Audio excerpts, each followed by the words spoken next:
Welcome today to our formal meeting for February 20th of the Salt Lake City Council.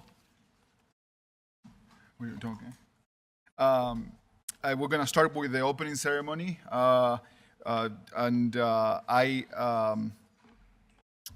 hope you continue to join us. However manner you feel comfortable joining this meeting, you can join this meeting through Zoom, in person here, or watching an SLC TV or YouTube.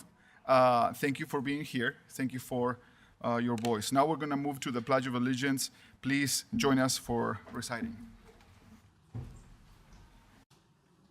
I pledge allegiance to the flag of the United States of America and to the republic for which it stands, one nation, under God, indivisible, with liberty and justice for all.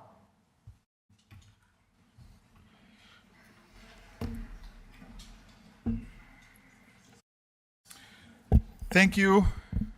Thank you again. We have if there is any open seats, please make space. There is an overflow room on the other side if you need more space.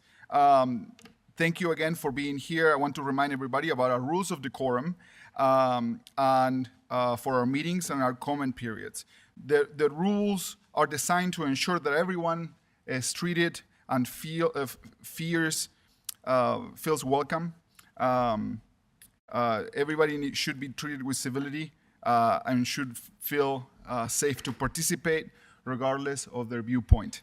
The following rules help us maintain a safe and welcoming public comment process.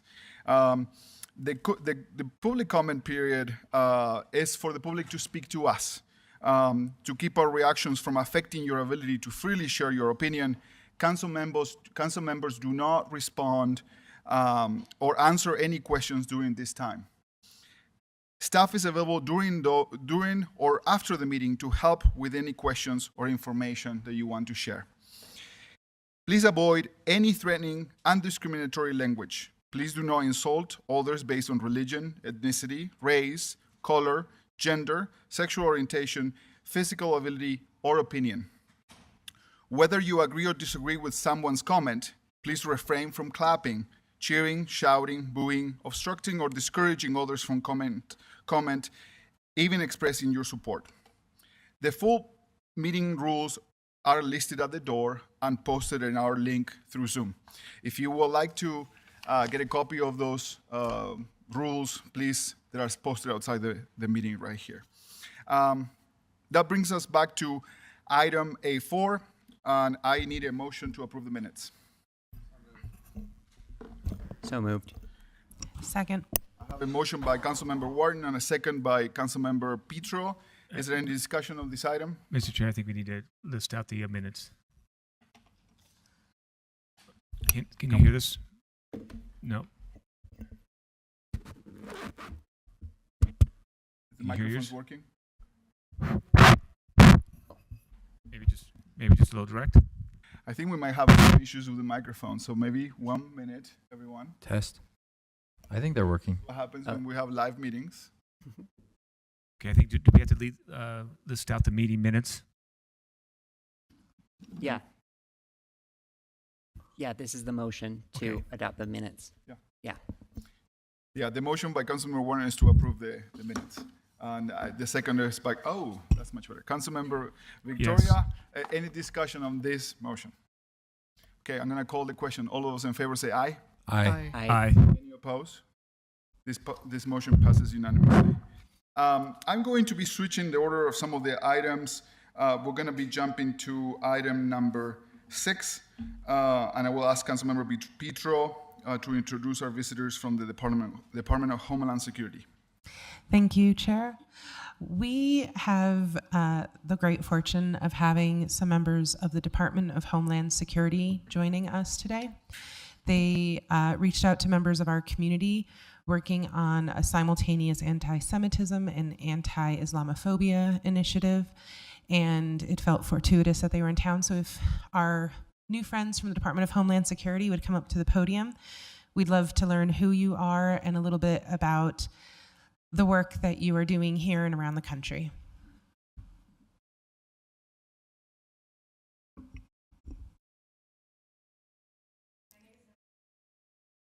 Oh yeah, hold on 1 second.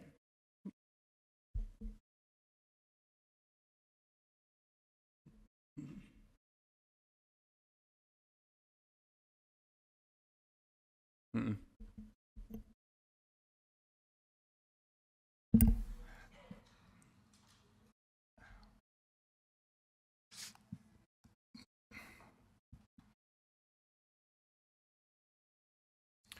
Thank you. 1 minute. We are sorting through the technology. Not only this is a very old building, but we're working very hard to make sure that this is accessible to all online and in person. Do you mind trying again, please? It doesn't seem to be working. Cindy Lou.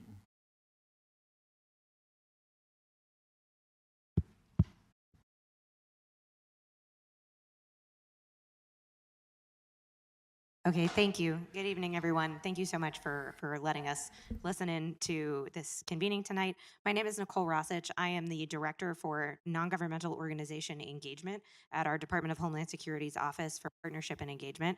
We are here in Salt Lake City this week. We've been going around the country, going into different communities to talk to NGOs, representatives from different parts of those communities to hear about issues of targeted violence there, to provide access to all of the resources that DHS has to offer in terms of trainings or grant money that can be used in this space. So really just excited to be here and listening in on this session. Thank you.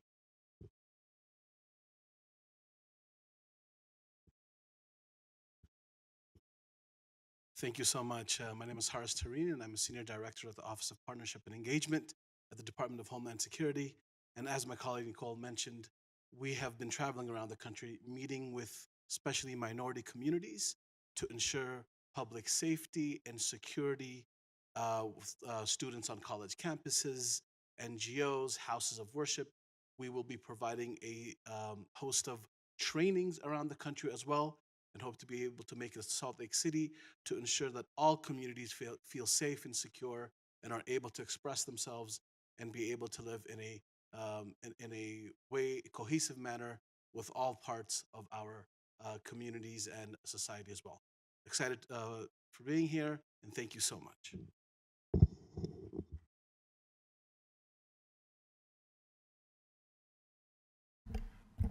Thank you. That concludes the item. I appreciate. Thank you so much for visiting us. Thank you so much for the work. Thank you for all the other guests in this room too that are committed to working with Salt Lake City and other jurisdictions here to make sure that this is a safe place for all. We're moving on to item number 5. The council will consider adopting a ceremonial resolution regarding peace. And I want to preface this resolution to thank all the stakeholders, not only those present here today, but all of those that have worked very hard behind the scenes to make sure that we shape this resolution. We reaffirm our commitment to remaining engaging in conversations to further our commitment to make Salt Lake City safe for everyone. And now we're going to read the resolution.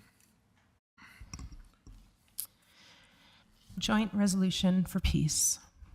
Whereas Salt Lake City recognizes the importance of peace and security for all communities, regardless of their national, ethnic, or religious affiliations. And whereas Salt Lake City advocates for the safety and dignity of all human life and recognizes that many in our community are suffering from the direct and indirect impacts of international conflicts, including the terrible loss of life, and Whereas Salt Lake City stands by all our residents and their right to advocate for peace abroad and at home, and whereas Salt Lake City condemns Islamophobia, anti-Semitism, anti-Palestinian, anti-Israeli, anti-Arab rhetoric, and urges all our residents to build bridges of understanding between all our communities, and Whereas Salt Lake City condemns threats of violence against any and all communities that call Salt Lake City home, and Whereas Salt Lake City is a municipal entity is focused on our statutory duty to protect our residents and visitors, to encourage dialogue, promote justice, deliver municipal services to our residents. And Whereas Salt Lake City's primary responsibility is to ensure safety in our city, we urge international and federal leaders in their role to work toward lasting peace in the Middle East.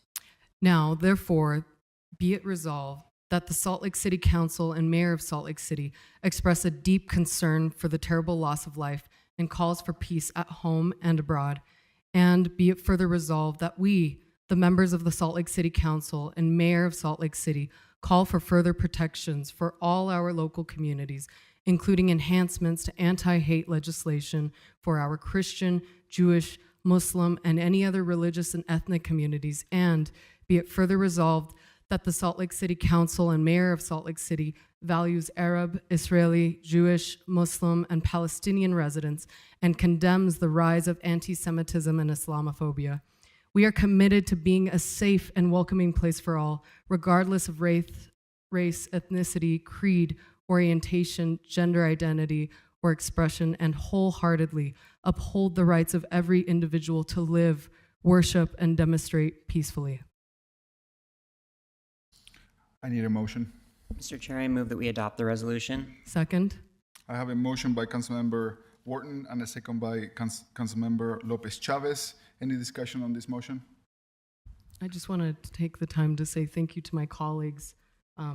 This is a time that needs urgency and an urgency in action. So thanks to the leadership of our community. This comes from our diverse communities here in Salt Lake City. I'm going to call the question. All those in favor say aye. Aye. Aye. Any opposed? This motion passes unanimously. Moving on to the public hearing section of the agenda, I want to remind everybody that many action items in the council require a public hearing, and we'd like to make sure that those comments are recorded and accepted. We accept comments in person and via Zoom. If you need to speak with our staff, please raise your hand in this room or in the other one. If you are in Zoom, you can also contact our staff person who will assist you. For those who are in Zoom, our staff person, Achintia Mahajun, can assist you with any registration issues or technical questions. Taylor Hill and our staff will be calling those who wish to comment based on the order we receive names. If you are in Zoom, please unmute your microphone when Taylor calls your name. Each person will have 2 minutes, and we will move through each person who has signed up to speak in that order. Just as a reminder, our goal is to create and keep a safe space for everyone to share their comments and their thoughts. So please follow our public comment rules when making your remarks. Disruptions or threats to anyone's safety are not allowed. If anyone uses discriminatory language, curses, or disrupts the meeting, we might have to pause the meeting and remind you about the rules of the quorum. Now going on to public hearing B. One, a resolution on University of Utah Basketball Stadium public benefit analysis. Please, let's... Baseball Stadium. Baseball stadium. Did I say baseball stadium, public benefit? What did I say? Basketball. No basketball, baseball, different sport. Thank you. Let's go. Jen will provide us with a quick introduction. Mr. Chair, I'm actually going to turn it to Allison Rowland, Allison. who's been tracking this today. Thanks so much. Allison will give us a short introduction. Thank you, Allison, for being there. Thank you, Mr. Chair. The University of Utah baseball Allison, stadium. that didn't work very well. The connection seems to be a little choppy.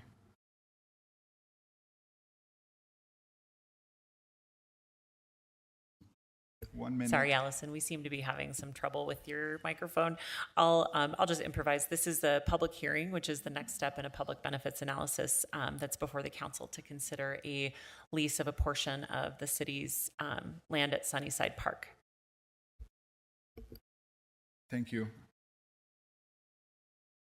Taylor, can you please start with the first public comment on this item? Mr. Chair, there are 18 people registered to speak to this item. The first will be August Watcher, followed by Aaron Wiley, and then Josh Whitaker. August is here in person. My name is August Wachter. I'm a dad, husband, small business owner. I'm also president of Foothill Youth Baseball Association, a league that has existed for over 80 years. It is truly disheartening to witness the glaring disparity in treatment between a billion-dollar nonprofit corporation and our dedicated all-volunteer nonprofit youth baseball programs. While the U is on the precipice of getting a sweetheart deal, a 99-year lease for a mere $99, our leagues are burdened with exorbitant fees nearing $20,000 annually for dilapidated complexes this city has neglected for decades, and it's unacceptable.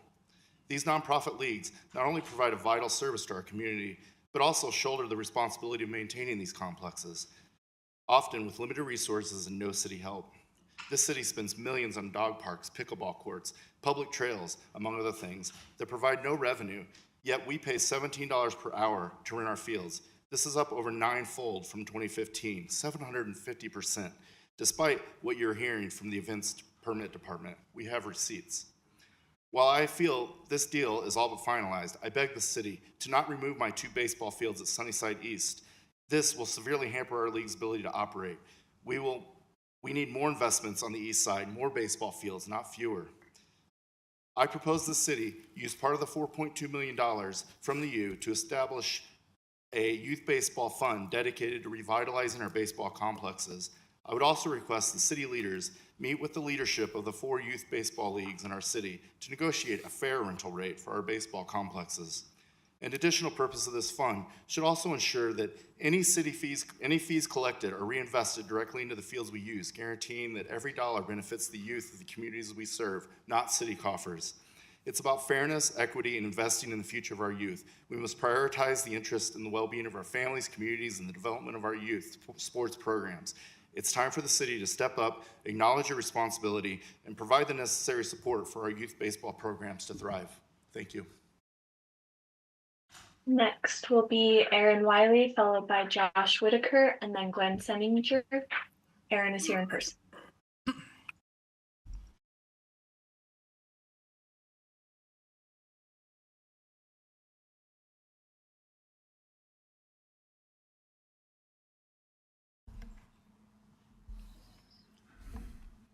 Can we move on to the next commenter? Next will be Josh Whitaker, followed by Glenn Senninger, and then Christina Robb. Josh is here in person. Thank you for allowing me to speak tonight. My name is Josh Whitaker. I'm here representing over 10,000 Salt Lake residents who belong to Beehive Sports and Social Club.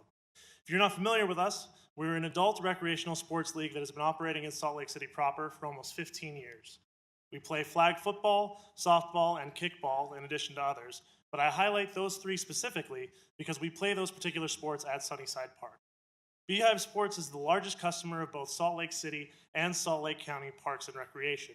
We have at least 1 league or activity in each one of your districts.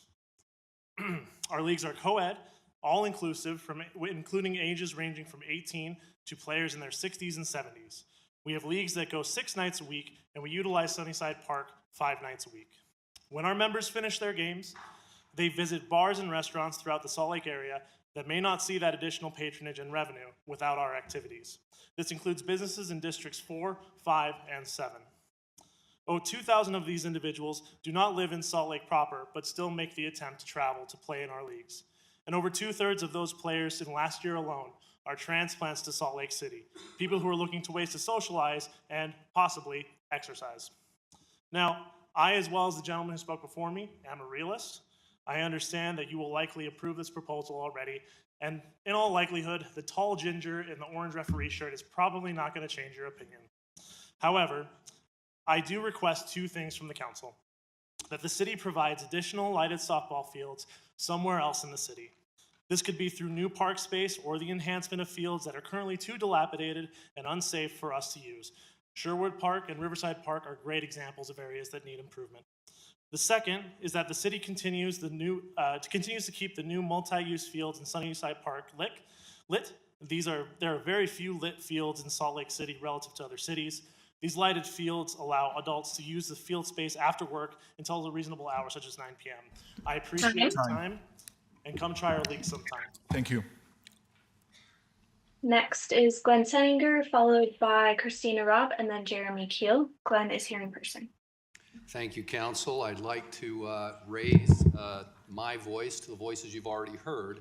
I first would like to thank Dan Dugan for his leadership in working with the city and coordinating this event for tonight. First of all, I want to comment on the idea that we've just heard that not only are these fields used, not only by adults, but the youth of our city. And improving, taking the money that is coming from the university to improvements for sports such as lacrosse, rugby, soccer, football practice, all benefits the use of those fields. It also helps the physical and mental health issues that we're challenged with in our city today. I'd also like to point out the university's collaboration with the city and city leadership to ensure that this $4.2 million goes to not only ongoing maintenance, but making this park a destination for its residents.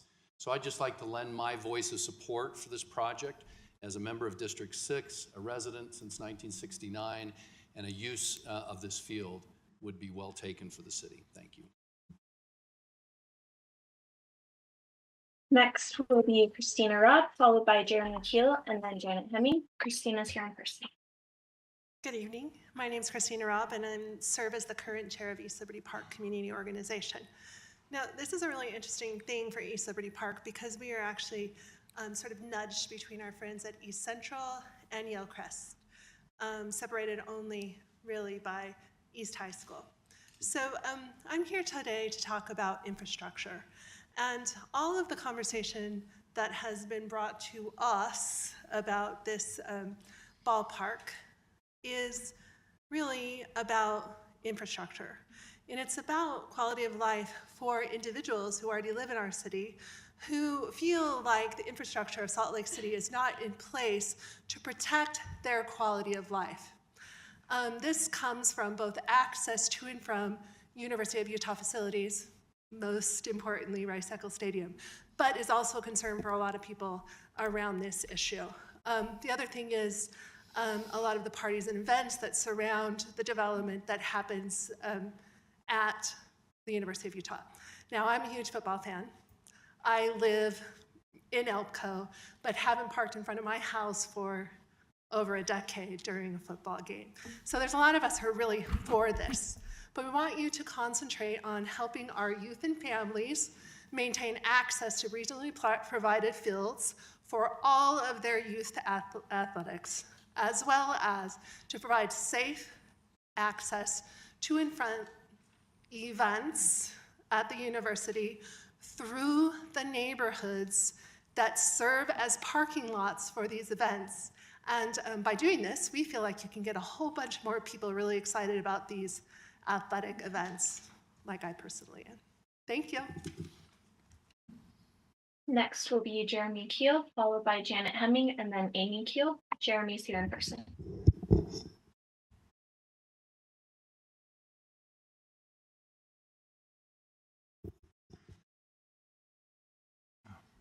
Thank you. I am a longtime Yalecrest resident, and this issue is so important to me, I escaped from the hospital tonight to be here. I'm just kidding, but I appreciate the accommodation at the back of the room. I am speaking in favor of this proposal for the ground lease for a few reasons. One is that, and principally, I think the U has been a really great neighbor to us in Yalecrest. If I think of the countless recreational, educational, entertainment, and sports opportunities that I've been literally able to walk my kids to across the street, it's just an incredible, incredible resource to have in our community. So I think this is a relatively easy way to be a good neighbor back to the U for the folks in Yalecrest. And I have a lot of neighbors and friends that feel similarly. I would say too that this doesn't come at a high cost. I think some people have hinted to this or referenced this earlier. The stadium is going to be built regardless. The University of Utah is building as of right on a piece of property that they own. The question for the council and for the city is, are they going to build a suboptimal stadium that doesn't integrate well with the neighborhood, that has potentially security concerns with a high wall, that has to seal off the stadium from the park? Or can there be a ground lease to the university that really optimizes the facility that's going to be built there anyway, and really resulting in a $4.2 million, I understand, a $4.2 million investment from the university through the city into this park. We recreate in this park. My kids play tennis in this park, baseball, all the stadium, or all the fields that these gentlemen reference are important to us as well. There is a deferred capital expenditure issue in that park, and that park needs some love. I think $4.2 million is a really awesome opportunity to reinvest in this park. So I'm strongly in favor, and there's a lot of neighbors that couldn't be here tonight that are on this side of the issue as well. Thank you. Thank you. Next will be Janet Hemming, followed by Randy Jensen, and then James Webster. Janet's here in person.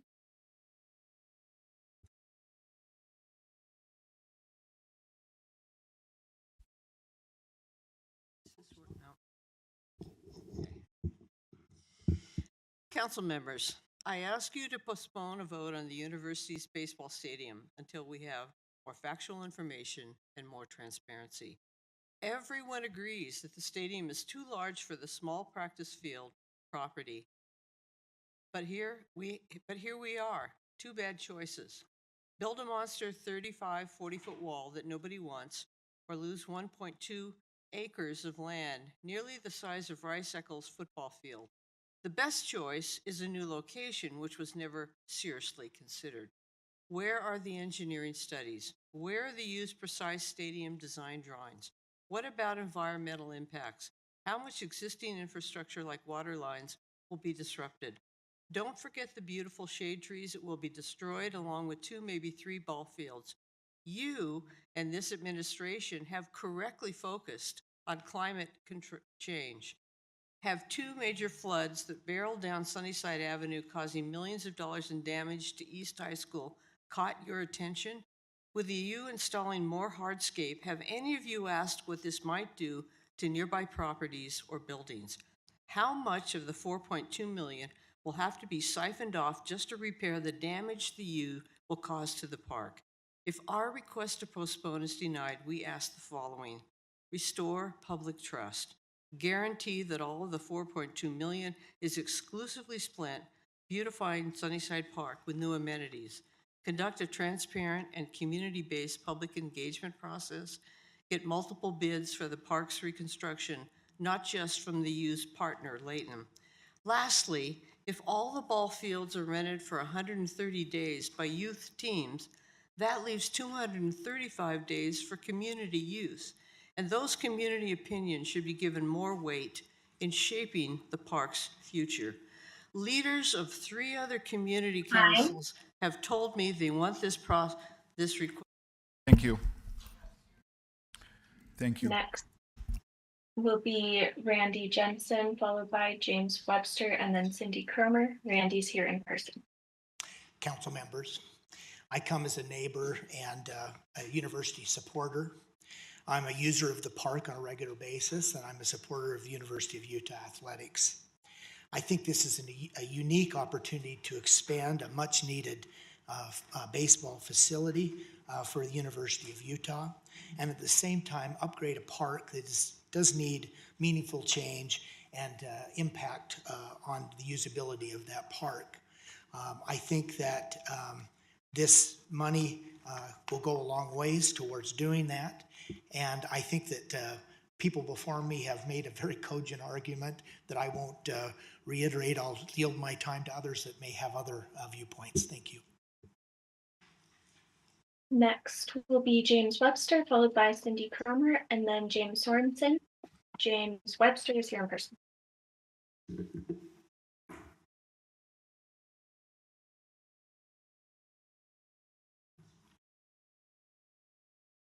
My name is James Webster. I've been a resident of Military Drive since 1976. I'm a landscape architect. I've taught grading and drainage at the University of Utah and a number of other schools, including Harvard. When you look at this plan, you think, oh, what a great idea.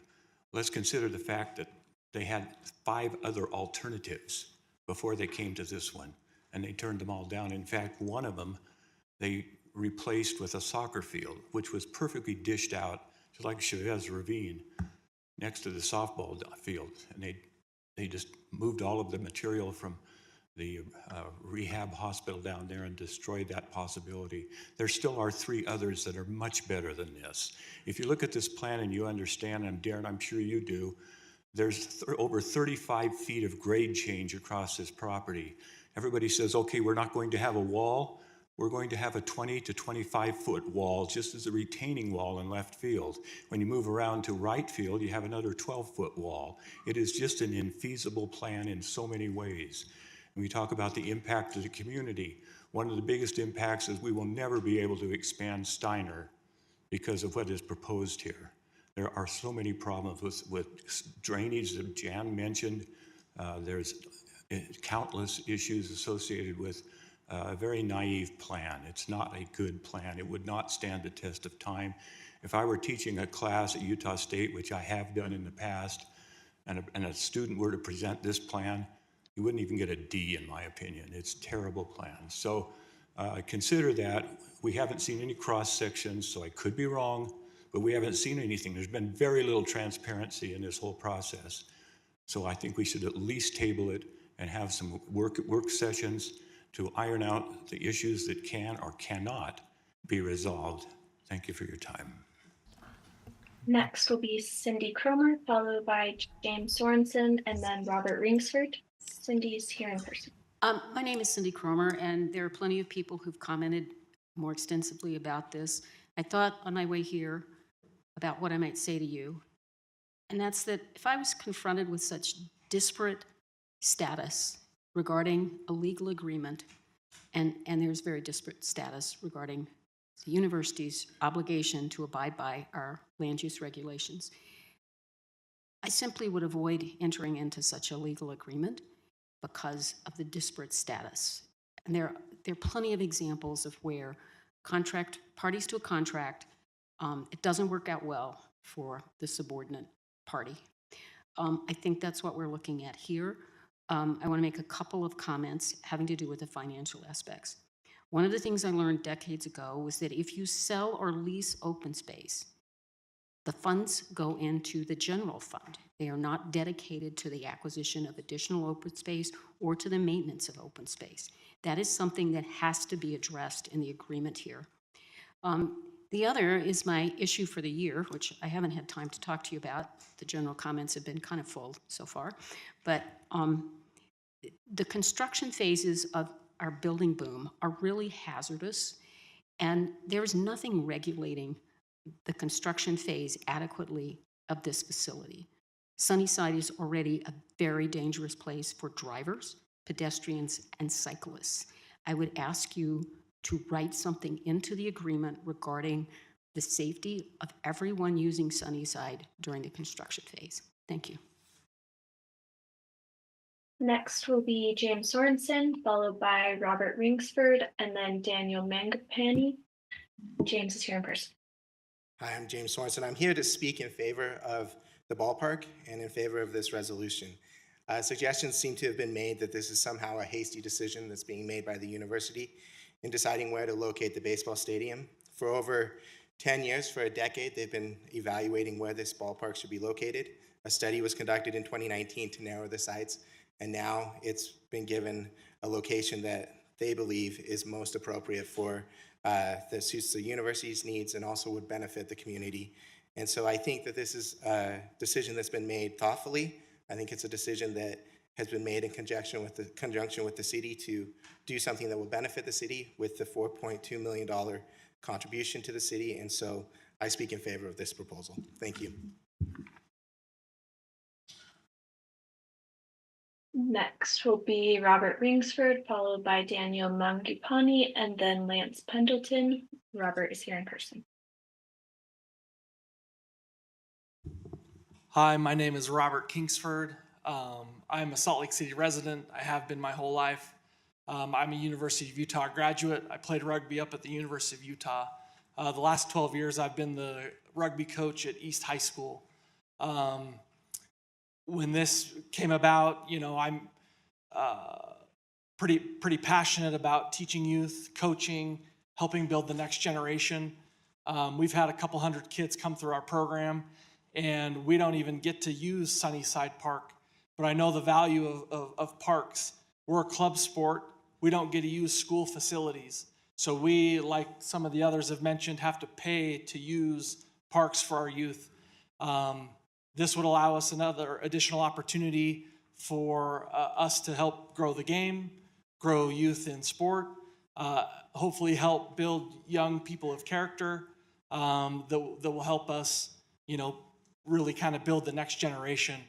I'm excited about this project. I also live in this community, and I've been here for softball events and different things.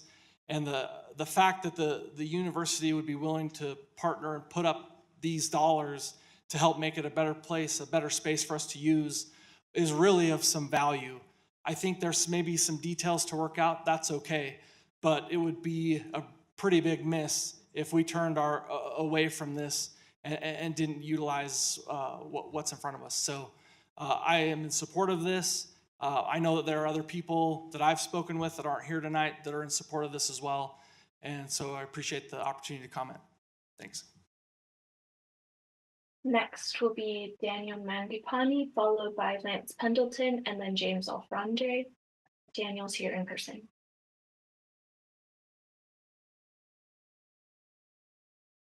Thank you and good evening.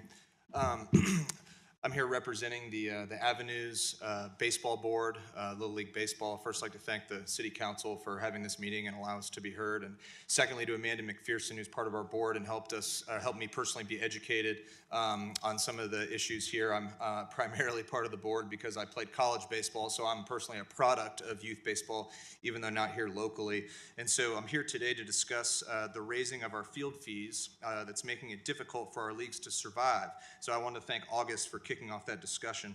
I played college baseball myself, albeit on the East Coast, so I'm certainly pleased to see that the city's working with the university to create a college baseball park.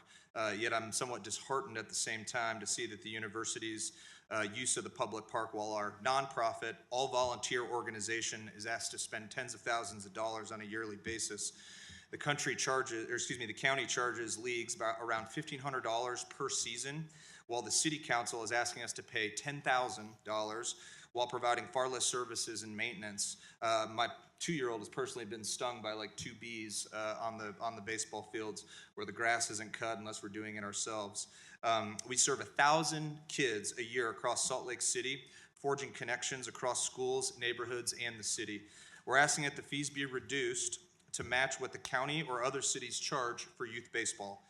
And we are asking that the fund created by this deal to the university have an earmark for youth baseball across the city, not just Sunnyside Park. Our facilities are in disrepair and have been neglected.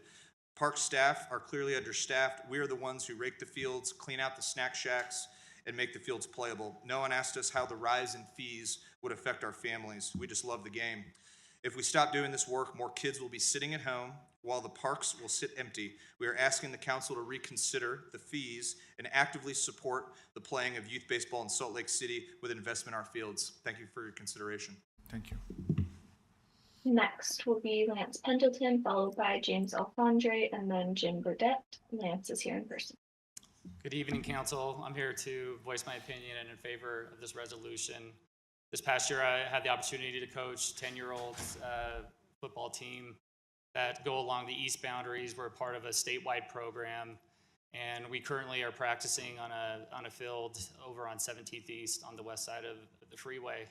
Of our roster of 16 kids, there's only 2 that are participating from the east side because of the travel needed to go on the other side. And so having an opportunity to reimagine this park with these funds, have multi-purpose fields, mainly of which there could potentially be turf permanent fields with multiple lines that we could hold practices in both locations, would really help parents out in carpooling and the economics of just driving their kids to practice. We also were only given the opportunity to host 1 football game the entire season. This is a huge fundraising event to be able to host these events where other teams come in, where we can have snack bar and other opportunities. Because the league doesn't deem Foothill safe, we don't have the restrooms and the facilities to host these games. And so it's a real big miss when we're trying to provide scholarship programs and subsidize the cost for not only football, but for other sports programs. I live on Yellcrest Avenue on 18th East, and it's amazing how utilized Laird Park is, and I think it's just from the organization, from the community there. I drive past Sunnyside all the time, and I still think there's a lot of room for activation. So looking forward to you guys working with the university to reimagine this park, and in favor of it. Thanks. Next will be James Alfondre, followed by Jim Burdett, and then Michael Ballantyne. James is here in person. Good evening. I am generally in favor of this proposal. When it comes to Sunnyside Park, anything that we can do to improve District 6, the neighborhood where I live, where I'm raising my family, I'm in favor of. I think the U's been a good partner so far, and it's net positive having them so close by with the amenities they provide. However, I think the city can go about it in a better way to fight more for the community and make sure the community gets as many benefits as we can from it. Fair market value is a term used that can be generic sometimes, but when it comes to assembling land and making sure you have enough parcels to do what you need to do, there's more value in that. This being the last parcel that the U needs to complete their goal gives the city some leverage to not accept fair market value. But instead of taking that money and having that dictated to us and what we can design there, I believe we need to come up with our ideal plan and program for Sunnyside Park and present it to the U. And if it's acceptable to the U, the community gets the most out of it, and the U gets what they want, and it's a beneficial relationship. Raising 5 kids a stone's throw from Sunnyside Park, I am constantly aware of how underutilized this is. Yes, I do organized sports. I coach lacrosse and soccer, and we use this all the time, but unless we are doing organized sports, there's no reason to use this park. When the city talks about open space and how important it is to create neighborhood nodes and places for people to gather and all ability types and ages to access and use the outdoors, this is the largest outdoor space in District 6, and this is a once-in-a-lifetime opportunity to make it the best it can be. I personally am tired of schlepping down to Park City and Draper for updated uses. We don't have a splash pad. We don't have enough pickleball courts. We don't have bike parks, skate parks, and this is an incredible opportunity to do that, and the city can leverage their position to do a beneficial relationship with the U and put the community first. Thank you. Next will be Jim Burdett, followed by Michael Ballantyne, and then Steve Alder. Jim's here in person.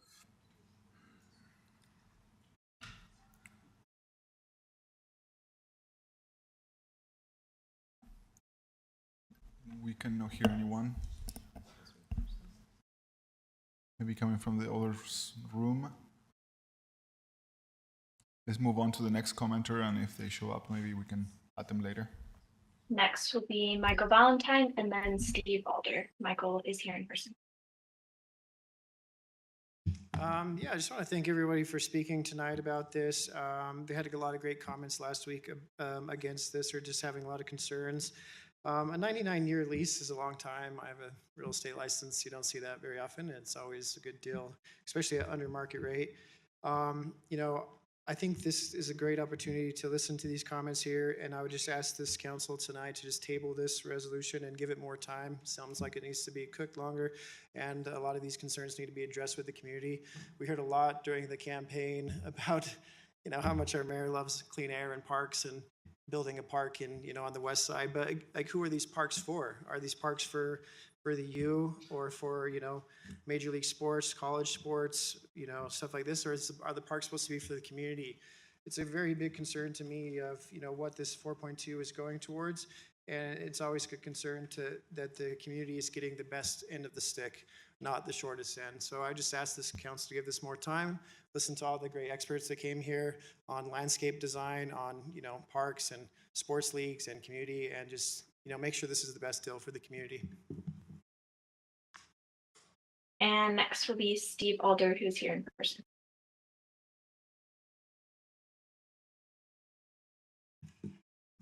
Council members, I have not appeared before you for a long time, but it has been a long history of relationships between the city and the University of Utah that I'm aware of. And in the past, there was an ordinance in place that required the University of Utah to consider impacts of any major project and to mitigate those impacts before they went forward. That was mandated by state law. It was enforced by agreements.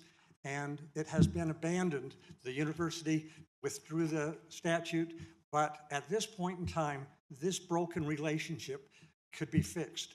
You have the attention of the university, and it isn't unreasonable. It's not like you're a holdup to ask them to return to the days when we worked together and did reasonable planning.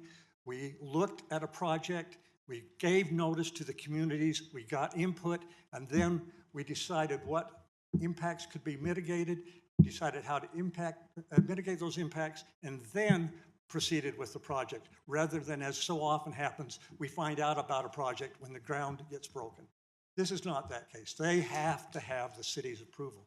As has been said, you have great leverage. Maybe it needs to be delayed, but it's time.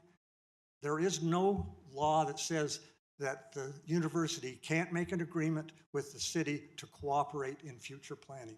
It's so much needed with Research Park, with the continued expansion. The university needs to be a better neighbor. You're in a position with this agreement to insist on that. Thank you.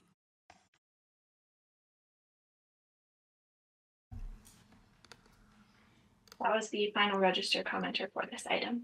I'm looking for a motion. Mr. Chair, I move. Mr. Chair. Oh, go ahead. And I just want to first say thank you very much for all the comments and the inputs from across the board. It's welcomed, and I appreciate them very much. And I move that the council close the public hearing and defer action to a future council meeting. Second. I have a motion by Councilmember Dugan and a second by Councilmember Wharton. Any discussion on this item? I'm going to call the question. All of those in favor say aye. Aye. Aye. Any opposed? Say no. This motion carries unanimously. Now moving on to our next item on the agenda, another public hearing for item B2, which is an ordinance for the Avenues Restrictive Covenant. I think I got it right this time. Who's going to give us a brief update and introduction? This is Brian from the council office. Thank you, Mr. Chair.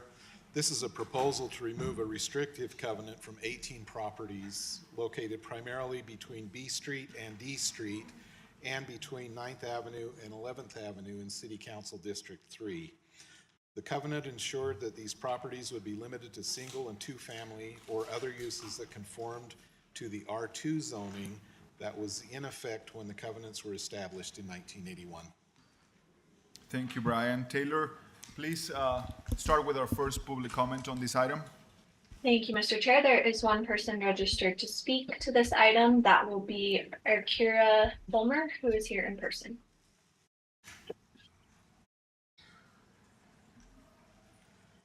Hi. This is the one that's working, right?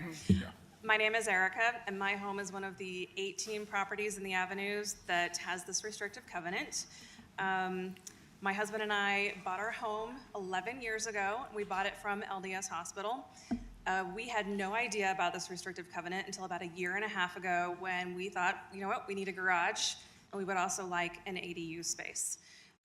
Turns out we can't do that because of this 40-year-old rule that was applied to LDS Hospital when they were the owner of the home.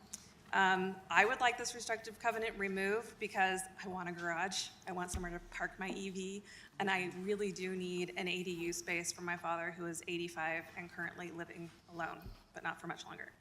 But the main reason I would like to see the council remove this covenant is because it's my property and 17 other properties are being held to rules that no other single-family home in the Avenues are. So I ask that the council allow us to have the same property rights as our neighbors throughout the Avenues. Thank you. That was the final registered commenter for this item. Okay, thank you. I need a motion. Mr. Chair, I move that the council close the public hearing, and I would actually move that we adopt the repeal of the restrictive covenant tonight. The Avenues Community Council voted overwhelmingly in favor of removing the restrictive covenant. I don't see any need to delay this for another several weeks. I think we should just go ahead and move on it tonight. Second. I have a motion by Councilmember Orton and a second by Councilmember Petro. Any discussion on this item? Okay, I'm going to call the question. All of those in favor say aye. Aye. Opposed? Okay, this motion carries unanimously. Our next public hearing is item B3, which is an ordinance for the rezone of 2260, 2270, and 2290 East, 1300 South. I'm going to turn the time over again to Brian Fulmer, Council Staff Policy Analyst, to give us a short introduction. Thank you, Mr. Chair. This is a proposal to amend the zoning map for the properties you mentioned in Council District 6 from their current R1 7000 or single-family residential to CB or community business zoning. No development plans have been submitted at this point, but it is anticipated the properties will be developed along with adjoining properties to the south for multifamily housing or mixed use.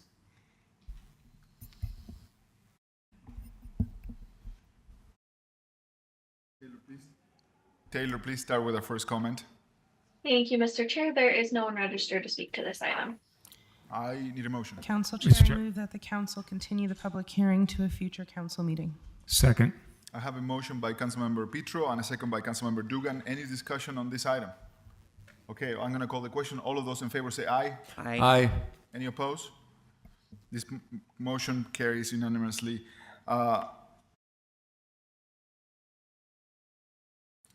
Let's see. Our next public hearing will be item B4, which is an ordinance for the community benefit and tenant displacement amendments. Here, Allison will give us a short introduction. Thank you, Mr. Chair. The goal of these amendments is to prevent the loss of existing affordable housing and counteract tenant displacement. These goals are part of the city's Thriving in Place plan, which the council adopted last October. The plan identified strategies to help residents remain in their current homes and neighborhoods. These amendments would affect developers who seek zoning or general plan amendments for a specific project. In exchange for these kinds of changes, the proposed amendments would require developers to first choose to either replace any housing units destroyed or compensate the city for their loss, and second, provide additional community benefits to ensure that these developments add value to the broader community. The proposed amendments would also help tenants displaced by new developments by requiring landlords to contribute to moving expenses, housing application and deposit fees, and rental assistance payments. These policy changes would not apply to developments that conform with existing master plans. Thanks. Thank you, Allison. Please, Taylor, start with our first comment on this item. Thank you, Mr. Chair. There are 4 people registered for this item. The first will be in Canada, followed by Christina Robb, and then Cindy Cromer. And you may now unmute. Hi, I wanted to mention that I feel we are not doing enough to prevent the displacement we're seeing in the high cost of living. I know that the city council is limited in what they can do in terms of rent control, but I feel continuing to ignore buildings that are unaffordable for people right now is only exacerbating the displacement issue. So even if buildings are replaced, they're not going to be affordable. I'll use myself, for example, the building I'm in, which was, I think, built 5 years ago. I can afford it, but I feel like a lot of the people who were here probably couldn't. So I'm an example of that gentrification. And I think we can't avoid that language. And again, I've talked to some people in the council, but there has to be something more we can do, if not building a local movement around pressuring the state legislature to not just let builders build whatever they want, but have some restrictions around potentially building more condos that are affordable for people to buy so they can own in the city. But yeah, it's just, I see everything being built up around me and it's amazing, but I just know for a fact that very few can afford what's being built. And if no one can afford it, then we're not really building a community here. We're just building something for rich people to come in and, take up and disrupt the vibrant local community. Thank you. Next will be Christina Robb, followed by Cindy Cromer, and then Steve Erickson. Christina's here in person. Hello, Council. My name is Christina Robb again, and I am representing the East Liberty Park Community Organization again in my comments. So we have been following Thriving in Place from the very beginning, and I think that you know that we are great supporters. We also support the community benefit and tenant displacement amendments in theory. However, we've been following the work session conversations between the city, yourselves, and many of the developers who have showed up. And the push and pull sort of game of chicken that we're seeing is making us a little bit nervous that we don't have the infrastructure again in place to support these types of things.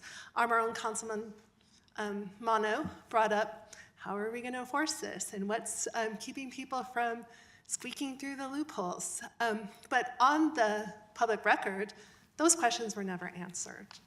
So I'm here tonight as a representative of our Land Use Committee, unanimously is asking you to keep this public hearing open until some of the questions gets answered in a transparent way, so people like us who are here to help and inform this and make it happen in the best way possible can actually understand what is happening. Thank you. Next will be Cindy Cromer, and I'm Steve Erickson. Cindy's here in person. Well, my name is still Cindy Cromer, and it may appear that Christina and I coordinated ahead of this meeting. We did not. We both reached the same conclusion from our very different perspectives. I sent you some comments that I made to the Planning Commission this afternoon. The Planning Commission did not consider including any of the suggestions I made, and it was good stuff.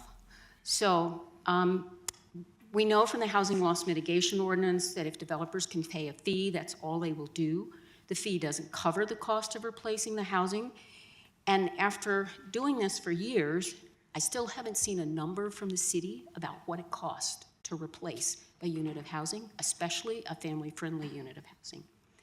I think that the community benefits could benefit from what's called a cost-benefit analysis. What does it cost the developer to do what's on the table, and what are the benefits to the city? What are the benefits to the developer? Sometimes they're actually economic benefits to the developer. So that said, what we really need is housing at 80% or less of AMI. And it's heartbreaking for me to say that I'm opposed to the inclusion of publicly accessible open space as a community benefit, but in the core of this city, I am, because it simply takes a legion of people, mostly neighbors, citizens, to make that park space function as it was intended. And I'll cite the example of Toffer Park and how much time we put into rehabilitating that park space.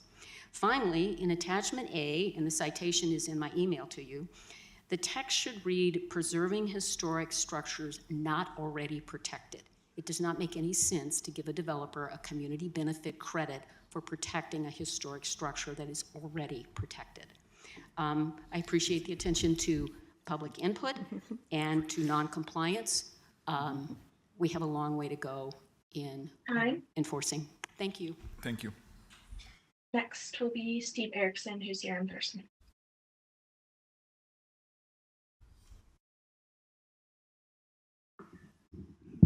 Steve Erickson, I live in the Avenues. I am a consultant and a volunteer with Crossroads Urban Center.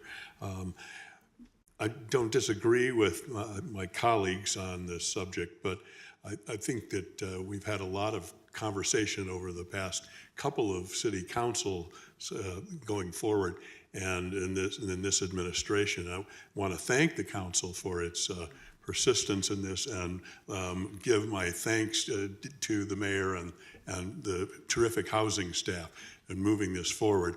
I implore you to get this across the finish line. It's been not just a couple of years, but a couple of decades that we've been discussing this matter. And yes, there may be some additional tweaks that need to be done. I'm not saying we have to rush to a judgment, but let's get it done. We can always come back and fix what's maybe not working well once we've had a few years under our belt. Once we test the waters of how the legislature will perceive and receive, your new ordinances under this Thriving in Place and the community benefits, as well as the affordable housing initiative that I participated quite a bit in.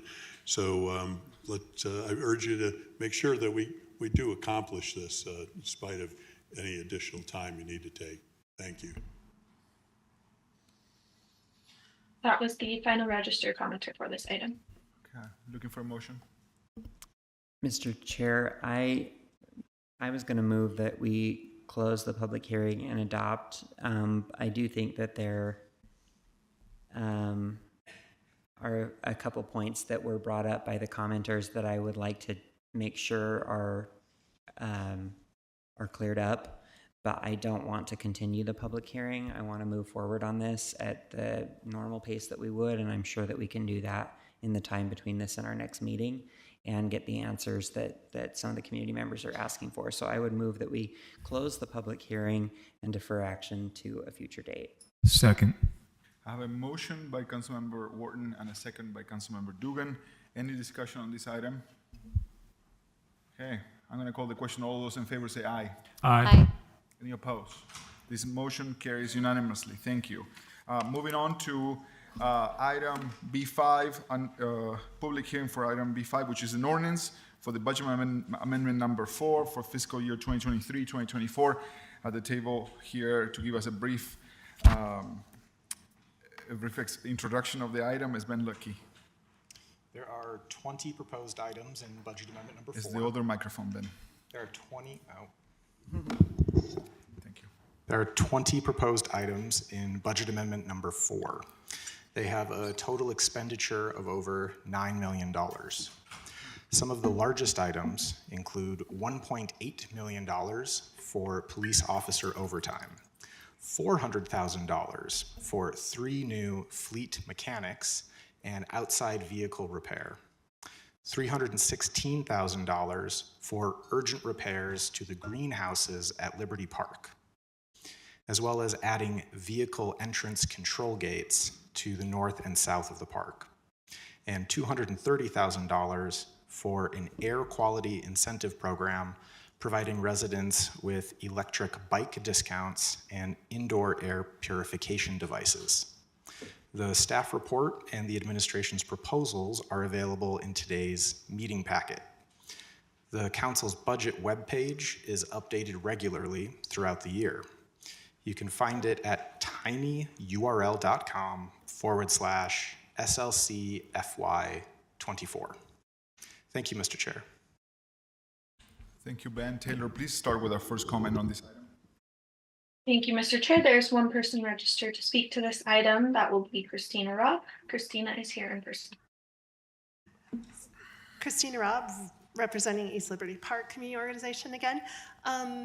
I am happy to ask you to support these budget amendments, especially the ones that do pertain to what we're seeing in Liberty Park. The greenhouse is an issue, as you heard during your work session today, because it is closed and we're worried that it's just going to incur more damage if it sits open over time. We are supporting a constituent CIP on this project, and that will come before you at some point. The other thing that we are interested in talking to you tonight about is the police overtime. And we also think that will go a long way to helping support some of our unsheltered people and also some of the problems that we're having in parks around the city. And the last thing that is important to us is this new software tool for the short-term rentals. We really admire the people in enforcement, and we really do feel like, the 3 levels of infrastructure, engineering, enforcement is being engineering, education, enforcement. They have a huge role. 1/3 of it is on them, and they work their hearts out. But being the center of short-term rentals around Liberty Park, in our neighborhoods, so much housing is being lost, and we are hearing about it all day, every day. So as much as we can do to support this. And in closing, I'd like to thank you for supporting the full-time paramedics, because at the street level, when we're doing crisis intervention, the chat team is a good thing to fund if we're looking to save lives and save money. So thank you for considering these budget items. That was the final register commenter for this item. I'm looking for a motion. Chair, I move that the council close the public hearing and adopt an ordinance amending the fiscal year 2024 final budget of Salt Lake City, including the employment staffing document only for items as shown on the motion sheet, and move to authorize release of the condition regarding the air quality incentives program expansion. Second. I have a motion by Councilmember Young and a second by Councilmember Dugan. Any discussion on this item? Okay, I'm going to call the question. All those in favor say aye. Aye. Any opposed? This motion carries unanimously. I just wanted to take a quick moment of privilege. I thank you. There was a lot of work, lots of public comment, lots of change and work that has been done by the city. Thank you to the policy analysts, the council staff, the administration, for all that work that affects us. And thank you for all the many comments on many of these issues. I'm going to take this time to make some changes on the agenda. We're going to jump to item E, new business, and then momentarily we're going to come back to item D. So E1 is a resolution zoning amendment at approximately 704 East, 900 South extension. I'm looking for a motion. Mr. Chair, I move the council adopt an ordinance extending the time period for satisfying the conditions set forth in ordinance number 06 of 2023 by 1 year. Second. I have a motion by Councilmember Mano and a second by Councilmember Lopez Chavez. Any discussion on this item? All of those in support of this motion say aye. Aye. Aye. Any opposed? This motion carries unanimously. Let's jump to there's no unfinished business, the consent agenda. I'm looking for a motion. Mr. Chair, I move that we approve the consent agenda. Second. I have a motion on the table by Councilmember Warden and a second by Councilmember Young. Any discussion on this item? Mr. Chair, Yes. I just want to say thank you to all the new members of the Racial Equity and Policing Commission that are willing to volunteer their time for the city, that are being appointed as part of this consent agenda.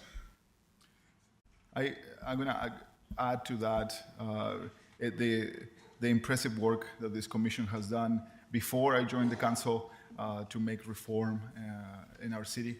It's impressive. We still have space to grow and learn, but these new voices on the Racial Equity on Policy Commission, I'm very impressed with the resumes and their input. So any further comments on this motion? Okay, all of those in favor say aye. Aye. Any opposed? This motion carries unanimously. This motion carries unanimously. We're going back to now D1, which is comments. Are there any questions for the mayor? Mayor, thank you again for being here.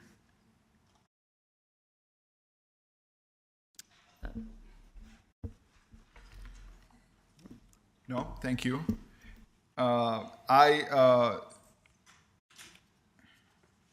Moving to comments to the city council. Just to troubleshoot the microphone, we're going to take a quick recess so we can also use the restroom if we need to, but a very quick recess to check on the microphone, and then we're going to start on public comments.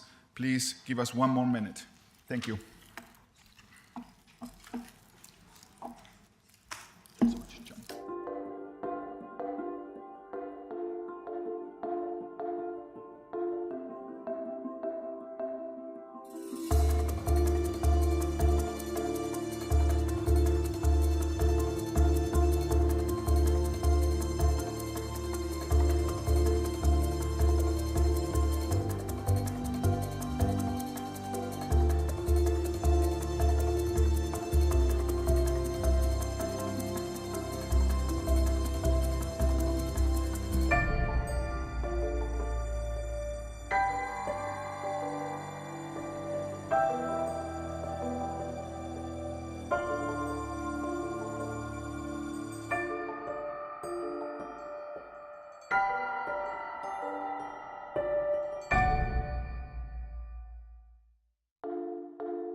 Thank you.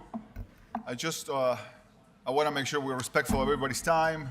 Thank you for bearing with us. I think the microphone is working now. We opened some windows, so there's some fresh air. We're all comfortable. We're going back to general comments now. We have everybody here. We're waiting for someone. Give it Councilmember Mano a second ago while I read some of the rules. To make sure that everybody feels safe and welcome in this room and this space, I would like to emphasize the importance of maintaining a respectful and orderly forum for everyone, where everyone can participate. If this standard is not being observed, we may call a recess. And unfortunately, in a previous meeting, we had some members of the community that have left without commenting, and we want to prevent that. This space is a safe space for everybody to express themselves.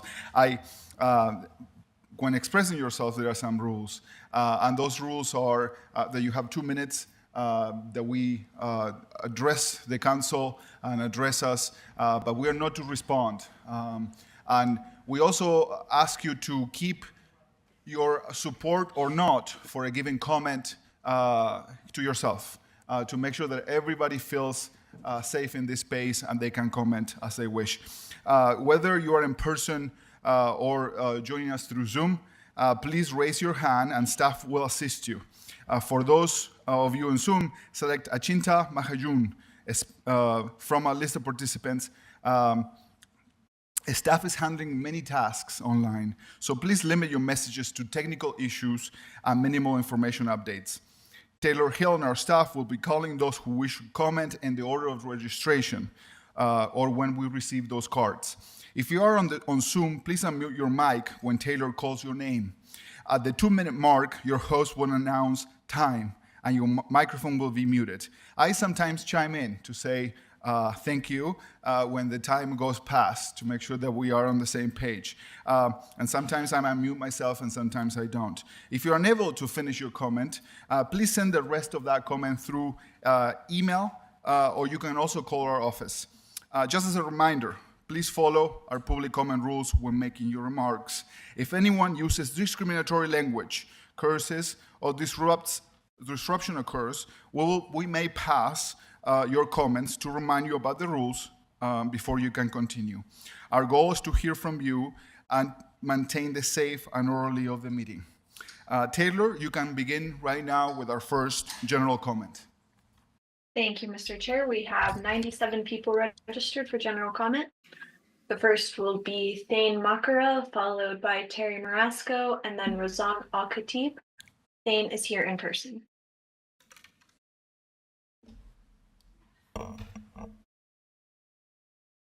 Good evening. I have managed the Walgreens located at 4 South and 5th East for the past 9 months.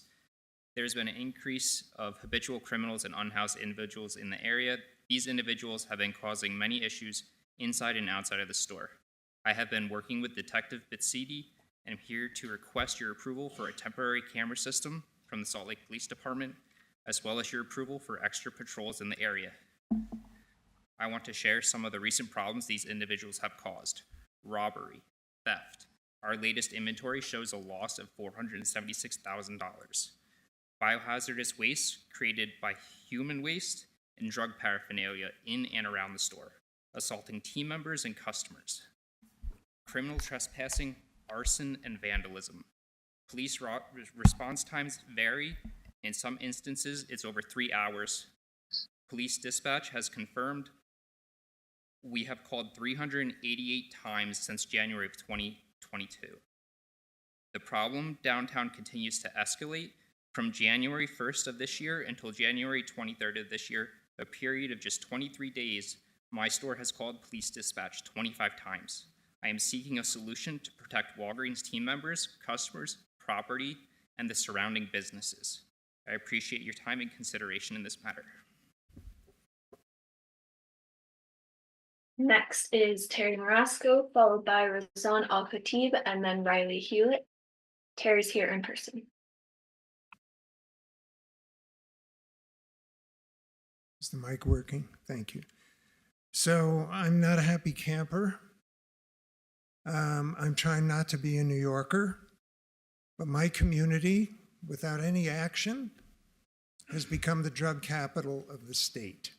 The Jordan River Trail, and Councilmember Pui and I have walked it, is a mess. The people along the trail, according to reports, are eating duck eggs and goose eggs to feed themselves.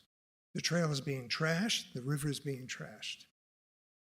I don't understand how the city, and I consider both you, the mayor, and the city, can put up with this when you have these major developers coming in. If you can't clean up the trail, what makes you think you can deal with the big guys? So the mayor needs tomorrow, with your support, to pick up the phone and get some police, as it says in my email, to deal with the trail 24 hours a day, to clean up not only the trail from 700 north to 1700 south, but the whole corridor to the end of the city limits. It's a mess. I bicycle it almost every day, and I see it every day. Transactions, drug, prostitutes. It's unacceptable. I have to live there. So today, in front of the legislature, the city leaders got together and said things were going well. They were all from downtown, and they sent it to my community. They sent the mess to my community when Rio Grande closed. This needs to stop. The Millers were in the room when I had a meeting last week. They are not happy with this. They came to my meeting because they were concerned. Thank you. Next will be Razan Al-Khatib, followed by Riley Hewlett, and then Hannah Orr. Razan is here in person.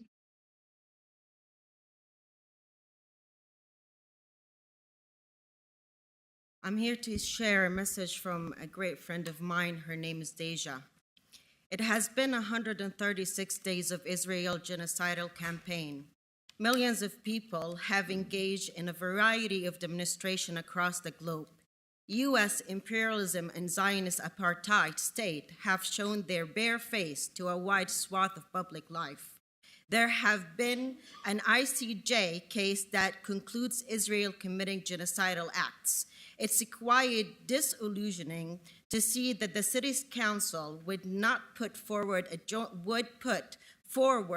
joint resolution, which is it's a language also equates the level of violence and murder of Palestinians are experiencing with the so-called peace that needs to be ensured for Israel as well. There is no level of equating a system of colonial apartheid to the oppression, displacement, and murder of millions of Palestinians. And I urge you all to look at me because I am a Palestinian and I'm representing my big family, 16 million Palestinian. Also, that the fact that DHS was there, even though the police, DHS, and military are used to train the IOF and oppress Palestinian, is unsettling. They militarize the police in Israel and militarize the one here at home who violently repress the movement for Palestine here in the US.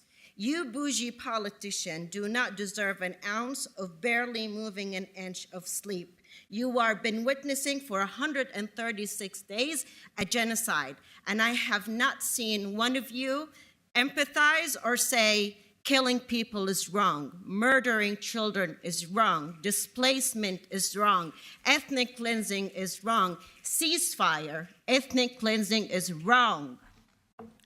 I will remind everyone about this space. I know that there is a lot of people here sharing some of the thoughts.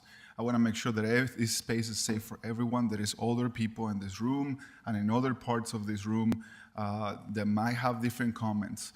Let's keep your expressions to yourself. Thank you for being here. Taylor, continue with the next comment. Thank you, Mr. Chair. Next will be Riley Hewlett, followed by Hannah Orr, and then Sam Shootman. Riley is here in person. My name is Riley Hewlett. Thank you for taking the first step in passing a resolution, though it's clear it only meant to appease us and nowhere near close enough. Why did you mention peace without a ceasefire? There can be no peace without a ceasefire. We will not allow for peace until your resolution uses the word ceasefire and calls for it without question. I'm here to ask you to join the over 50 other cities in signing a ceasefire resolution. Last time I was here, you called for a short recess in between public comment. Why do you think you deserve a break from hearing our pleas when Palestinians have no peace? You had to go to the bathroom, stretch your legs? The thousands of Palestinians trapped underneath the rubble of their homes would love that luxury. I hope that every time you take a shower, you think about the Palestinian people in Gaza who had to shave their heads to try to prevent disease. I hope that you do not have a moment of peace, as every Palestinian here and in Gaza do not have peace. But I know that you will.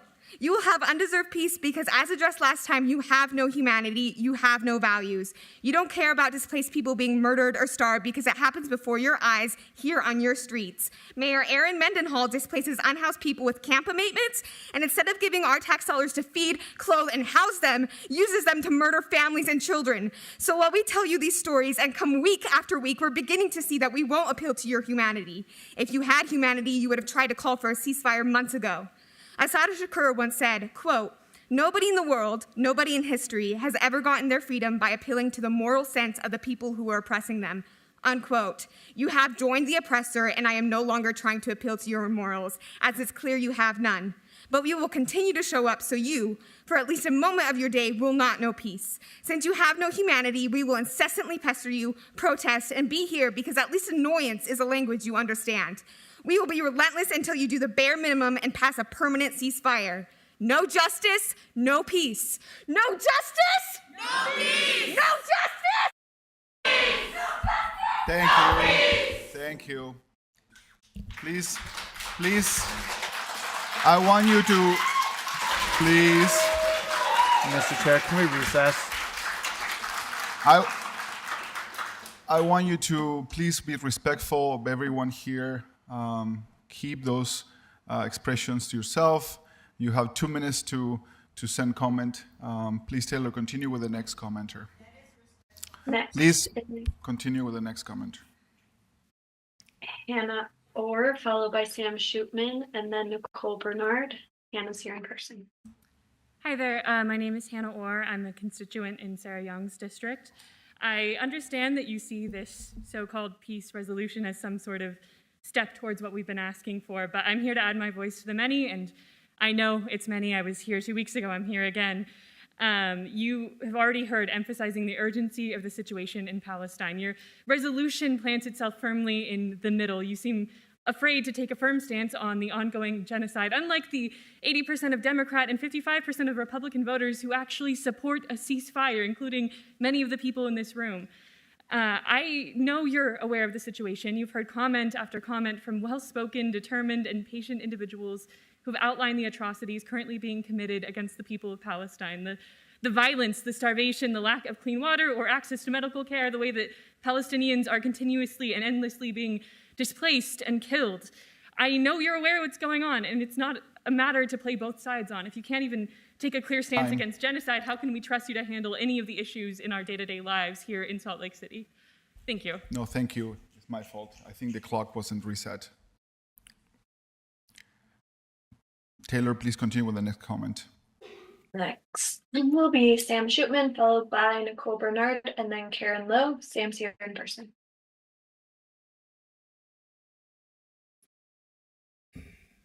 Hi, I'm Sam Schuman. I'm a member of Armed Queers. In the summer of 1831 in Southampton Canyon, Virginia, over 70 brave souls led by a tenacious preacher named Nat Turner, in response to the condition of their enslavement, rose up in self-defense. Turner believed that the revolutionary tactics would awaken the whites to the cruel reality of slaveholding, and however, in retaliation, 3 companies of artillery from the USS Natures in Warren, assisted by local militias, engaged in, quote, the slaughter of many blacks without trial and under circumstances of great brutality. And the local reverend wrote that, quote, many blacks are killed every day. The exact number will never be known. Counselors, would you have aided in the slaughter? In the winter and spring of 1943 in Nazi-occupied Poland, the inhabitants of the Warsaw Ghetto, in response to the condition of their imminent extermination, rose up in self-defense. Most of the Jews in the ghetto reportedly did not view their actions as an effective measure by which to save themselves, but rather as a way to retain their dignity and as a protest to the world's silence. After the fighting, nearly all the remaining 50,000 residents were captured and transported to the death camps. Counselors, would you have aided in the slaughter? During the fall of 2023, Palestinian resistance fighters from Gaza, in response to the condition of their forced displacement and massacre, rose up in self-defense. In retaliation, the Israeli government have besieged Gaza, leveling over 3/4 of all civilian infrastructure, killing over 35,000 human beings, 92% of whom are civilians, 60% of whom are women and children, and forcing those to remain to resort to eating weeds and drinking seawater out of starvation. Counselors, will you continue to aid in the slaughter? Free Palestine. Call for a ceasefire. Thank you. Next is Nicole Bernard, followed by Karen Lowe, and then Rabbi Spector. Nicole's here in person. Hello, my name is Nicole Bernard. I live in District 5. I moved to Salt Lake City from Cache Valley after finishing a graduate degree in social work from Utah State last year. I've been looking forward to living in a more progressive part of the state and having representation from elected officials that align more with my values. I'm shocked and disappointed at the response or lack thereof from this Democratic majority Salt Lake City Council in addressing the current genocide happening in Palestine. I hope that tonight my reasoning would be validated by a vote in favor for a resolution with strong language calling for an immediate ceasefire that reflected the voice of those of us sitting in this room and many others who are not here tonight. The collaboration on the resolution for peace that was voted on tonight ignores what was brought to you by stakeholders and advocates. It is a step in the right direction. However, it is not enough to send a strong message to the Utah legislature and again does not reflect the voice of your constituents. The resolution must recognize and denounce the ongoing genocide by Israel on the people of Gaza. The resolution must call for Utah legislatures to stop sending our tax dollars to help fund this genocide. I demand that the council adopt a ceasefire resolution modeled after those that have been passed in cities like San Francisco, Chicago, Dearborn, and many more. I work as a clinical therapist and understand the devastation that can result from trauma. What is happening in Gaza is unimaginable. Thousands of men, women, children, and animals are being traumatized every day, even as we speak. Not only are people being traumatized directly, trauma has been passed on generationally for decades and will continue because of the actions of Israel and the United States. In addition, Palestinian members in our own communities are being traumatized, watching members of their diaspora, many family and friends, being murdered and suffering on social media. Collectively, all of us in this state, this country, and around the world who have been and continue to advocate for a ceasefire are most likely experiencing symptoms of trauma and feel helpless when our efforts fall on deaf ears of our local and national leaders. Thank you all for being here tonight and speaking up. And I really, really hope that we can do this and that y'all can come back and we can do this better. Thank you. Next will be Karen Lowe, followed by Rabbi Spector, and then Jason Widdison. Karen is here in person. Hello, I am Karen Lowe. I live in District 5, which is represented by Darren Mano. Thank you. This morning, we saw our nation for the third time use its veto power to block the international call for an end to this slaughter. We're calling for an immediate humanitarian ceasefire to stop this massive slaughter. I appreciate your extra work. You gave up what I enjoyed, a long weekend, to try to address our concerns and our calls for action. You're asking our national leaders to do a job that they have very much promised that they will not do, to protect the civilian lives of people overseas, of the Palestinians, and to actually work for peace. Instead, we're sending them $14 billion of our dollars, that's $4 million from the taxpayers of our city, to fund slaughter of thousands of people. We want the war to stop. People are dying every day, and we just need it to stop. We have traditionally welcomed many refugees to our city, but people deserve to stay home and be safe, not to be driven south to Rafah and then be told that ground offensive is going to come into that city. Where next? To Egypt, to other countries where Israel will bomb them, where we've seen other countries, in the past, send in murderers under the guise of the International Red Cross. I urge you, as so many others do, I thank you for your consideration, your time for what feels like a matter that's difficult for you to have an impact on. I urge you to take this a little bit farther, and I too am a member of Armed Queers. Thank you. Next will be Rabbi Spector, followed by Jason Widdison, and then Shirazada Hamid. Rabbi Spector is here in person. Thank you so much for your resolution today because it focuses on the citizens of Salt Lake City, the citizens who elected you to make our city safer, healthier, and have improved education resources, not handle international affairs. No resolution that you pass will bring about a ceasefire, nor a release of hostages, nor an end to the barrage of rockets on Israel, which is why I haven't proposed a ceasefire or any sort of resolution at all, because it'll just alienate already vulnerable communities here. The Palestinians are indeed victims, and I'm not going to pretend that Israel is without blame for their plight. However, when I've been to a Palestinian refugee camp, I hear from the people there about how their own leadership has stolen billions of dollars meant for aid to pad their own coffers, build tunnels under schools and hospitals. I've heard from some of the 250,000 Palestinians of Lebanon who for 75 years have not been given citizenship or rights. The Egyptian government has said that they will not allow a single Palestinian refugee to enter their territory. And I have heard from some of the survivors of massacres of thousands of Palestinians in Syria. Have there been any resolutions proposed to advocate for Palestinians in these cases? I would guess not. It seems that advocating for the Palestinians only goes hand in hand with the demonization of Israel. Let me ask this council, with all the world conflicts that have been occurring, has there been any other country condemned to you as much as Israel has? Has there been any other country whose existence, with comments like from the river to the sea, or whose entire map has been draped with another flag, or referred to as is not real, delegitimized as much as the one and only Jewish state? When I was recently in Israel, I heard from Arabs whose family members were murdered or kidnapped by Hamas on October 7th and support Israel's efforts. The fact of the matter is that the Arab population of Israel and the Palestinian territories has been growing annually, yet we consistently hear claims of genocide. And while people are entitled to their own opinions, they're not entitled to their own facts. At our synagogue, we now have police around the clock due to the amount of threats that we've received. So I would like to thank you for focusing on the people of your city who are under threat, rather than the demonization and delegitimization of the whole Jewish state. Thank you. Next is Scheherazade Hamid, followed by Fran Lopez. Please, And let's keep the room in order, please. Taylor, please continue with the next commenter. Next, we'll hear from Scheherazade Hamid and then Fran Lopez, followed by Mahan Khalsa. Scheherazade, you may now unmute. I did not hear of ceasefire in your resolution. As of this morning, during the public hearing of the ICJ, 52 countries are testifying against the Israeli occupation in the West Bank, East Jerusalem, and Gaza since 1967.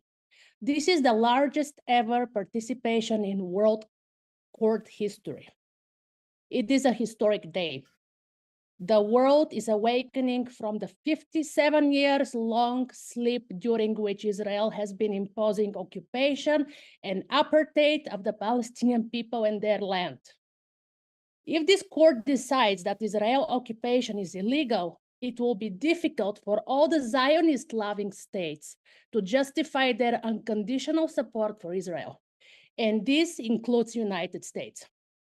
Yesterday, during the ICJ hearing, Rayat Mansour, the Palestinian ambassador to the UN, delivered a heartbreaking and emotional speech where he asked that Palestinian children are treated as children, not as a demographic threat to Israel. The situation in Gaza today is catastrophic. Starvation, no access to clean water and medical care. The victims are surpassing 35,000 civilians. There is a deprivation of fundamental human rights. This is not only a tool to humiliate people, but also an attempt to steal the land without the people, the primary approach of colonization. Today, all eyes are on the United States. How many of you, close allies, have to condemn the actions of Israel so you can change the course of history? How many children have to die so you can tell Netanyahu to stop? The United States has the power and capacity to end this genocide immediately. Free Palestine from the river to the sea. Thank you. Please. Next will be Fran Lopez, followed by Mahan Khalsa, and then William Bouya. Fran is here in person.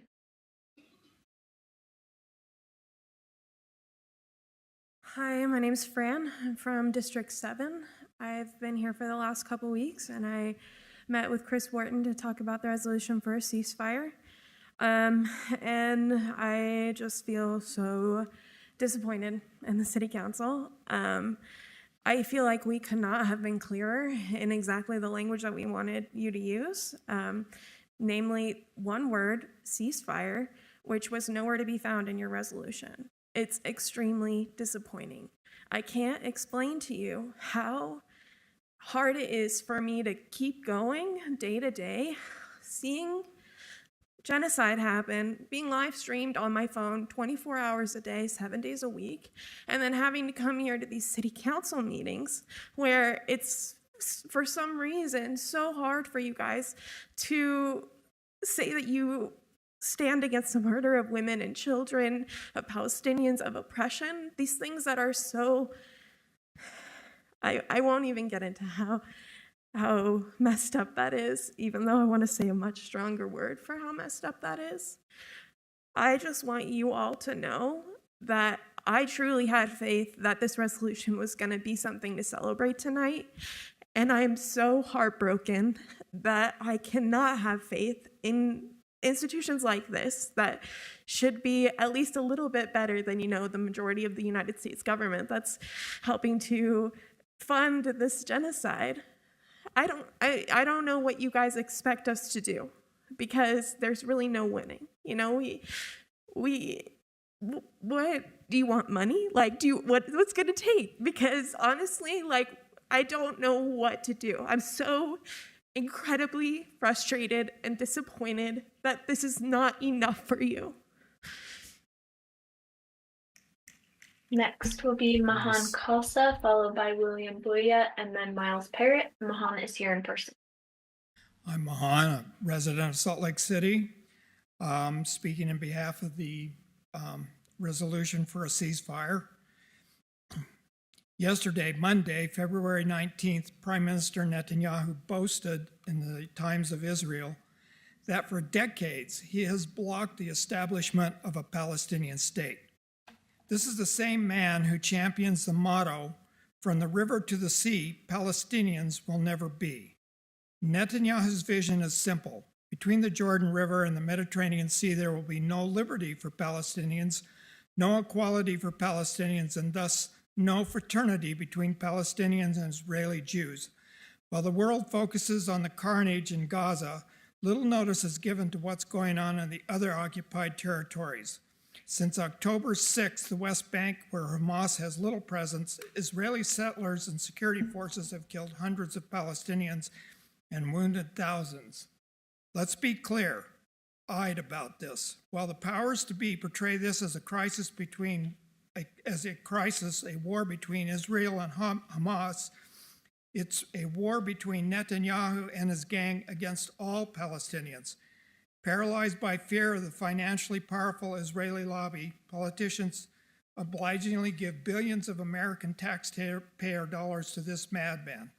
Unfortunately, it gets worse. Netanyahu not only desires the destruction of Palestinians, but also Iran, and he is bound and determined to get the United States in a hot war with Iran, a war that both Iran and the current administration claim they don't want.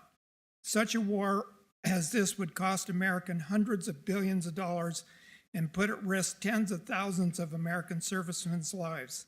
Every day that goes by without a ceasefire and meaningful negotiation is an opportunity for Netanyahu to expand the crisis. If calling for a ceasefire needs to be more impressive. Thank you. Thank you. Next will be William Buya, followed by Miles Parrott, and then N Canada. William is here in person. Hello, everyone. I'm William. I'm here on behalf of Palestine.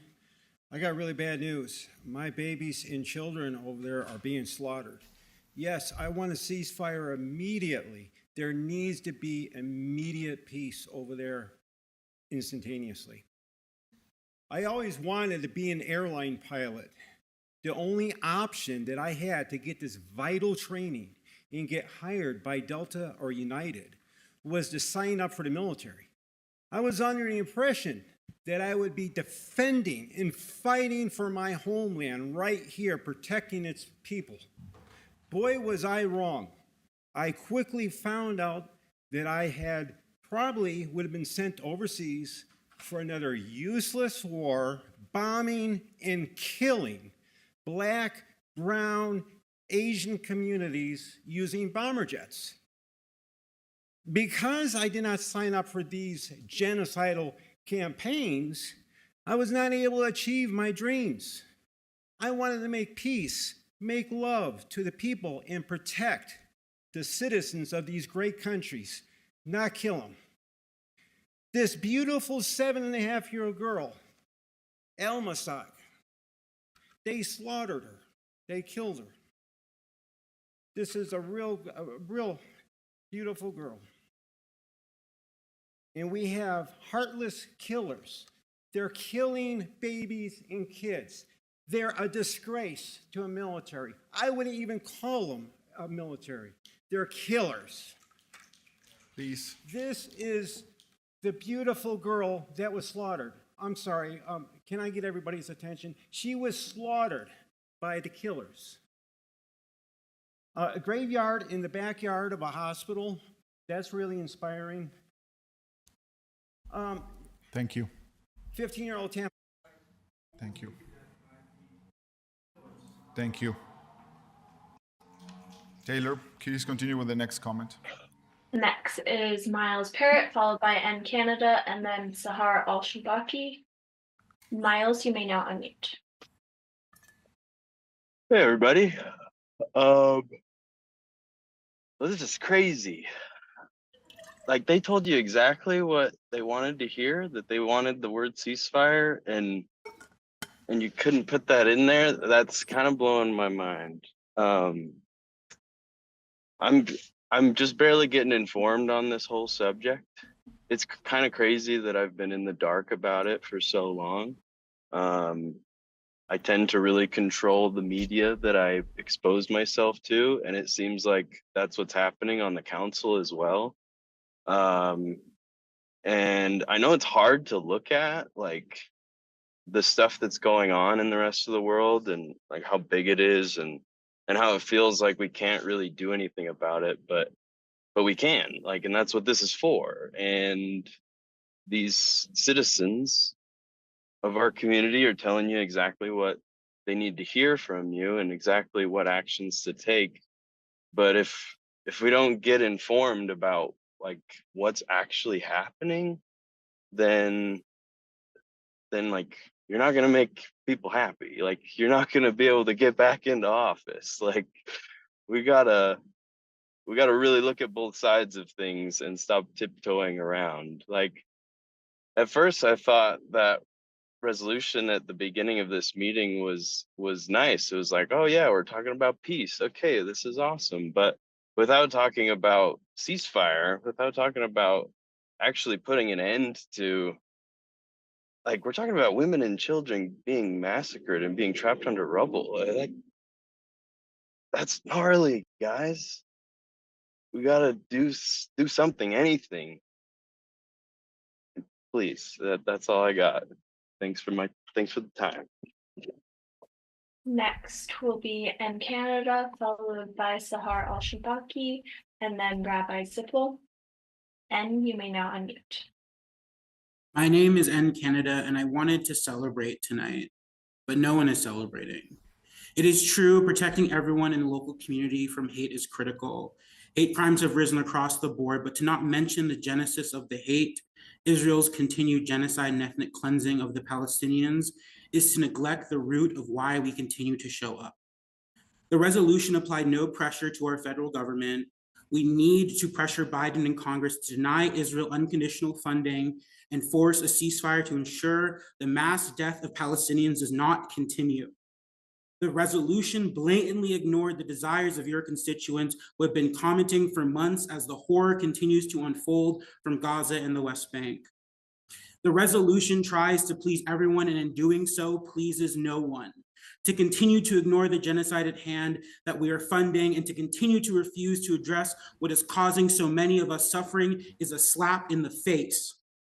I want to collaborate with you on other critical local issues, but your lack of moral courage makes me wonder if you even can tackle those issues with the fierceness that is needed. I wanted to bring my organizing powers and energy to help the council. Without caring about my people, I cannot back this body. This is a failure of leadership. Your bias against our local Arab, Palestinian, Muslim community is clear.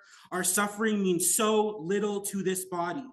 The pressure will increase as each one of my people is slaughtered.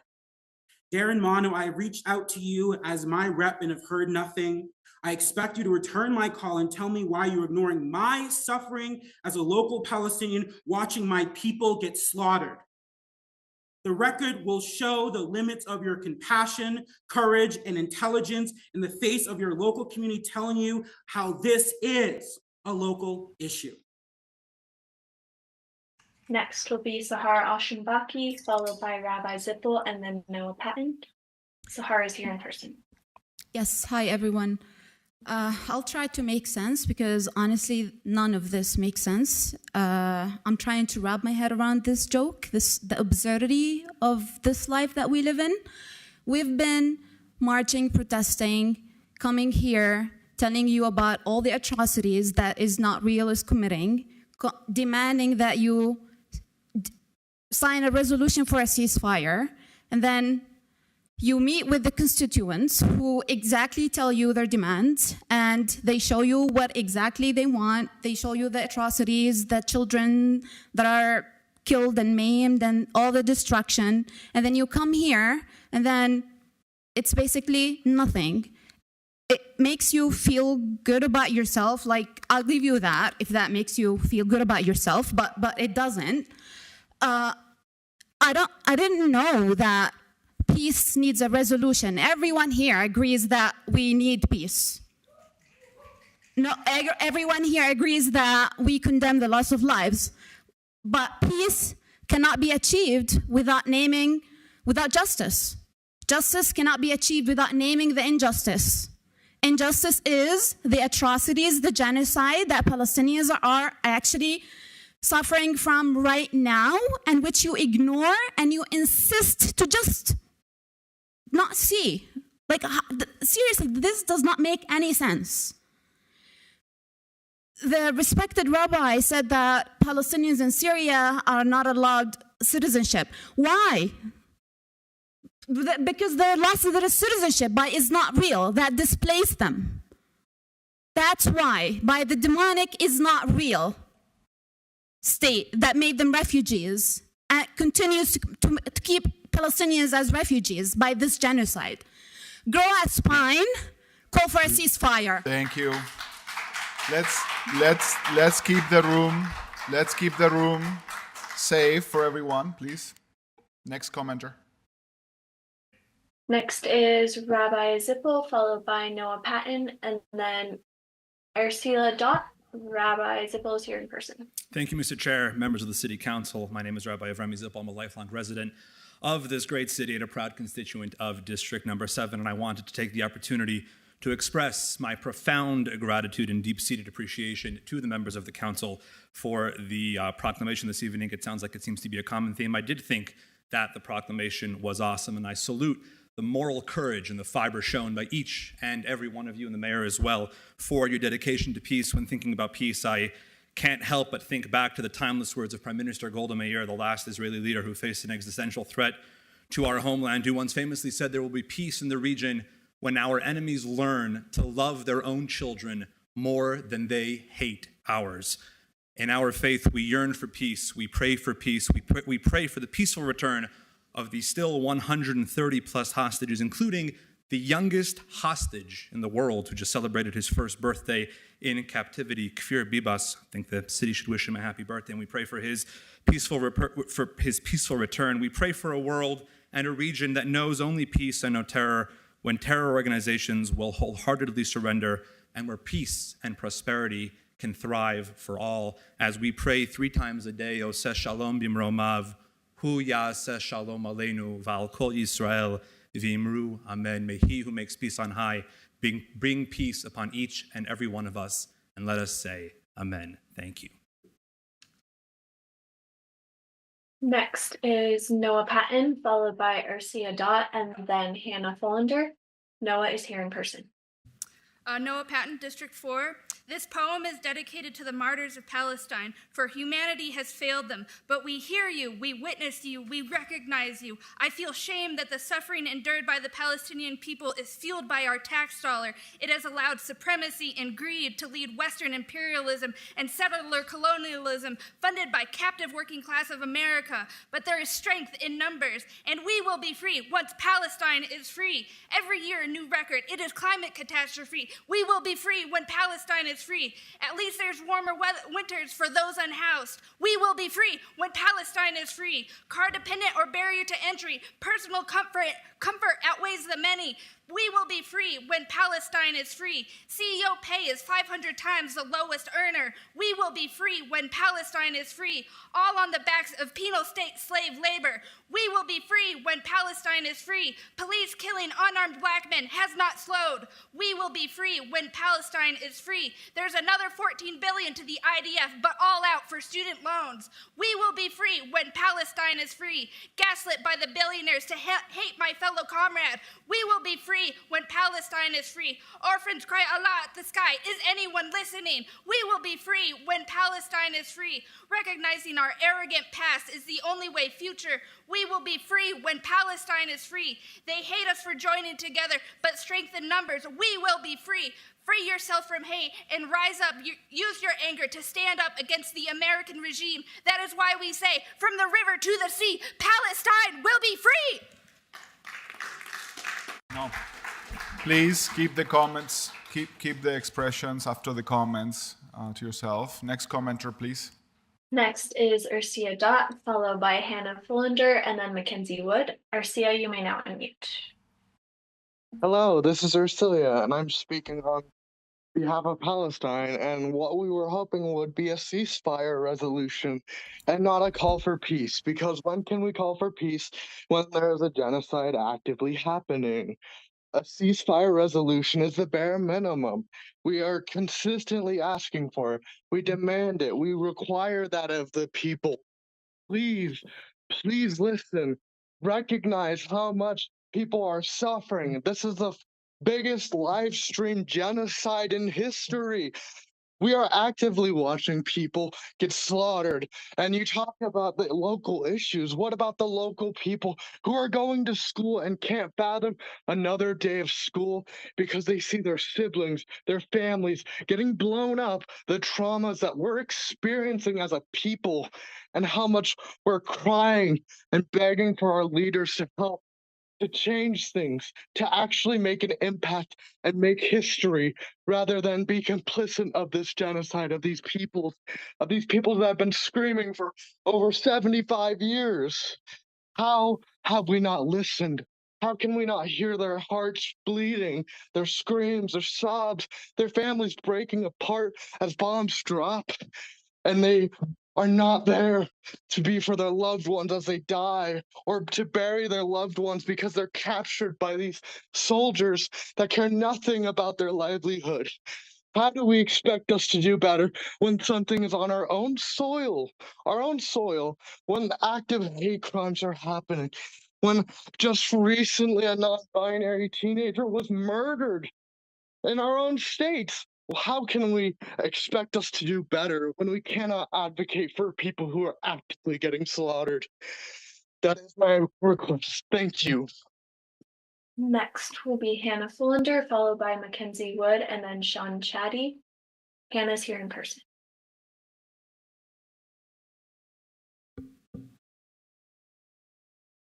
My name is Hannah Fullender. I am an attorney, a ski guide, and a court-appointed special advocate for children in foster care. I am a Salt Lake City resident and have called Salt Lake home for the last 13 years. I'm also a Jewish woman, a descendant of survivors, and a member of this small Jewish community, which has only grown closer since the brutal attacks of October 7th. As a Jew, I grew up with my fair share of mean comments, harassing phone calls, Holocaust jokes, and exclusion. Our world changed on October 7th, and the spillover of anti-Semitism has traumatized Jews all over the world. We are experiencing it on a scale many of us have never experienced in our lifetime. We have experienced threats against our existence as people have hijacked earnest pleas for peace, calls for death to Jews. These calls of genocide, global intifadas, and from the river to the sea have one purpose only, and that is to isolate, scare, and threaten Jews in Utah. A resolution for peace is welcome. I don't know anyone in my community who wants it more than all of us waiting for the hostages to come home to their families and for this war to be over. While the intention of promoting peace may seem noble, we must make sure that this resolution is more than empty words, and that these words do not become twisted into buzzwords used against the very groups it is intended to protect. We can't kid ourselves. This is a city council, not the UN. This council does not have a global voice, but it absolutely has a local one. The actions of this council directly affect me and my community. I thank the council for their unanimous support for a resolution for peace. I hope that an extension of the sentiments expressed in the resolution, this council will open a dialogue with Salt Lake's Jewish community to continue to combat anti-Semitism and foster a safe, inclusive community in Salt Lake. Thank you. Next will be Mackenzie Wood, followed by Sean Chatty, and then Matthew Weinstein. Mackenzie, you may now unmute. Hello, my name is Mackenzie. I'm District 7. I would just like to add my voice to call for a ceasefire in Gaza, and even in the West Bank, and for a free Palestine.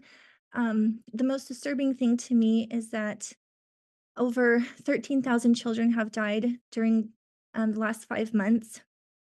And that I looked it up, and that is roughly almost getting to the amount of kids going to school in the Salt Lake district.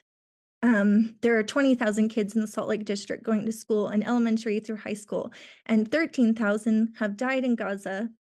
And it's too much, and it's continuing. There's a big target in the city of Rafah, and that holds 1.8 million people.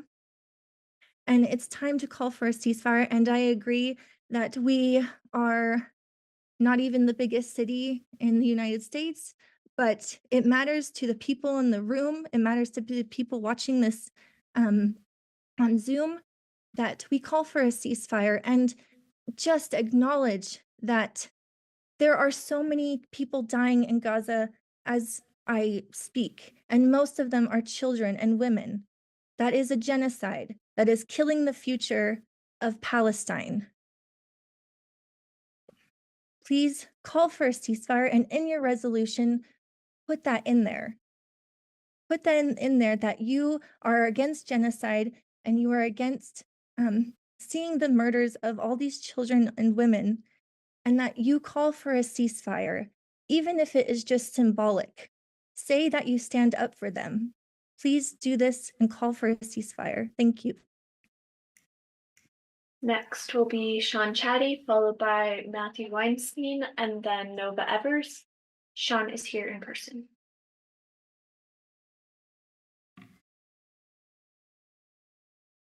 Thank you, Council.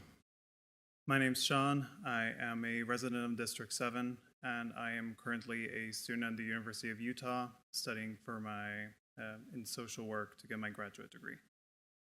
It has been 137 days of unrelenting pain. I had the horror of being able to see my loved ones, Dafna, Ella, Dikla, and Tomer, being kidnapped from their own house, live streamed by Hamas. Ever since then, my lives and the entire Jewish community's lives has changed, and sadly, it does not seem to be ending. Even as early as last week, we had a speaker come up to campus and spread very potent anti-Semitic tropes of Jews controlling the world, the media, and basically everything in between. That has left me and many other Jewish students and members of your communities feeling very unsafe. And I truly do sympathize with the other members here that are hurting for the Palestinian people. we want peace as well. We want them to be freed from Hamas. We want this whole thing to end and for all of the hostages to be released. Nobody wants this war to continue. And I applaud all of you for your bravery, for standing up, even with such buzzwords being used against you. Know that the Jewish community is very appreciative of your standing against hate speech. And all we can do is hope that the hostages will be released soon and everybody can enjoy peace Thank soon. you. Thank you, Council.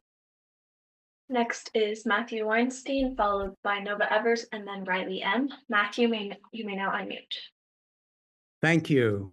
My name is Matthew Weinstein from District 6. I'm Jewish, and I'm sorry to find myself before you tonight to share with the council how disturbed I've been by the threats of violence against the Utah Jewish community from some pro-Palestinian advocates.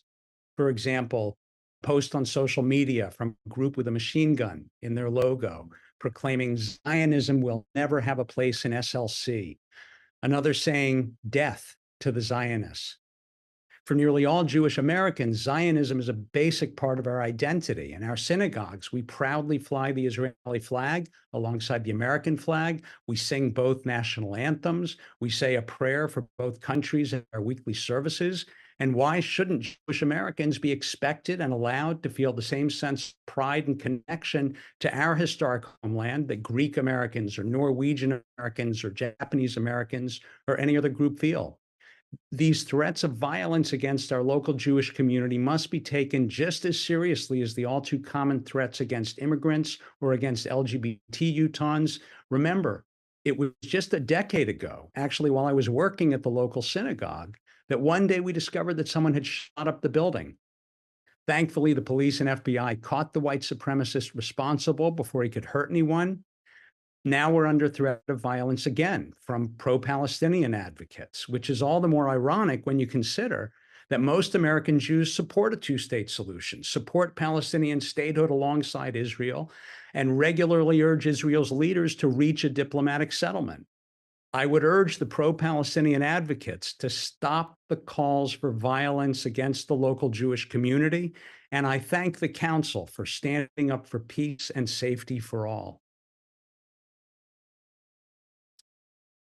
Next will be Nova Evers, followed by Riley M, and then Stuart Robertson. Nova, you may now unmute. Hello, my name is Nova Evers. I was here today to ask you to vote yes on an immediate ceasefire resolution, but the lack of the word ceasefire is heavy in the room. As our leaders, it is your responsibility to listen to your constituents. Palestinians in Gaza are being starved, deprived of humanitarian aid, and have little to no access to medical assistance. As of February 19th, 2024, there are 11 hospitals that are partially functional, 3 that are functioning at minimal capacity, and 22 hospitals are completely non-functional, with more than 35,000 Palestinians murdered and more than 69,000 injured, not including the thousands of people still lost under the rubble. Where can they go? Disease and infection is running rampant. They are displaced, living in tents and shelters that offer little protection because of the destruction of their homes. Enough is enough. It is time for an immediate ceasefire. From the river to the sea, a freedom for Palestine is a freedom for everyone. Thank you. Next will be Riley M, followed by Stuart Robertson, and then Michael Suhan. Riley, you may now unmute.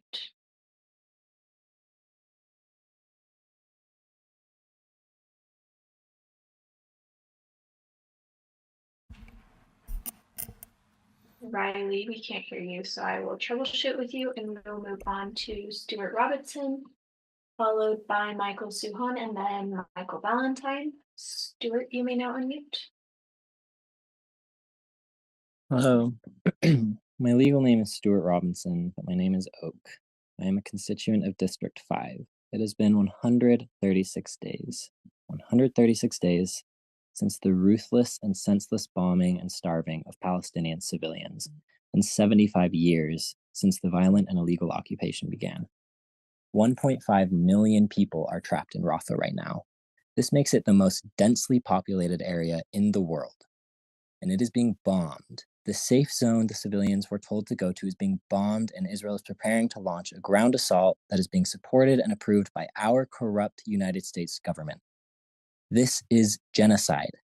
And as we've told you several times, this is an issue we are locally involved in. Our taxes and weapons manufacturers support this.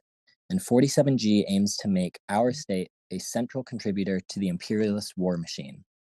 We will not allow this. These are local issues. When genocide is being committed, it is an issue for the whole world. You couldn't even use the word ceasefire. This is a genocide. What is wrong with you? Grow a spine and call this what it is. It's a genocide by all definitions, and we're telling you to call for a ceasefire. You didn't even say Gaza. This is not solidarity. It is cowardice, and you are just trying to placate us. You need to call for an end of aid to apartheid Israel and urge the Biden administration to facilitate a ceasefire. We will continue to show up, and you need to do better. Free Palestine. Please. Next commenter.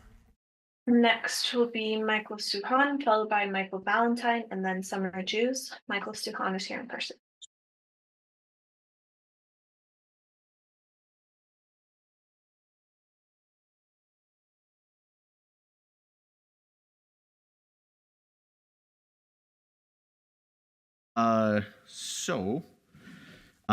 I'm from District 2, and I want to say I am so proud of everyone that is showing up week to week. And we are all fighting for a ceasefire of Gaza. True peace is seeing those in Gaza not being bombed daily. True peace is seeing those in Gaza like living their lives, full, healthy lives just like us. True peace is allowing those who live in Palestine to stay in Palestine. True peace is for our government to take a stand against genocide happening to the Palestinian people.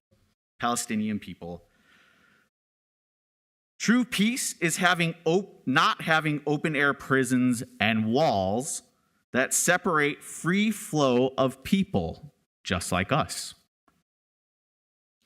However, this is currently not happening. A ceasefire is not anti-Semitic.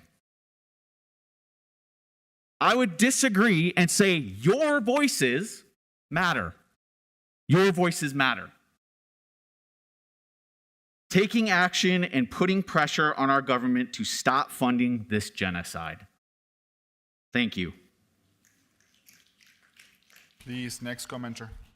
Next will be Michael Valentine, followed by Summer Jews, and then Ambreen Khan. Michael is here in person. So real quick to the Jewish community here and the rabbis, I appreciate you coming out. I got a question for you. If you support peace, why aren't you guys supporting a ceasefire with us? That's the number one thing that needs to happen. Bombing hospitals, killing children. No, this is not allowed. Please, this is not allowed. Please comment. The comments are to the council. Let's try to keep the room organized, respectful for everybody. This is a place that's supposed to be safe for everybody. We can restart the clock, but Okay, please. okay. I can talk fast. I know you do. So bombing hospitals and killing children and committing genocide and ethnic cleansing is not bringing hostages home. And I'd ask you to, I look into your Zionism. It's not what being Jewish is about. I'd like to thank Alejandro and Victoria specifically for meeting with us on Friday. I have a letter or a resolution right here in hand that we brought to them. It was modeled after the Chicago resolution. To be honest, I think it's one of the most progressive resolutions for a ceasefire in the country. We worked on it extensively with the Palestine community here. We also worked on increased anti-hate crime laws for Palestinians, for kifyas, for Palestinian flags. We're working with that ongoing with Victoria and Alejandro. We appreciate your leadership on this. We've applied for a permit to set up a vigil outside on city grounds for the victims of this genocide, which we're excited to do as soon as possible. And we also working to make Salt Lake City a sister city with the city in Palestine. I think this is a good step, but we need to do a lot more. And I am just baffled, like from the resolution that we brought to you guys. We even compromised on another resolution with you, and we made, which all parties were happy about. This is a far cry from the resolution that was passed. The Jewish community here says they need a dialogue, but apparently they have a dialogue with you guys. What you need is a dialogue with Palestinians because they're not being listened to right now. I find it baffling that we keep talking about this is not a local issue when we're trying to bring the freaking Olympics here. This is a document, the feasibility study for the Olympic Winter Games. There's a whole section here about human development and human rights context. And in the last 20 seconds, I'm excited to work with you guys ongoing. I don't think the council is the problem anymore. We need to address the elephant in the room, which is this mayor right here. And to be honest, no, the wrong mayor was elected. Michael, I was calling for a ceasefire resolution. Sorry. I still got like 50. You can take your 15 seconds. Wrong mayor was elected, and we're going to keep seeing that. I was calling for a ceasefire resolution That's before time.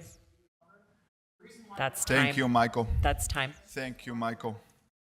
Thank you. Next commenter. I want to remind everyone, please. I want to remind everyone about the rules. Let's keep this place safe for everyone. Let's respect. We certainly know who you or what comments you care the most. Please keep this room respectful. There is other points of views in this room as well. There is some people online. This needs to be a safe place for everyone. I appreciate everyone. Try a little harder. This goes for everybody, not only for one side or multiple sides. It goes for everyone. Keep this room safe. Next commenter.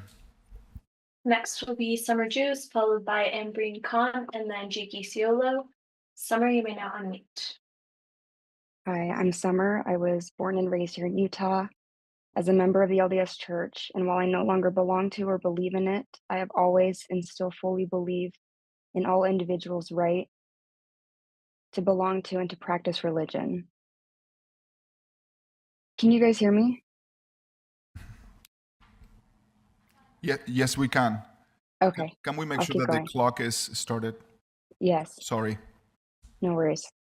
I have some statistics and facts to share. Number one, if you were to attend one funeral a day for each child who has died in Gaza since October 7th, you would attend one funeral every day for 27 years. Number two, 80% of all starving human beings in the world are currently in Gaza. Number three, nearly 1,000 bloodlines have been eliminated since October 7th, meaning not a single human being in the hundreds of thousands of years of the creation of a heritage remains alive on this planet. Number four, this was pulled this morning from Merriam-Webster. The definition of a concentration camp, quote, a place where large numbers of people such as prisoners of war, political prisoners, refugees, or the members of an ethnic or religious minority are detained or confined under armed guard, used especially in reference to camps created by the Nazis in World War II for the internment and persecution of Jews and other prisoners. The parallels are clear. This is a genocide. There should be no threshold for genocide. Murder is wrong. Discrimination against those of any religion is wrong. So please use your voice, your power, your position to call for an immediate and permanent ceasefire. Please use it accordingly. Please. Thank you. Next will be Ambreen Khan, followed by Jiki Ciolo, and then Ram Zamir. Hi, everyone. I am Ambreen, and I'm in District 2. I've met with actually most of you. I didn't write an elaborate speech today. I am just going to speak, but I'm going to share one quote by the late John Lewis, who was an amazing politician. He said, "A democracy cannot thrive where power remains unchecked, and justice is reserved for a select few. Ignoring these cries and failing to respond to the movement and simply is not an option. For peace cannot exist where justice is not served." So I want you to remember these words from John Lewis, who led the way for a lot of politicians and a lot of movements, including the civil rights movement. I'm a healthcare provider. I took an oath to do no harm, to protect people, to preserve life, to speak up against people who are silenced. And we share that because you all took the same oath. You took the oath to protect your people. Aaron, I would like your attention. You all took that oath. And I call on you to tap back into why you chose to serve this community.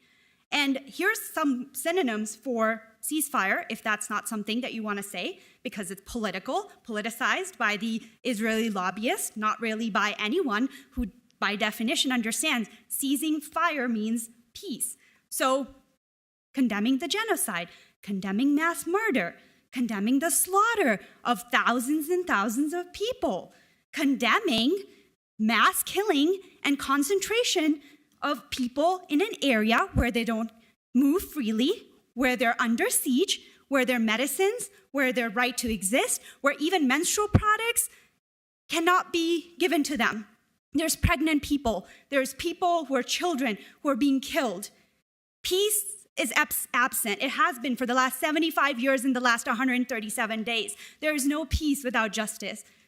So please do better. We are urging you to do better, to have a stronger resolution. Thank you. Next will be Jakey Ciola, followed by Ron Zamir, and then Michael Veronakis. Jakey's here in person. Testing. I hope that you can join the 10 Utah House of Representatives who used the word ceasefire this morning. I hope that you take their lead. I have been talking about hope lately. How do we feel and find hope amidst genocide? I remember that hope I felt when many of you were elected to this council, but that hope has gone away as your silence on human loss is loud. It should not matter that you took an oath for local. Are we not all interconnected to every human life across the globe? Is our liberation as a community not tied to the liberation of Palestinians? The only hope I have found is in community. The last 5 months, I have met hundreds of new people. We have connected, shared space, grieved together, been enraged, and have continued to show up for one another.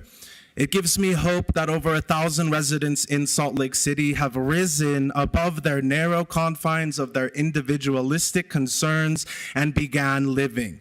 These residents understand that we are interconnected and have moved away from an individualistic mindset or the Salt Lake City first mentality. Salt Lake City could and should be an example for cities across the globe that not only do we fight for our families and neighbors locally, but we also fight for the families living abroad. Our location is but a location in this human experience. Salt Lake City could be the beacon of hope. This council could champion what hope looks like while we live under harmful systems. Peace is but the white man's word. Our word is liberation. The fight for liberation gives me hope. We are hope. This is what hope looks like. Hopelessness is the enemy of justice. Do not be hopeful of current systems such as these systems that were set up this way. We must find hope every day being in community. The people behind me give me hope. Let us use this hope we feel today to fuel us as we fight against systems of harm and end all occupations, the U.S. war machine, and a free. Thank you. Thank you. Please keep your comments to yourself, your expressions. Next commenter. Next is Ron Zamir, followed by Michael Veronakis, and then Andrea Ramos. Ron's here in person. Hello, my name is Ron Zamir, resident of District 3. You've heard now for the first time in 2 months the silent voices of the Jewish community. We live in this community, we grow in this community, our kids go to school in this community, and for the past 3 months we've been nursing this fear by people that use the word ceasefire, but what they mean is destruction. What is the river to the sea? What river are they talking about? What sea are they talking about? Please, no, that's not allowed. Exactly. Why attack our rabbis? Does it make them feel good? I came here to speak about peace, but after hearing the bile against the Jewish people, I realized nobody here wants peace. You are the brave ones to put forward a resolution about peace. But talk about a ceasefire that lets the Hamas continue its tyranny, their oppression of the LGBT community, of women in Gaza. People have a hard time hearing about it, and they will interrupt and they will try to say things. But at the end of the day, there is not one person in our Jewish community that doesn't want this war to end. we realized what it would take for this war to end. Getting rid of Hamas and their tyranny of Palestinians, letting Palestinians express their national aspirations in a two-state solution, that is not part of what Hamas wants. Our world was different on October 6th. You are not hearing these things to the council on October 6th, but on October 7th, the equation changed.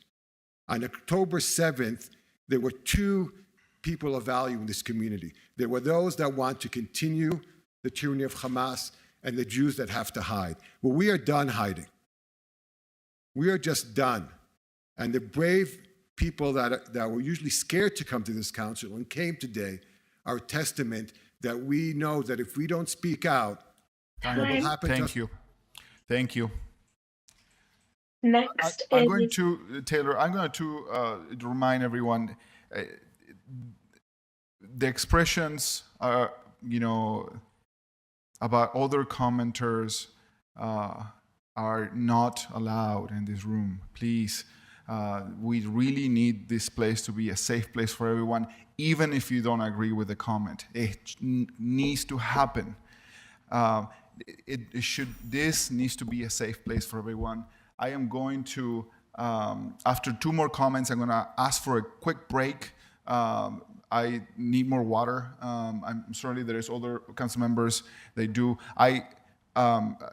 Please give us two more comments, Taylor, and then we can recess for 5 more minutes or 5 to 7 minutes. Thank you. Mr. Chair. Yes. Can I just say too that I understand that it's not part of our rules, and I think people are free to comment on what they want. But for me, it's not helpful or persuasive to target either one of us or the mayor in your comments. I'm interested in hearing the policy positions and stances that you want to communicate to us. I'm interested in hearing anybody that wants to speak to us, but those comments are not persuasive to me, and they make it hard they really detract from the message when I hear that. Please, thank you. Are we okay to move on to the next commenter? Thank you. No. Let's go to the recess right now instead. Thank you.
back. Just as a reminder about the rules of decorum and how this place needs to be a safe space. If we want to make sure that these rules are obeyed, and if the rules are not obeyed, we may adjourn the meeting. So let's give the opportunity for everybody to speak and take their time. Again, I think we all are here together to make sure that you have the opportunity to speak. So if the rules are not obeyed and respected, includes all booing or commenting or yelling in favor or against the comment, I might call the meeting adjourned. So this is the last item on the agenda. I hope everybody has a chance to speak. But if we are not obeying the rules, we will close the meeting. Thank you. Taylor, may you start with the next commenter? Next will be Michael Barakanakis, followed by Andrea Ramos, and then Aziz Abzuya. Michael, you may now unmute. Hello, City Council. I'm Mikey Varanakis, and I just want to ask you to please draft and vote on a real ceasefire resolution. The people of Salt Lake City are counting on you to enact the will of the people. Over half of all voters support a ceasefire. This is our will. We don't want our money to be responsible for the deaths of over 35,000 people. We don't want to feel voiceless anymore. We stand with Palestine. Thank you so much. Next is Andrea Ramos, followed by Aziz Abzuya, and then Kalani Kredi. Andrea is here in person.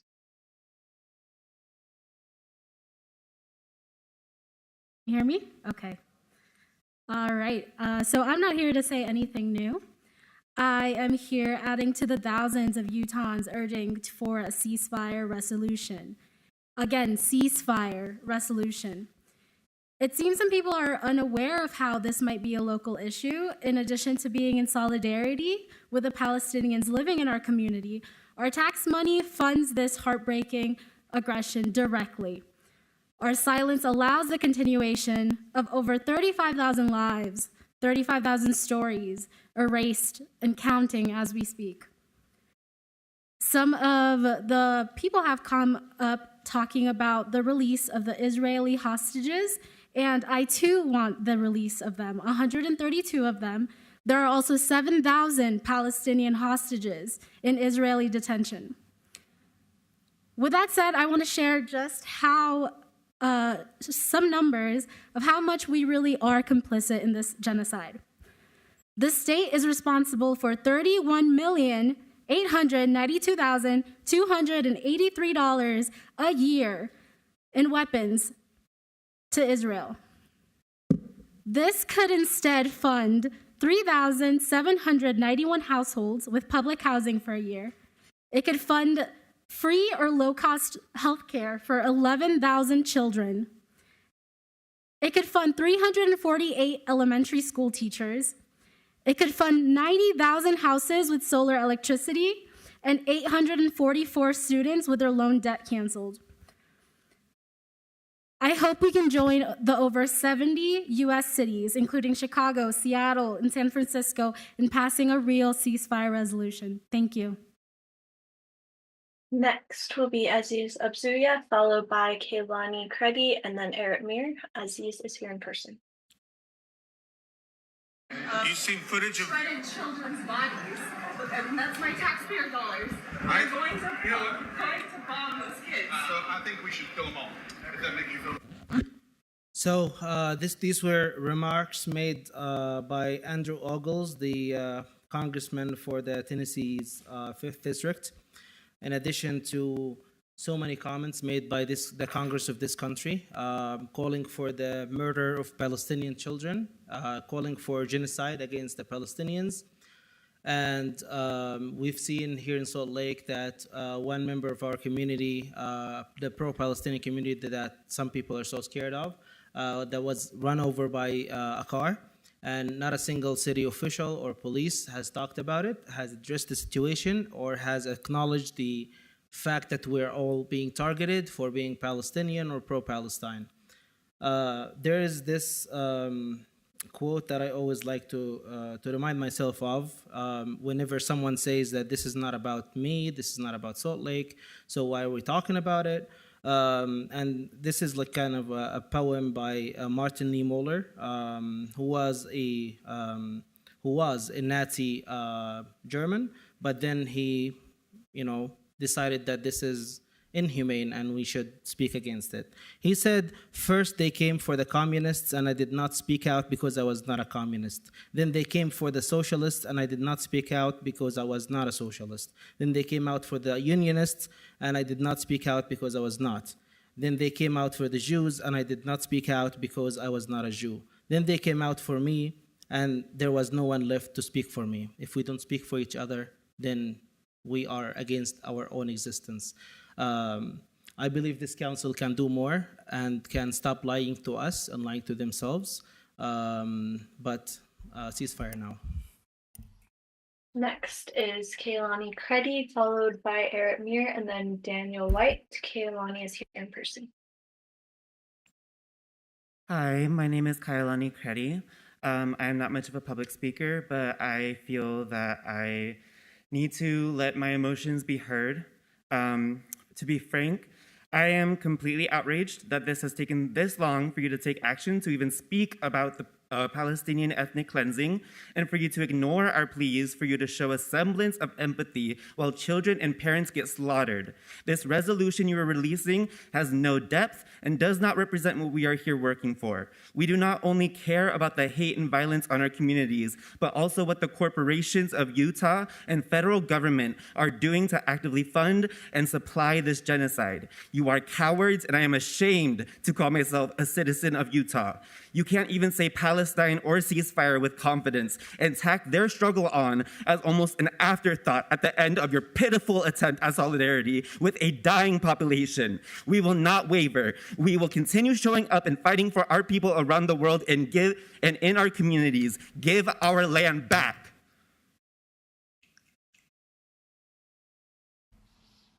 Next will be Eric Muir, followed by Daniel White, and then Adam Stone. Eric's here in person. Good evening. It's Erez, but that's fine. So my name is Erez. I've been living here for 17 years. I moved to Utah to work in a high-tech company as engineer, came from Israel. We love Utah. We have a family here and the kids that go to the U. This is a great place to live, and I appreciate all that. I made a speech, and it was about resolution and peace, but I never been in those meetings before, and this is overwhelming for me, like what I heard here. The thing that I think what I want to just say is that I feel bad because there is so much knowledge that need to be shared on what's really going on. When whatever the Palestinian people going through, for sure, we all feel bad about it. I mean, we all talked about it.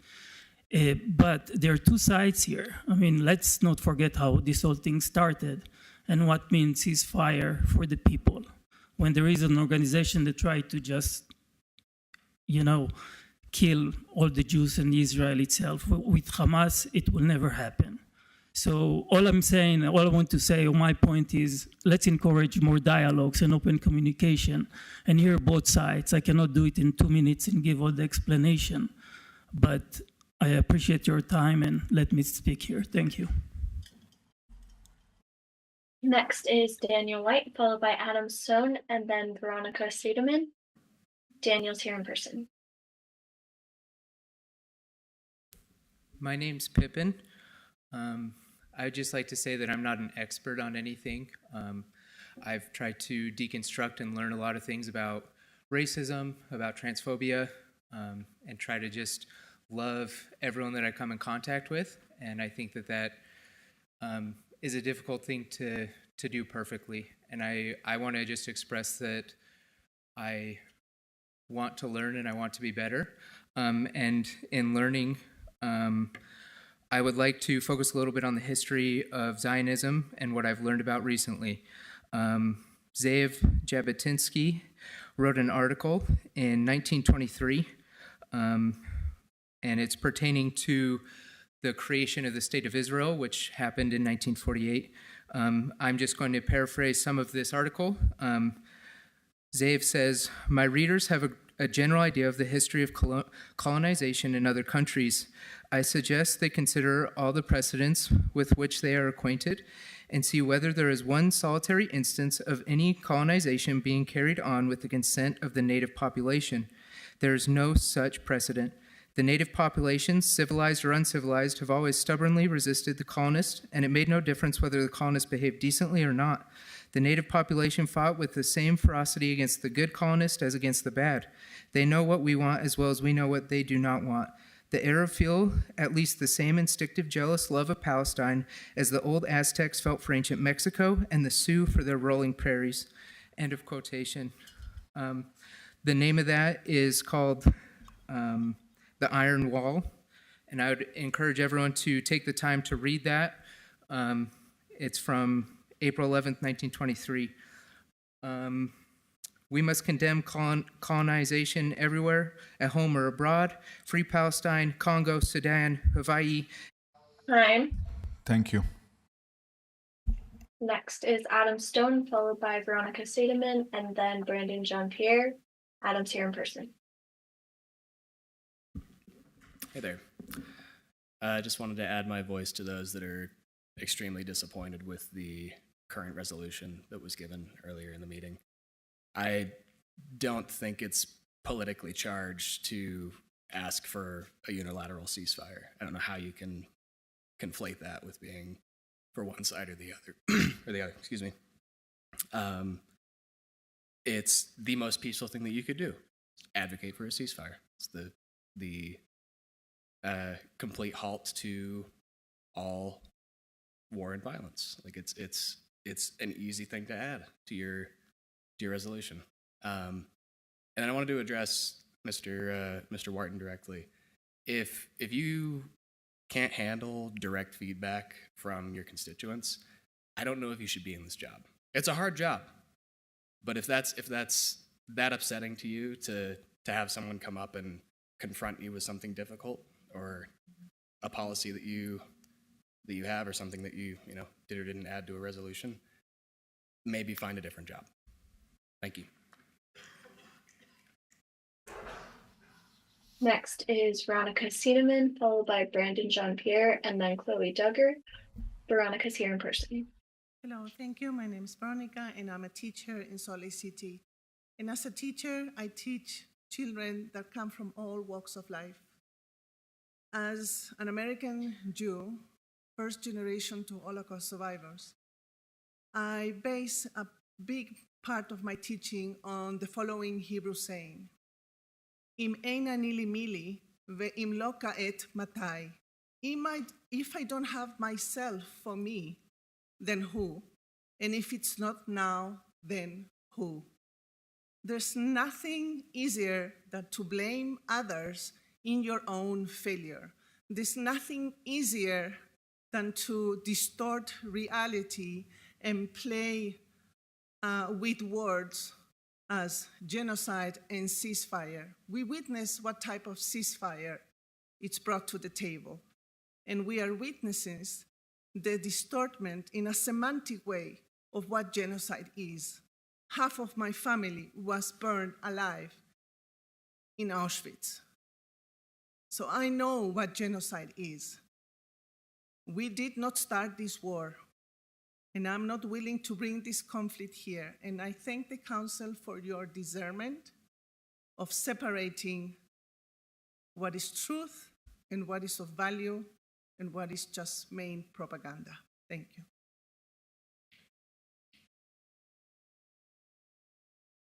Next is Brandon Jean-Pierre, followed by Chloe Duggar, and then Callie Wilson. Brandon, you may now unmute.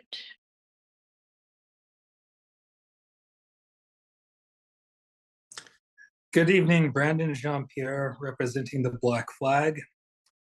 In my personal experience, there seems to be a growing consensus that Salt Lake City has fallen victim to active and aggressive gentrification. The most prominent examples include the downtown Sugar House and Liberty Wells neighborhoods. This seems to be inevitably encroaching upon the Glendale and Rose Park neighborhoods, as the city itself appears to be directly financing these activities through its redevelopment agency. I would like to request a private audience in the coming weeks to seek assistance with a proposed complement to redevelopment in regards to housing. My contact information has been submitted to this forum. Thank you.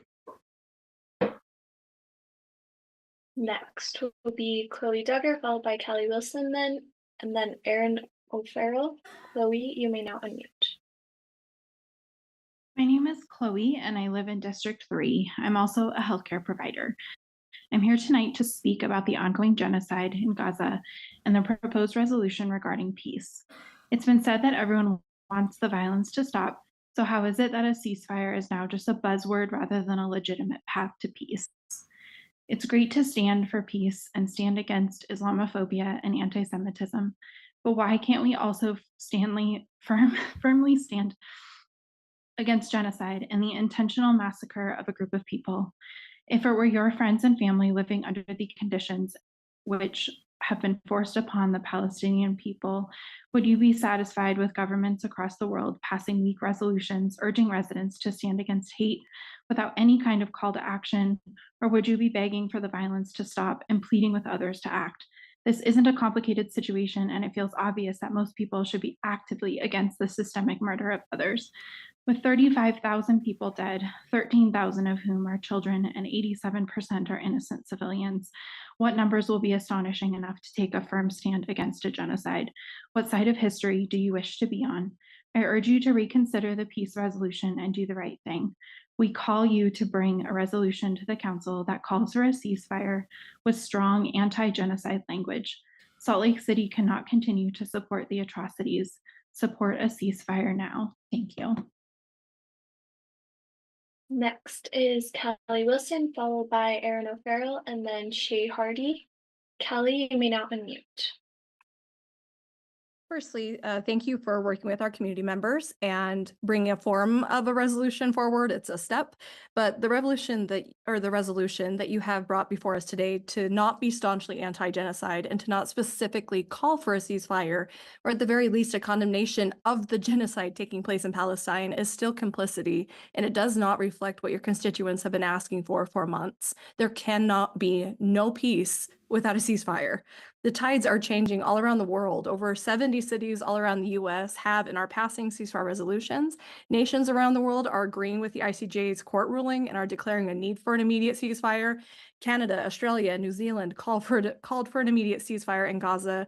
All EU states except for Hungary have called for immediate pause to lead to a lasting ceasefire. Even President Biden muttered the word ceasefire last week. So I just don't understand why you can't use that word as well. This genocide directly affects our community here in Salt Lake City. Anti-Arab, anti-Muslim hate crimes, and anti-Semitism are at an all-time high. A ceasefire resolution is essential to address this. Palestinians are residents and contributing members in the state of Utah. What we do here does affect the ripples across our country. Salt Lake City passing a ceasefire resolution sends a strong message that the city does not stand with those that support funding just genocide, to show that the city is safe for everyone by standing in progress with humanity. Week after week, we've been here, we will continue to be here, we won't stop speaking up. So, please hear us and bring a resolution forward that calls for a ceasefire and includes strong anti-genocidal language. There can be no peace without a permanent ceasefire. Next is Aaron O'Farrell, followed by Shay Hardy, and then Zoe Wood. Aaron, you may now unmute.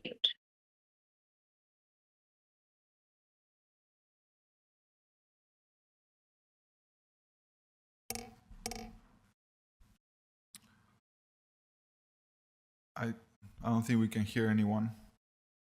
We'll move on to Shay Hardy, followed by Zoe Wood, and then Natalie Diltz. Shay should be here in person. Hi, my name is Spencer Hardy. I'm the Director of Family Support Services at Primary Children's Hospital, but I'm here today representing myself. I'm a member of District 7, and I am here as a queer trans man in support of a free Palestine.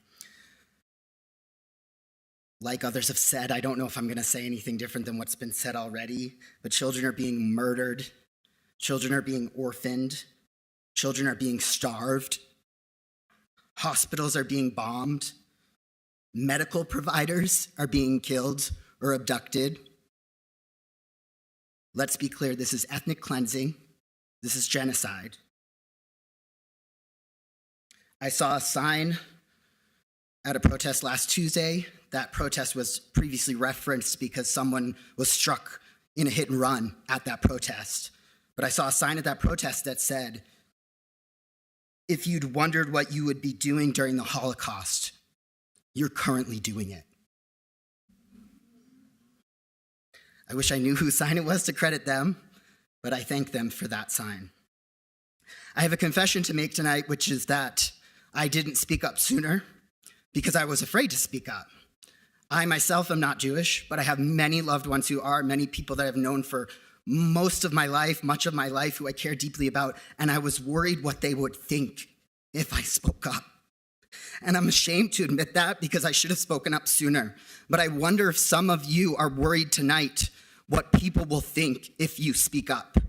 And so I ask you to reflect on that. I ask you to really think about that and sit with that. Because calling for a ceasefire is not anti-Semitic. Your constituents are asking you to stop business as usual. It was really hard to sit through business as usual tonight. We're asking you to do something, so please listen. Next will be Zoe Wood, followed by Natalie Diltz, and then Benjamin Fisher. Zoe, you may now unmute. Hi, I'm Zoe Wood. I'm Israeli and Jewish woman. I appreciate and I'm thankful for your joint resolution for peace tonight. There's no place for a growing sense of personal insecurity in Salt Lake, and your concern today is a significant part of many meaningful steps that need to be taken to maintain the sense of security for all of us. And to emphasize the importance of your statement, I would like to offer a perspective as an Israeli and a Jew living in Salt Lake. A professor at the U brought in a guest speaker to lecture about white supremacy and without hesitation regarding the possible ethnic cultural composition of the students seated in the room. He compared Israel to Nazi Germany with no basis whatsoever. As you already heard this evening, Jewish students were present. There are posters throughout Salt Lake City containing hate speech, demonstrations justifying October 7th atrocities committed by Hamas, who are following the Nazi actions which we all condemn, keeping the calling for the annihilation of Israel, which is a homeland for all Israelis residing in Salt Lake and our families who have lived in the state of Israel for many, many years. Every call for a ceasefire without mentioning the return of the Israeli hostages who are being raped and tortured for more than 136 days, nor the missiles directed to Israeli population daily from the north and the south is a violent towards Israeli public and the common sense. This behavior and hate speech, including some statements in this meeting, undermine my personal security as a Jew and Israeli living in Salt Lake. So with that, your statement is very meaningful, and I hope this resolution will bring space for healthy conversation over hate. Thank you. Next will be Natalie Diltz, followed by Benjamin Fisher, and then Naomi Flinders. Natalie, you may now unmute. Great, thank you. I'm not sure if the timer is on, but I'll start. Hello, my name is Natalie, and I'm a resident of District 4, and I'm speaking to the council today regarding your peace resolution. I'm glad you have finally listened to your constituents. There is much more work to be done, and you failed to use the explicit language to call for a ceasefire. Your language for peace is vague, and it fails to make it clear what hate the council condemns. The violence that Israel perpetuates against Gaza directly impacts your constituents. What will this resolution do to protect Salt Lake citizens against this hate? And if you don't believe this hate is happening, there was a vigil for Palestine on Saturday where people drove by and yelled obscene things at the demonstrators. And of course, there's not to mention the violence that's being perpetuated against the Jewish members of our community, the Palestinian members of our community. It's just really scary to see how things are trending.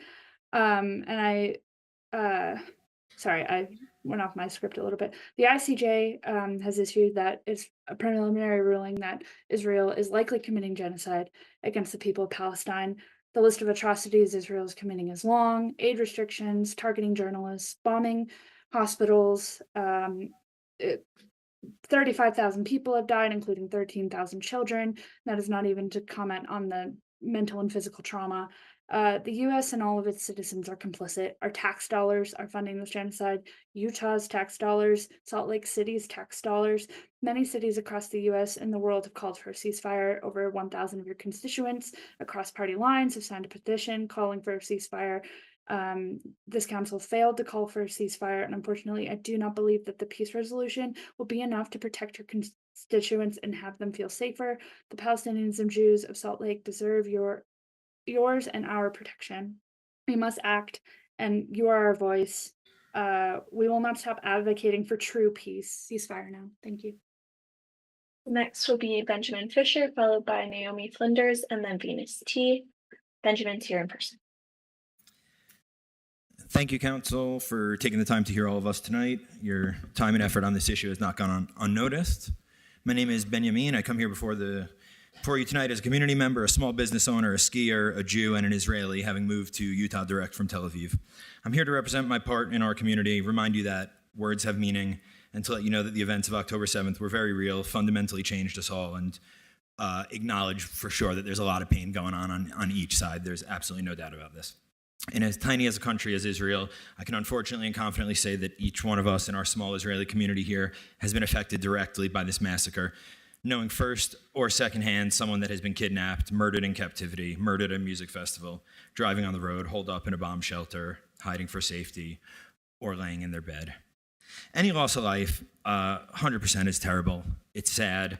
Any loss of civilian life is one too many. There's absolutely no doubt about that.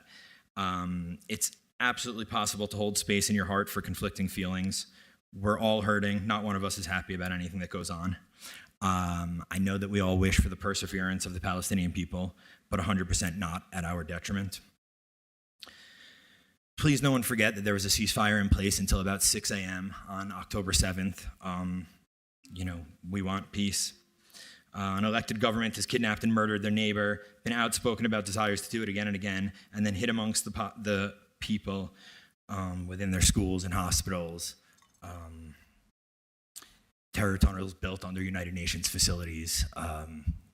It's absolutely insane. A free Gaza begins with freeing the people from Hamas. We all want to see an end to this as well. We want to know that we could sleep safely in our beds without being massacred or kidnapped. A blind call for a ceasefire, demanding a ceasefire without also demanding a safe return of the hostages, is an empty and meaningless plea that ignores a fundamental and key part of this: peace and safety. If we want peace, I encourage anybody to have a dialogue with me. We're only going to... Thank you. Next will be Naomi Flinders, followed by Venus T, and then Marid Ruiz. Naomi, you may now unmute. Hi, can you hear me? Yes. Okay. First, I'd like to say that where my taxes go is a local issue. I'm here to call for an end of any and all U.S. aid to Israel. My name is Naomi Flinders, and I think it's important to note that not all Jews are Zionists, and not all Zionists are Jews. My ancestors upheld Mormon Zionism, so unfortunately, I know the lies of Zionism deep in my blood. If you learn your history, you will know that Theodor Herzl founded Zionism in response to anti-Semitism, but his solution embodied the very essence of what he was harmed by. Aligning yourself to white supremacist ideologies does not create safety. Ethno-states do not create safety. The state of Israel does not create safety. Zionism, IDF, and Israel, the state of Israel, is to Judaism as the Manifest Destiny, KKK, and the USA is to Christianity. Please. Because of Manifest Destiny, 12 million indigenous people died within present U.S. geographical boundaries between 1492 and 1900. Many of these indigenous people who resisted were called savages, animals, and uncivilized. I'm here to state that critiquing the violence of the oppressed will not set us free. As you sit now in your comfy seats of power, it's your turn in the long, riddled U.S. history, riddled with massacres and genocides, to take your stand. Time. Thank you. Next will be Venus T, followed by Marie Ruiz, and then Amir Khaleh. Venus, you may now unmute. I appreciate the acknowledgement that this is an urgent matter that needs to be addressed, but what a spineless resolution to follow up with. It doesn't take moral fiber and dedication to peace to ignore the root of why a call for peace is even needed. We asked for a resolution to stop funding a genocide, to support humanitarian aid and resources being allowed to people that are actively being ethnically cleansed, to stop dehumanizing Palestinians, and apparently this is a controversial take. Nothing should be controversial about putting forward a resolution to a ceasefire. Chris, I know you said that it makes you not want to change your views when people call out your words specifically, but Chris Wharton mentioned a few weeks ago that his priority is not with passing a resolution, that the pain inflicted from this genocide is bilateral, and you must cater to all communities impacted. I know this might be hard to believe, but bilateral does not mean equal. I'm not interested in your bilateral care when it caters to those most privileged and least impacted. You make a mockery of those who are being actively genocided. I have grown less and less surprised by your complacency as well as your contribution to the narrative that there are no consequences for supporting genocide. Even when this genocide is paid for by your constituents without our consent, and how disgusting is it that you have constituents that are forced to send aid through their taxes to murder their families and their friends, and the best you can tell them is that if you support a ceasefire resolution, it will hurt the feelings of those who are not being genocided in this situation. That we support peace for all. Well, I would really hope we support peace for all, but let's start with those who need it most. I feel it really important that we mention that there's a difference between anti-Zionism and anti-Semitism. It is so dangerous to the Jewish community that we have to blur these lines. Nobody's faith should be used to justify ethnic cleansing and murder. The best way to bilaterally help those who are hurting is to call for a ceasefire for all and use the word Time. ceasefire. Next will be Marie Ruiz, followed by Amir Khaleh, and then Jill James. Marie is here in person. I'm gonna take a quick note here. Let's keep the the room and keep doing. You were doing so great. I want to make sure I'm committed with you to make sure that everybody has time to speak. If you're not obeying the rules, we may adjourn the meeting. And then there's going to be people that didn't have the time to speak, and they have been waiting for hours. So let's give the chance to everybody to say their piece, to come here, to jump online. So please keep this room safe. If you agree or disagree with any comment, please keep it to yourself. Taylor, you can call the next commenter. Next is Amir Khaleh, followed by Jill James. Or next is Marie Ruiz, followed by Amir Khaleh, and then Jill James. Marie is here in person.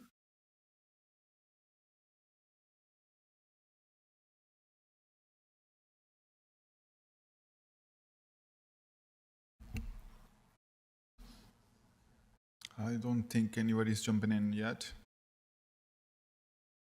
Okay, then Amir Khaleh, followed by Jill James, and then Maya Skurnik. Amir is here in person.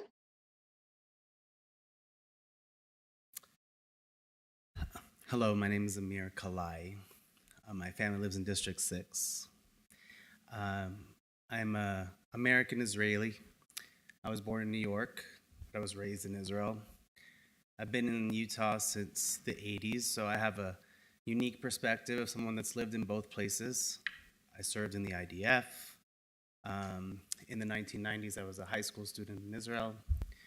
I marched for the Palestinian state. I supported a two-state solution. I still do. I was there on Dizengoff Street when terrorists came blew up bombs, had body parts all over the buildings, had to pick up hands, had to put them in bags, had to pick up blood stains from the floor. So I've experienced both sides of the challenge. We absolutely do support a ceasefire, but we don't support a one-sided ceasefire. We don't support that we get murdered and then everybody tells us you need to sit back and let people murder you. We don't support that. Atrocities are horrible, war is horrible, and unfortunately, the price is what the price that you pay. Unfortunately, that's what's happening. But if we could have everybody come home and Hamas stop doing what they're doing, change their charter that says they want to destroy and kill every Jew in the world, that they want to wipe Israel off the map so it doesn't exist anymore, those are the things that we need to change. We're open to dialogue with the community here. We're open to talking to people. I've reached out personally to members of the community to have dialogue with people on the other side, not to get any type of response. And the reason we have this challenge is because people don't have the right information. So I thank you for doing what you did. I thank you for the resolution that you did. Thank you. For your time. Next is Jill James, followed by Maya Skurnick, and then Ethan Marion. Jill's here in person.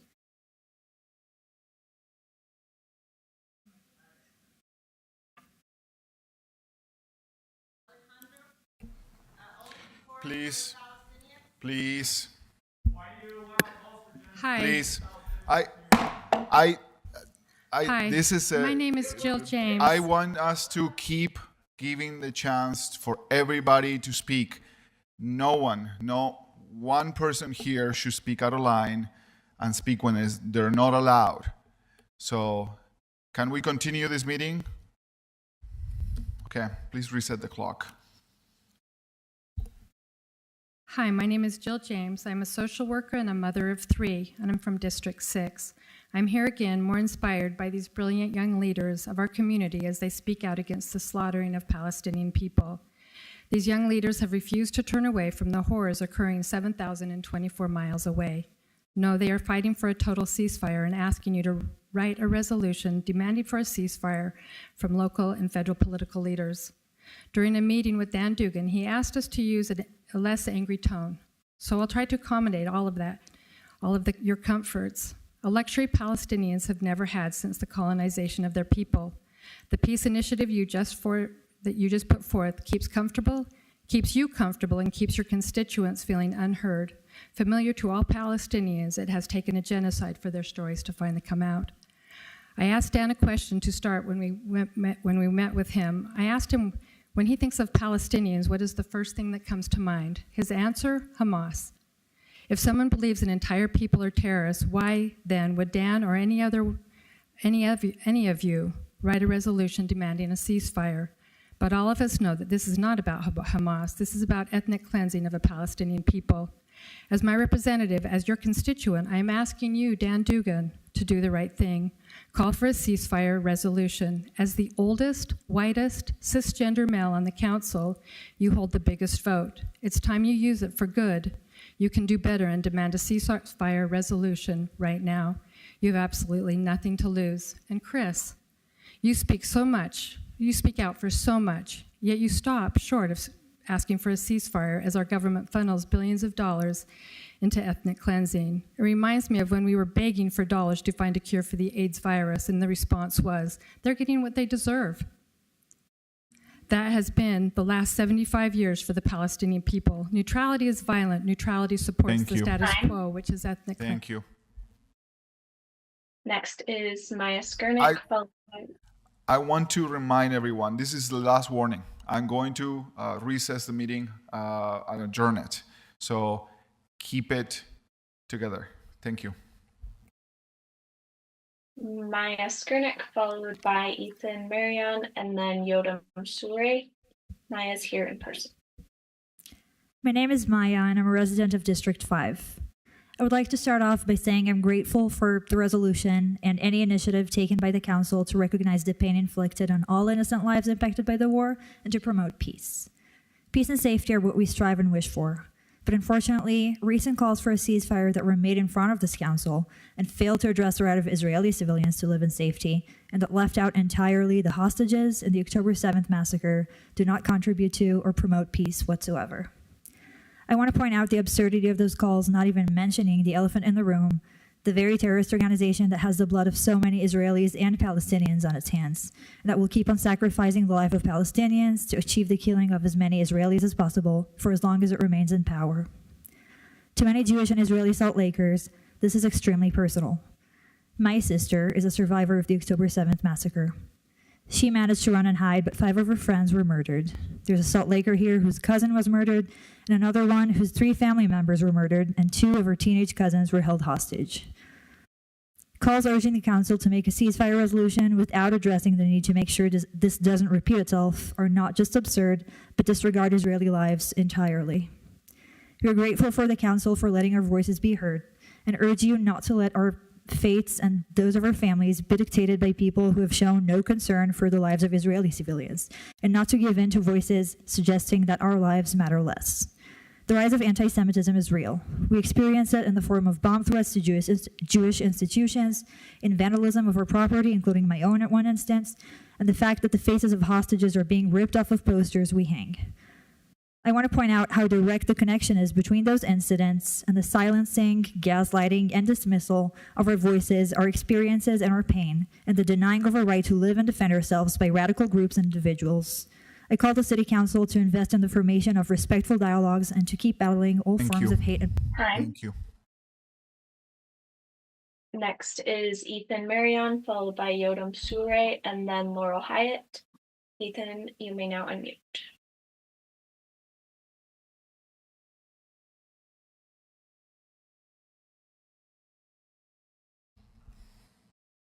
Okay, can you hear me now? Yes. Okay, perfect.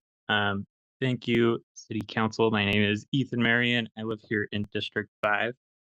I am here and really wishing to just speak on the call for a ceasefire in Gaza and in Palestine. You've heard a lot of different comments tonight, and I think such a key piece of this is recognizing the importance of acting sooner than later. Just yesterday, Johns Hopkins released a report that talks about how in the next 6 months, as many a quarter million Palestinians could die if things do not change course, if things do not stop. And I think it is absolutely our responsibility and our imperative to do what we can to try and stop that from happening. I think there's an important piece too that oftentimes we think, oh, this is across the world, it does not impact us. But there are so many elements that come straight from Salt Lake City, straight from Utah, that not only directly are related, but are directly funding the killing and murdering of Palestinians. And so we do need to call for a ceasefire resolution. We do need to take those steps so that not only are our tax dollars not being spent for that, but that the war economy that really exists within Utah, specifically underneath the umbrella of 47G, does not continue to profit and make millions of dollars off of killing people across the world. I think it is the least that you can do as our elected leaders at this point to call for a ceasefire. Thank you. Next will be Yodam Sure, followed by Laurel Hyatt, and then Abby Carroll. Yodam's here in person. Thank you, City Council members. Thank you, Mayor Mendenhall, who has unfortunately left. My name is Yotam, and I'm an Israeli PhD student here at the U, and I'm a resident in District 3. Ever since the horrific October 7th attack on Israel, there's been an extreme rise in anti-Semitic and anti-Israeli attacks here in our city, which include bomb threats on synagogues and Jewish centers, community members receiving death threats and being harassed for being Israeli and Jewish, and constant spread of misinformation and lies about Israel and the Jewish people. Although these actions are performed by a small minority whose goal is to cause mayhem, their actions affect the whole community. I also note that Islamophobia and anti-Arab sentiments are of course horrible and have to stop in the same way that anti-Semitism and anti-Israeli behavior needs to stop. We are always encouraging dialogue, and we believe that you can befriend people who you disagree with. I would like to thank the City Council for the resolution that has been passed today, and would like to end by saying that we applaud and thank the City Council and anyone in the community who has worked to help, to support, and to recognize the suffering of people who has been inflicted due to the war. Thank you. Next is Laurel Hyatt, followed by Abby Carroll, and then Kylie Aquina. Laurel, you may now unmute. Hi, my name is Laurel. I live in District 4. I spoke a few weeks ago about how personal the violence in Gaza is to members of the Salt Lake City community. I think that's been brought up several times, but continue to think of Palestinians living here in Salt Lake and who are waiting to hear if their family members have survived 137 days of constant bombing, as well as the individuals who are no longer waiting for an answer because they know that their family members are dead. I spoke about my friend whose entire family was bombed and no longer has contact with any of the, I think, 16 family members in the regular family group chat. To hear that y'all prioritize safety while thinking about these Salt Lake City residents, as well as their loved ones in Palestine, is challenging because the violence has not stopped for a moment for them. I have heard the word peace many times, but I don't know what progress towards peace we have made tonight. 48 American cities have called explicitly for a ceasefire, and given that the US vetoed a ceasefire in the UN today, I find it hard to believe that as an American capital city that we don't have our role to play in at least trying. It's a small effort, but what effort wouldn't you take to end a genocide? Declining to take a stance on genocide is an endorsement. When you talk about peace, but you cannot say the word ceasefire, you really aren't saying anything at all. And so I join with the others here in asking y'all to continue the steps that you have started and call for an explicit ceasefire so that we can try to end the loss of life as soon as we can. Thank you. Next will be Abby Carroll, followed by Kylie Aquina, and then Christina Perez Christensen. Abby's here in person. Hi, I wanted to address the Israeli man that spoke earlier, who said that he's calling for peace, and at the same time he called for the abolishment of Hamas and their tyranny of Palestinians. So by definition, tyranny is cruel, harsh, and unjust governmental oppression, and that man called for an entire nation to be abolished. Anyways, I'm going to quote Greg Stoker. If you guys don't know who Greg Stoker is, I highly recommend you look him up. A buffer zone is broadly defined as a neutral zone or area between two potentially hostile nations, designed to prevent any overt acts of aggression or any area serving to mitigate or neutralize potential conflict. Buffer zones have various purposes, politically or otherwise. They can be set up for a multitude of reasons, such as to prevent violence, protect the environment, shield residential and commercial zones from industrial accidents or natural disasters, or even to isolate prisons. And a demilitarized zone is a subtype of buffer zone, and we know how long those things can last. There are actually around 10,000 villagers living in the demilitarized zone between Turkish and Greek Cyprus. Israel is directly targeting civilians along with the border, threatening a brutal assault on Rafah as part of their established military doctrine. Collective punishment in order to put pressure on the Egyptian government to receive refugees and evacuate the ethnic cleansing of Gaza. While Egypt may lose aid, we've seen that Israel will not. I think people are starting to now understand how US diplomacy works and the myth that is international law. And of course, the absolute worst case scenario is for Israel to eventually say that Hamas is in the buffer zone at Rafah crossing between Palestine and Egypt. They will have to attack the buffer zone. If they claim that Hamas is in the buffer zone, they will attack. Israel is already attacking Lebanon, Syria, Yemen, occupied Palestine, their own people. The Apache helicopters on October 7th demanded the Hannibal Directive. So I encourage everyone to go look that up because there's a lot of misinformation going on around here. And that's all I'm going to say. Ceasefire now. Free Palestine. Next is Kylie Aquina, followed by Christina Perez Christensen, and then Heather Cox. Kylie's here in person. All right, well, y'all had one job tonight and we didn't get it. Okay, so we said we demand a ceasefire. We demand the defunding of military aid to Israel. The spineless resolution drafted could have just been an email tonight. And it may as well just have been an email.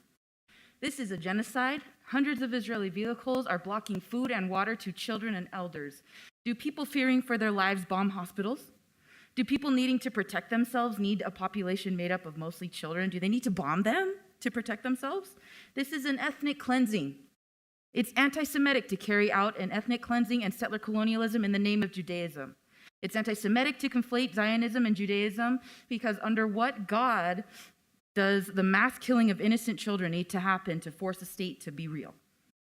Indigenous people do not bomb our own lands. Indigenous people do not have to steal and kill to make the land love us back. Indigenous people do not build over their dead. Indigenous people know better than anyone what a genocide is. And none of y'all listen to us. We told y'all. We have been protesting for 5 months straight. Do you think we'll stop at 6?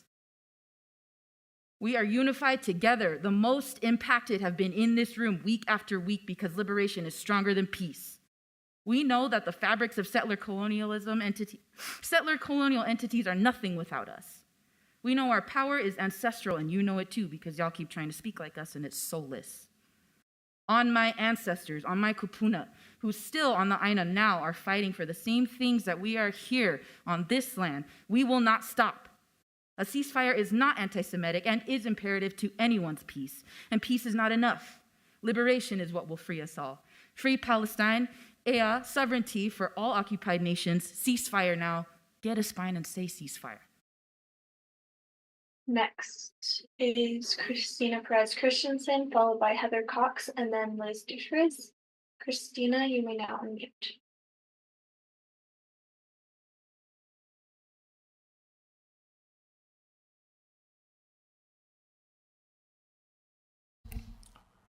I think Christina is there.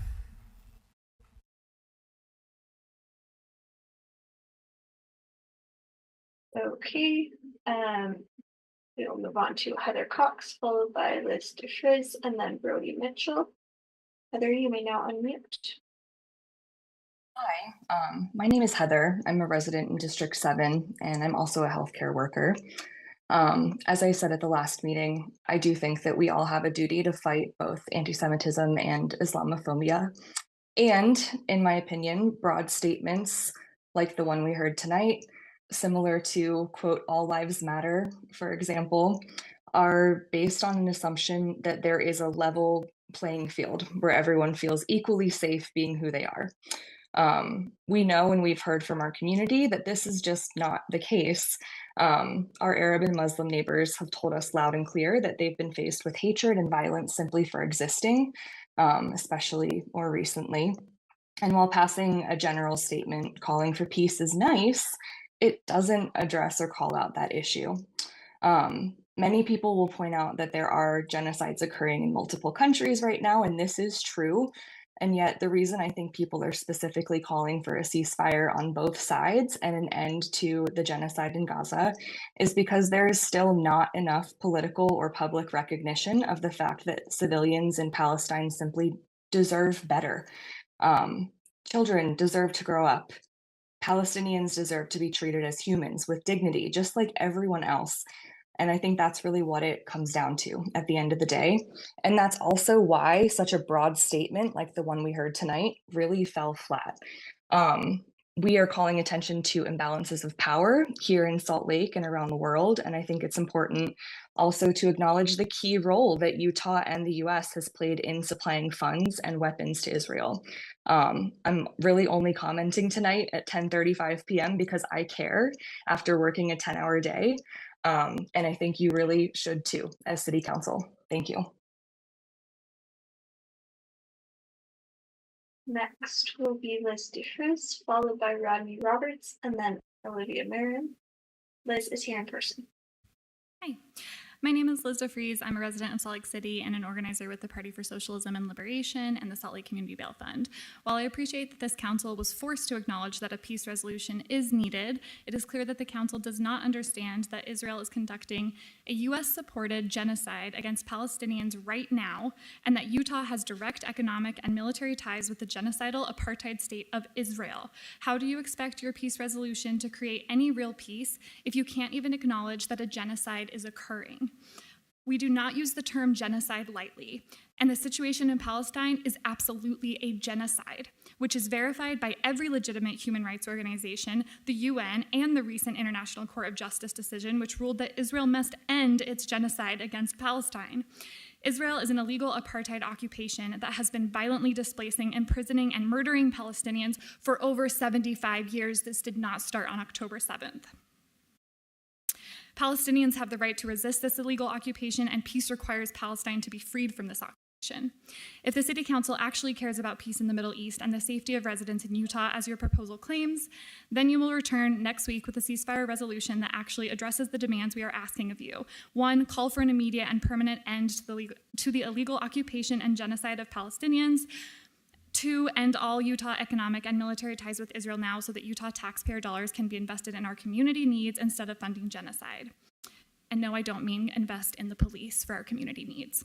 In particular, the divestment of Utah funds must include cutting public funding from Utah's 47G coalition, which is made up of private and public institutions fueling weapons and manufacturing and the war economy across the state. 47G has expressed their full support of genocidal Israel and directly benefits from profits from this Utah-Israeli relationship. The divestment of public funds from the Utah war economy should also include divestment from our violent and racist police forces, which actively suppress all progressive protest movements. We will not accept fake reforms or toothless resolutions. We demand you take action now. Thank you. Next will be Rodney Roberts, followed by Olivia Marin, and then Josie Kahn. Rodney is here in person. My name is Rodney Roberts. I live in District 5. I suppose I appreciate the consideration of a resolution. However, your gutted version of a resolution meant to simply appease the people in this room is terrible, does absolutely nothing to actually help the situation, and is insulting. Not once were the war crimes committed by the Israeli apartheid state condemned, nor was the commitment to continue a genocide backed by the U.S., or even a mention of Gaza or the word ceasefire. A new resolution must be drafted that goes beyond broad words about general peace. We ask that you draft a resolution that will call for an immediate and permanent end to the occupation in Palestine, as well as the immediate ceasefire to end the genocide, and all funding from the Utah economy to the genocidal state of Israel be cut immediately. This includes divesting from the 47G coalition, who fuel weapon manufacturing and the war economy here in Utah. The exclusion of these demands feels as though you're not taking the situation in Gaza seriously, or just not paying attention, so allow me to help. Over 35,000 Palestinians have been killed since October 7th, 13,000 of those being children. Israel has also made it clear that they are committed to indiscriminately bombing Rafah, a tiny area in the south of Gaza, where 1.4 million displaced people are living in makeshift shelters without access to basic survival needs, completely exposed with absolutely nowhere else to go. This situation is dire, and we need a resolution that matches the seriousness of this situation. Prove that you have an inkling of a moral compass to do the minimum as far as morality goes, which is to stand up against a textbook genocide. Call it what it is, a genocide, and call for what is needed, a ceasefire. Use your influence as elected officials to truly help. Next will be Olivia Marin, followed by Josie Kahn, and then Coward Bingham. Olivia's here in person. Hi, I am coming here to you as a student, a business owner. I adore Utah, but it's also very hard to be a part of a community represented by people who are not listening to their constituents. UN experts are appalled by egregious human rights violations to which Palestinian women and girls continue to be subjected in Gaza and the West Bank. I highly encourage you to read the UN's report that was just recently published this last week. And I also just want to say that Jews across the whole nation are calling for a ceasefire. It is the bare minimum. I don't know how many more weeks you want us to come here to encourage you to do the humanitarian thing. I know you are all human. I know you all have a heart. I encourage you to dig deep. I encourage you to educate yourselves. If we can do it, you can do it. You know, we're in this together, but it's very hard to support you when you aren't listening. We've been here month after month, and you need to listen. Over 35 Palestinians have been brutally murdered in the past 137 days. That's outrageous. Look up how many kids were murdered in the Holocaust across years. It's incomparable. Please do something. Many members within this community do not feel safe, myself included. It's just the bare minimum. Call for a ceasefire. I don't know why people were thanking you for doing what you should be doing, which is being peaceful. They shouldn't thank you for that. That's what you should do. Call for a ceasefire now. Next will be Josie Kahn, followed by Coward Bingham, and then Danny Erickson. Josie, you may now unmute. Hi, everybody. My name is Josie, and I'm a constituent of District 4. I'm a graduate student at the University of Utah. I'm a scientist, I'm an educator, and I'm here along with my community for several weeks in a row to once again stand up and demand that Salt Lake City condemns the genocide in Palestine. Once again, I would just like to reiterate everything that my community has already said, and I would like to mention again something that somebody else has already mentioned, but that we had a peaceful vigil this Saturday at the Capitol because everybody here is in a constant state of mourning.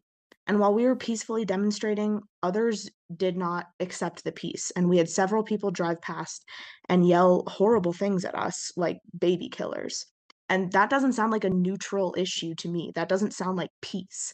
And peace doesn't cover this.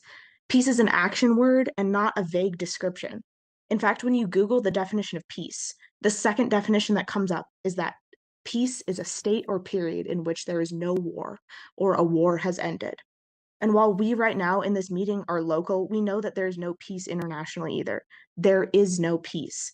We are asking for Salt Lake City to stand against the genocide in Palestine and back our protests and our demands. We are asking to be specific here, to use peace specifically and call for an immediate ceasefire and end to the genocide in Palestine. Thank you. Next is Coward Bingham, followed by Danny Erickson, and then Stephanie Mortensen. Coward's here in person. No. So there's a process right there. Give it to Jennifer right behind you. Sure. Yeah. Jennifer will send the documents to all of us and put it on the record. So then it's okay. I'm hoping you look at it right now, if that's okay. The picture that I just laid in front of you is a picture of a Palestinian child with his backside completely melted off from an airstrike from a residential building by Israel. This is what it looks like. I bet you guys have probably seen this. This non-resolution that you just passed doesn't even begin to address crimes like the one that you're looking at right now. This resolution proposed addressing Islamophobia here in this community, but how can we condemn Islamophobia here if we can't even condemn mass murder of Muslims in Gaza? This resolution doesn't say the word Gaza on it once, nor does it say the word ceasefire, much less bombs, much less war crimes, much less murder of children or melted flesh, like the one in the picture that you have before you. In Auschwitz, 127 children were killed per day. In Gaza, 139 children are killed per day. We're seeing numbers that surpass that of the Holocaust, and we can't even get you guys to address this fact. In wars, countries don't have 90% of their populations displaced, 35,000 civilians killed in 135 days, half of which are women and children. Those are not war numbers, those are genocide numbers. That's why we say genocide. It's a genocide, okay? Egypt is building a buffer zone at the south border of Gaza and the Sinai Desert. This has been the plan since day one, and we know this because on October 13th, a document was leaked by the Ministry of Intelligence of Israel delineating out step by step its plan to ethnically cleanse Gaza from the north to the south and do exactly as they're doing now and force them into the Sinai Desert. This has always been the plan to ethnically cleanse Gaza. This is a genocide. That's why we call it a genocide. We won't forget how long we have been begging you to address this issue. You asked for explicit policy aims. These are the explicit policy aims to address these things. And instead, you've been complaining and giving excuses. Alejandro complained and said that recently Thank you. Next will be Danny Erickson, followed by Stephanie Mortensen, and then Jenna Martin. Danny, you may now unmute. I am so deeply upset and disappointed by the so-called peace resolution that passed today. I want to say that this resolution is clearly not in favor of Palestinians, but instead of your cowardly moral compass that cannot bear to publicly stand against genocide, it is nothing but empty words. I don't support a neutral stance on genocide, and you should not either. You asking to keep this room safe for opposing opinions is so ironic when Palestinians in your community, which are in this very room, feel and are unsafe while their families and friends are murdered in Palestine.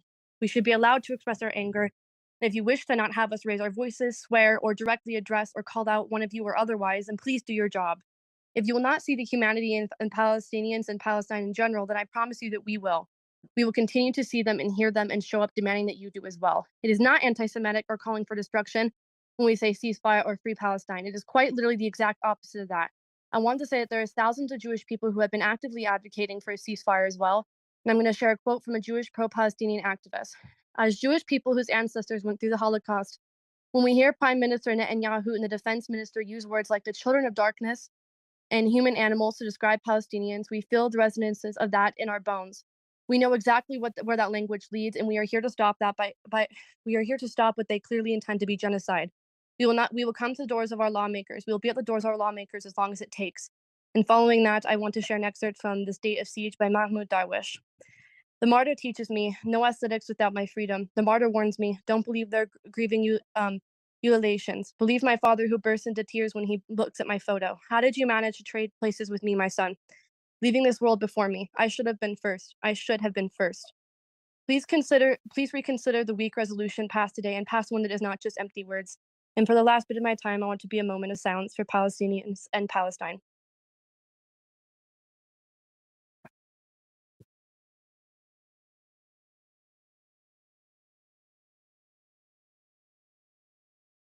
Next will be Stephanie Mortensen, followed by Jenna Martin, and then Ziad Hassan. Stephanie's here in person.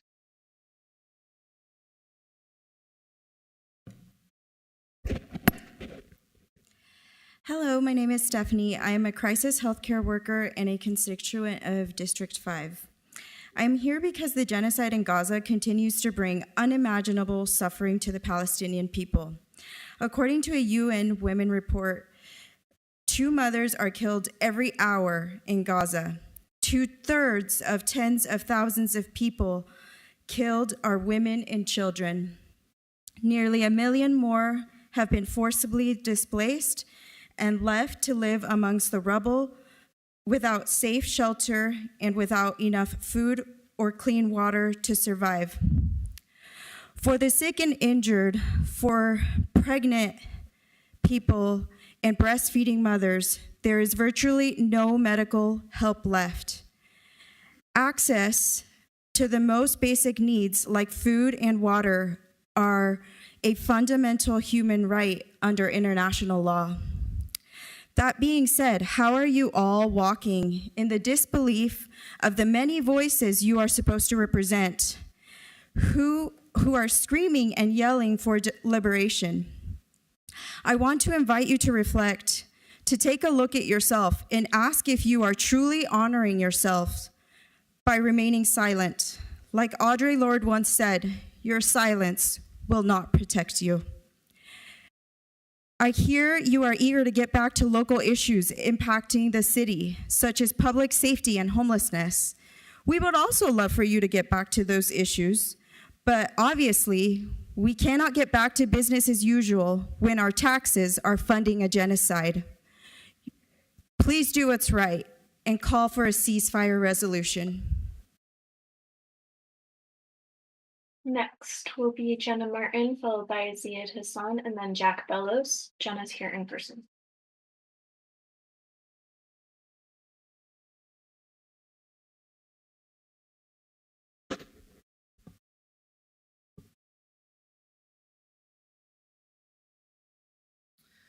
I didn't write anything today, so I'm going to be kind of winging.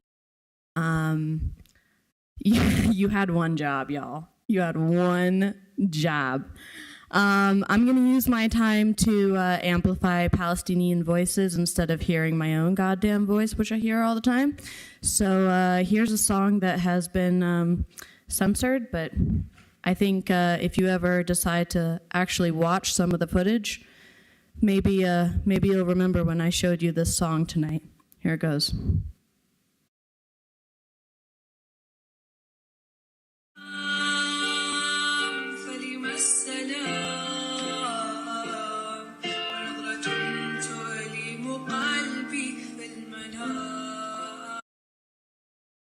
كلام بعد كلام وعين تنزف ماء في فضاء بين فضاء لا مكان له في الوجود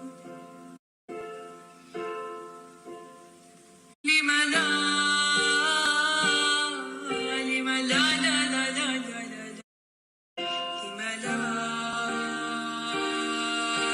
لا لا لا لا لم لا لم لا لا لا لا لا لم لا لم لا لا لا لا لا لا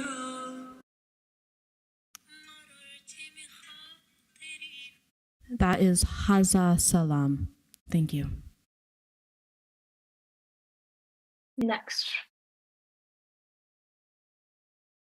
will be Ziad Hassan, followed by Jack Bellows, and then Shasta Longton.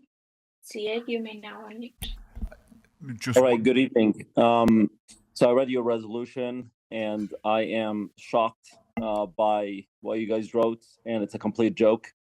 Nowhere on planet Earth this is unacceptable with the genocide happening. It's a genocide like no other thing that we saw in human history, pretty much.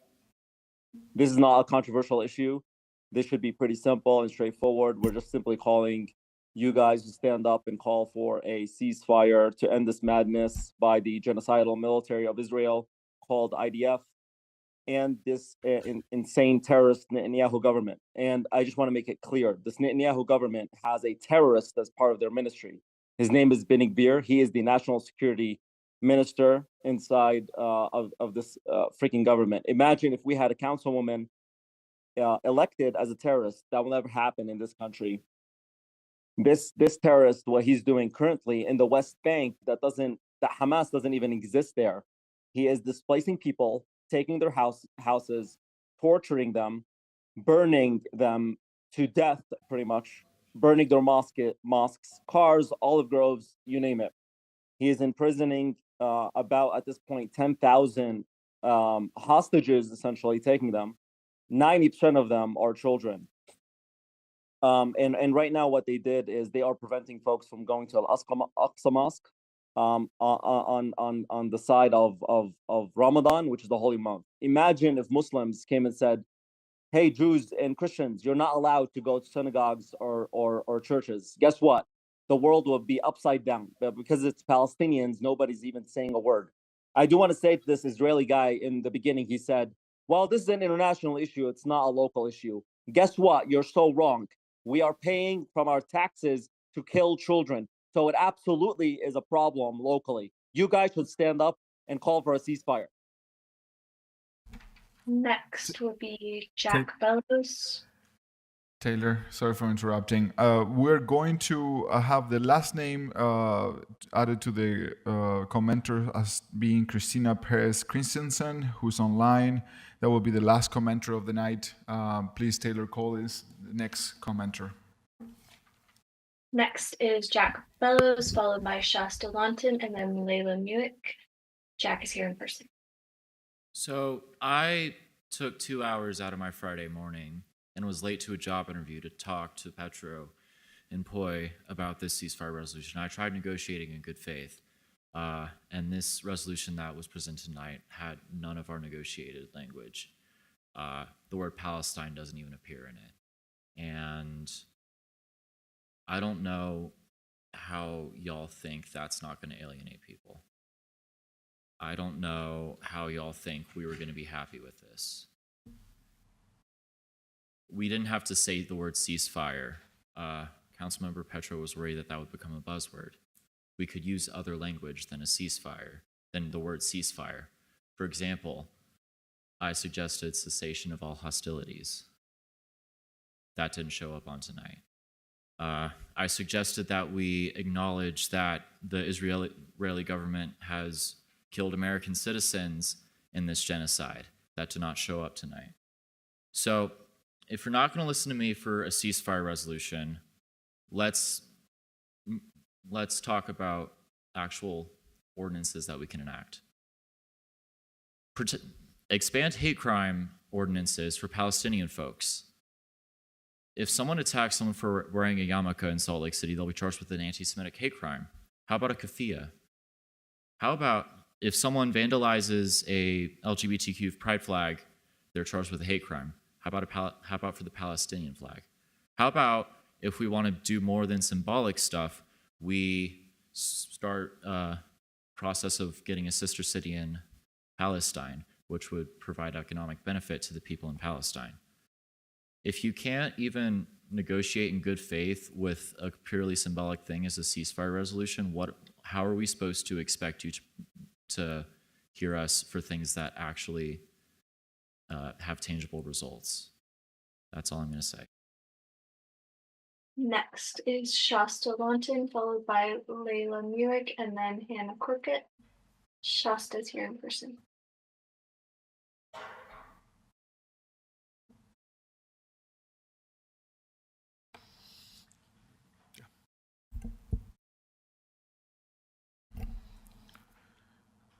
I don't think I can hear anyone, Taylor. Okay, moving on to Layla Muick, followed by Hannah Corkett, and then Faye Wilder.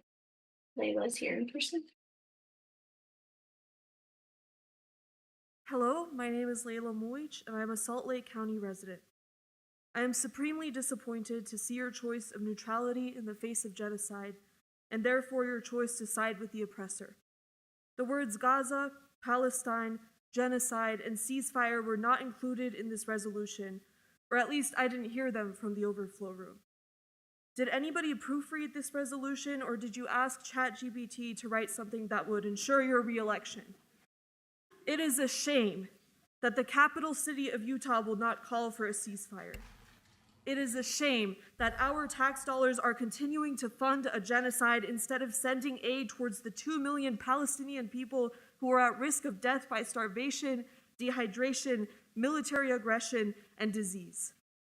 Council members, I encourage you to watch Jonathan Glazer's film, The Zone of Interest, which follows the commandant of Auschwitz and his family who lives next door to the camp.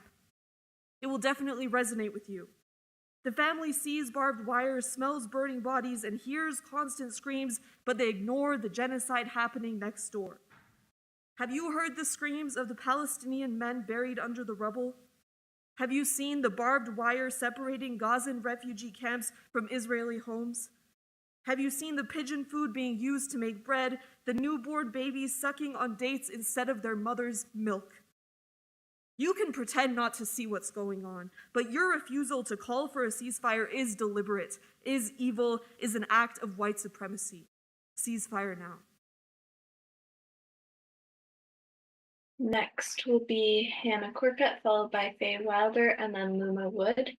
Hannah's here in person. Hannah, and I'm here to urge you to pass a resolution that calls for a permanent ceasefire in Gaza. I'd also like to add that we would all want to see a call for more humanitarian aid to enter the Gaza Strip, as people all over Gaza, but especially in the north of Gaza, are experiencing extreme starvation due to the blockade and deliberate blocking and targeting of humanitarian aid trucks by the Israeli occupation forces and by Israeli settlers. We must see a call to end all U.S. aid to Israel, as this genocide would not be able to go on without U.S. complicity. We must remind ourselves that the fight must continue, as you have not met our demands. We will not stop now. We will keep fighting and demanding for the end of U.S. complicity in the genocide of Palestinians in both Gaza and the West Bank. I urge the City Council members to remember that this is a local issue as well, considering the state of Utah has anti-BDS laws that we must tackle. Utah has exported over $50 million worth of goods to Israel in 2022 alone. Utah has approximately 50 companies that work with Israel to provide weapons and military aircraft, such as Hexel in West Valley and Northrop Grumman in North Salt Lake. We must continue this fight to boycott, divest from, and sanction companies that support and supply Israel to continue their genocidal apartheid state. People in Salt Lake have continued to show up on the streets and through social media to call for a free Palestine. To quote Alejandro Puy, "A disproportionate amount of time and city resources during city council meetings would not have been spent if you have listened to your constituents in the first place." And that we'll still keep coming up. We'll still keep coming back until a ceasefire is called for from this city council. I just want to close off with a quote from Kwame Ture. Quote, "What a liberal really wants is to bring about change that will not in any way endanger his position," end quote. And that's exactly what we are seeing. Thank you. Next will be Faye Wilder, followed by Luma Wood, and then Trinity Silliman. Faye is here in person.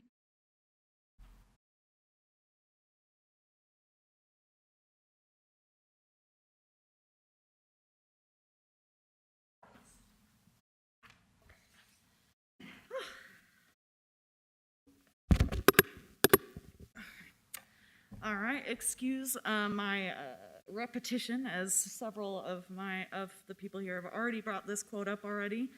There was a news article from Axios.com where Alexander Puy said a disproportionate amount of time and city resources have been spent on the Israel-Hamas conflict compared to local issues impacting the city, such as public safety, homelessness, and the ongoing legislation. Another one that somebody talked about, the amount of money that goes from Utah. I'm going to do the one that is just Salt Lake City from the same organization that gets these numbers. Of the $3.8 billion given to Israel, $3,043,873 comes from Salt Lake City, not Utah, and that amount could help 361 households with public housing, 1,059 children receiving free or low-cost health care, 33 elementary school teachers, 8,665 households with solar electricity produced for a year, 80 students with loan debt canceled, 2,646,846 N95 respirators. This money could be used to help all of the types of things that we are supposed to be helping here as home too. And it's also an infantilization to think that we cannot stand with, call for a ceasefire where our own tax money is being sent, but also work on local community issues. I know several people in this room that are pro-Palestinian that are also lobbying for environmental crises, disability rights, queer and trans safety. We can do both. There's nothing stopping us from doing both of those things. I would also like to bring to attention, I have a shirt on that says, "Palestinian lives are on my mind." I didn't get this last year. I didn't get this in 2022 or 2021 or 2020. I got this in 2019 when there was another escalation of violence against mosques in the West Bank and Gaza. This is not just an October. Next is Luma Wood, followed by Trinity Silliman, and then Weston Nichols. Luma, you may now unmute.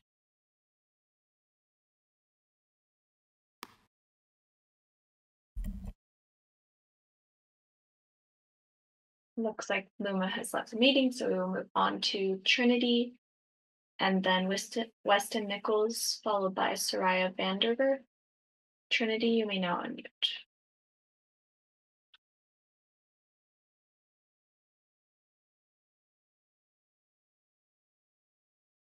Hi, my name is Trinity Solomon. I am a social worker and local organizer.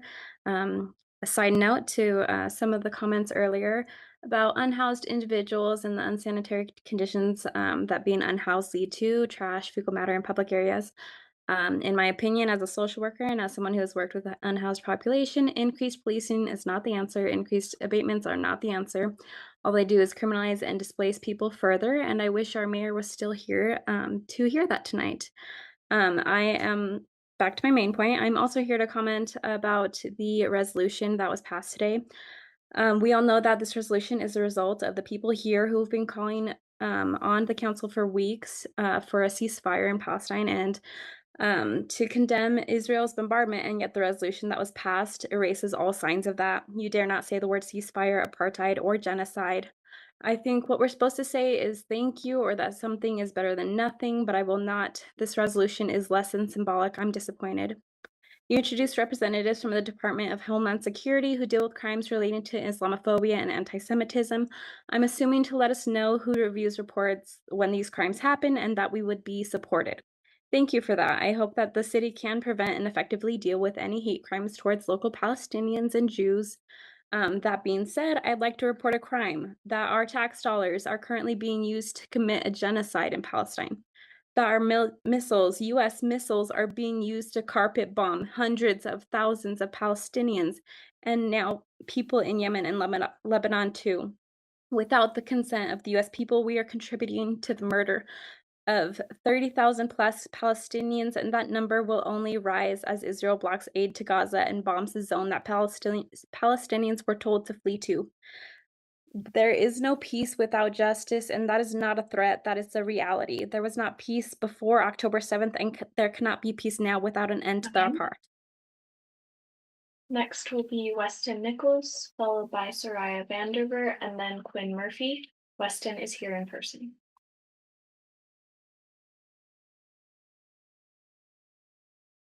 Prepared something today, but I'm just gonna speak to you. Hearing other parties talk about October 7th just made me think about how rapidly the response was to what happened. It was like without even blinking, condemnation after condemnation.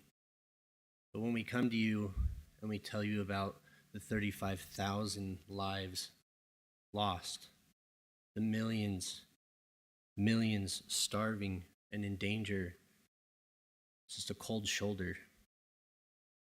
I'm disappointed. Your peace resolution today was hollow and embarrassing. And I think you should really reconsider using some different language. I'm sick of my tax dollars going to this. I don't want to pay for bombs blowing up children.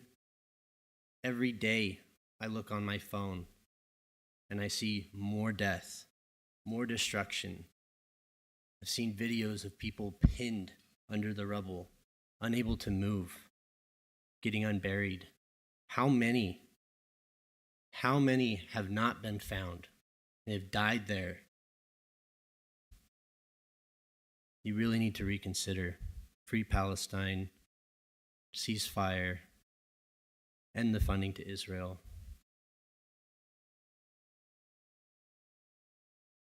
Next will be Soraya Vanderver, followed by Quinn Murphy, and then Emily Roberts. Soraya is here in person.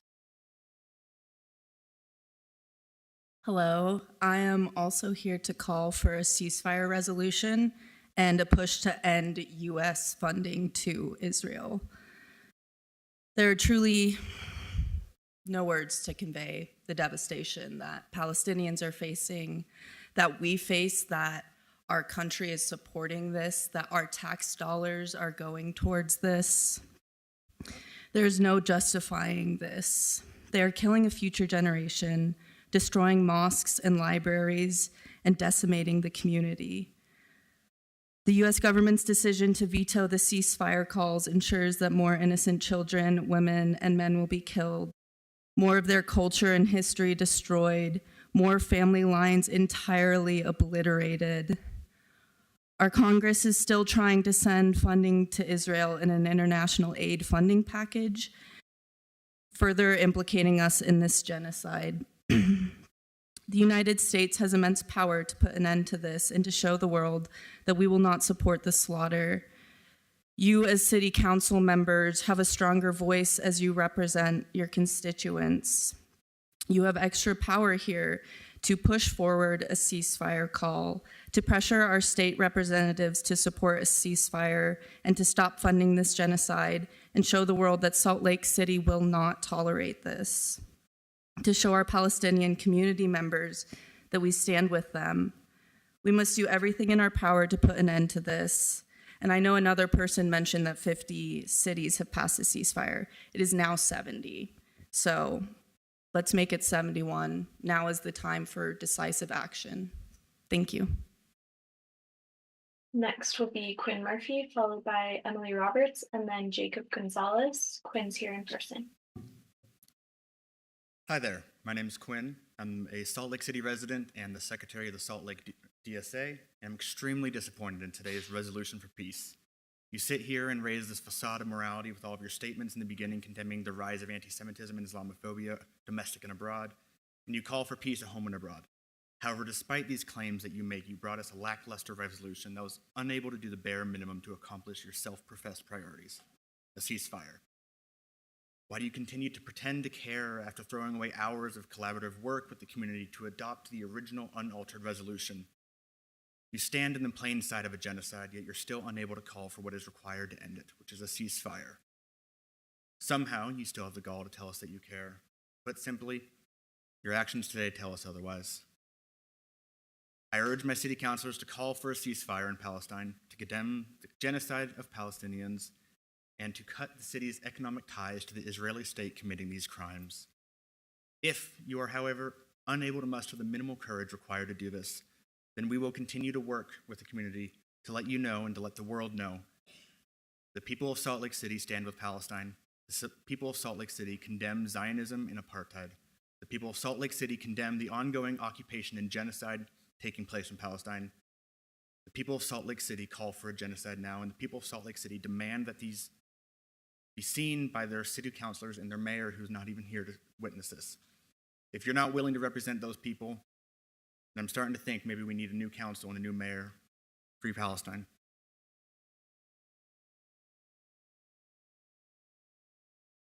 Next is Emily Roberts, followed by Jacob Gonzalez, and then Tangata O Lakbatavi.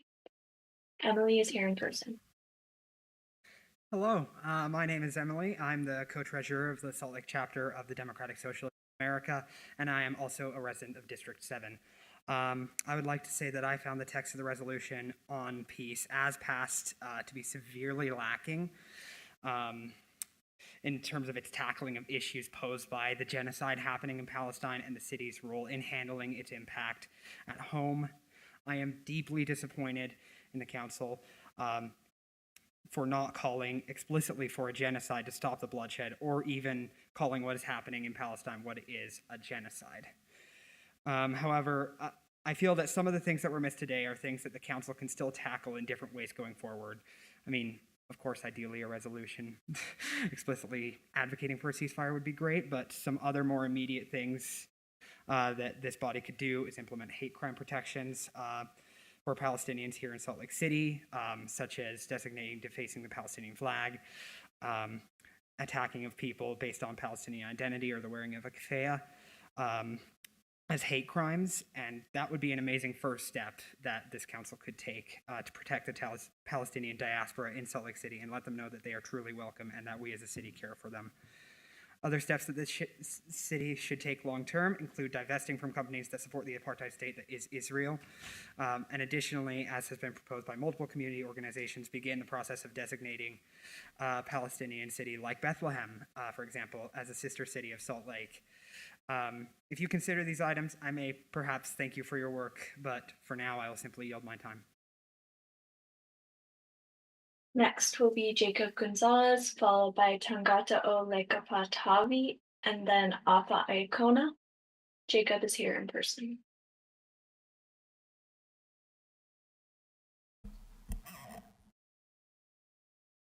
Yeah, I don't think I think I heard that Jacob is not here in person. Is that correct? Yeah.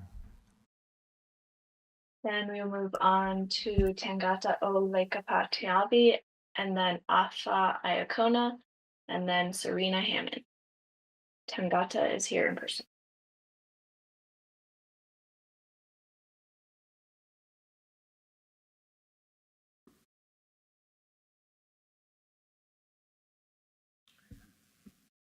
Hi, my name is Donata Lakepa Tavai, and I'm here with my mom. And free Palestine, to the river, to the sea. Palestine will be free, and I would want to be the president when I grow up.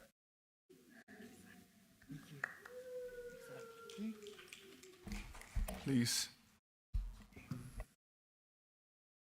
Thank you, son.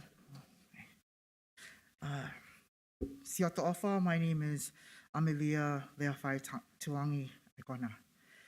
I am not paid to be here, and I stand with my ancestors, and I'm grateful to be on the native land. I live on the west side, and below Councilperson Petro, where I'm a mother, and we share our both children, where I coach football, soccer together. And I'm here to say that my children are not more important than the children of Palestine. I am a mother, and as a mother, am not more important than the mothers of Rafah or Palestine. Sorry. I just want, my dad passed away, but he would always say, it is not what you are called, but what you answer to. This is the third meeting my children have been to, and will be the last. As you can see, it's so late. It is 137 or 8 days and 75 years. I was in Harlem, New York City during the 9/11, and my Palestinian friends, my Jewish friends, always spoke about Palestine. That this did not happen on it did not start on October the 7th. In the spirit of Black history, genius, and generosity, I am here, as well as some of you. And I'm here to say that, remember, slavery, everyone, slavery was legal. It was legal for a Japanese internment camp to be in Utah. We are here to talk to you, but we will not wait. Wait in New York City is a 4-letter word. We do not wait. We are the change. We can talk to you, but we will continue.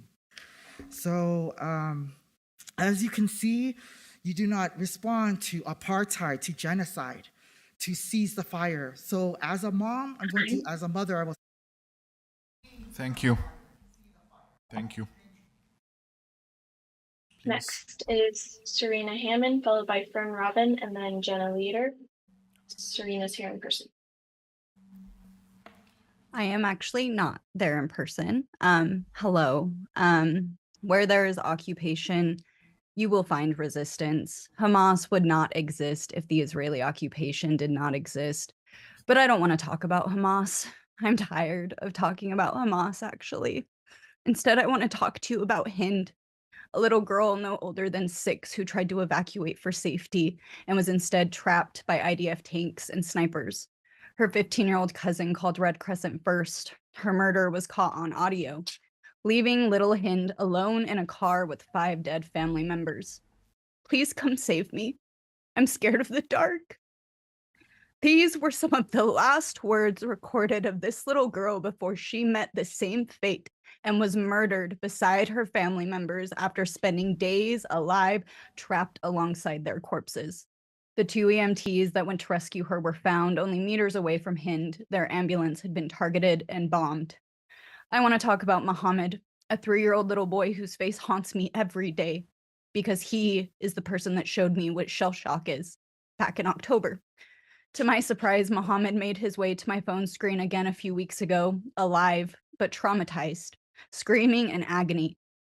Did you know it is common for children to die of heart attacks due to fear and torment inflicted by the IDF? I often wonder if this will be Muhammad's fate as well. These are human beings, no different than you or I, except for where they were born, with hopes, dreams, and aspirations no different than any of ours. And I have seen nothing but incredible strength, faith, love, and resilience within the Palestinian people. And it is our duty as the people of the, quote, land of the free and home of the brave to extend an olive branch and stand in solidarity with the victims of these senseless acts of violence. Free Palestine, ceasefire now. Next is Bern Robin, followed by Jenna Leader, and then Jaluki Vanderer. Bern is here in person.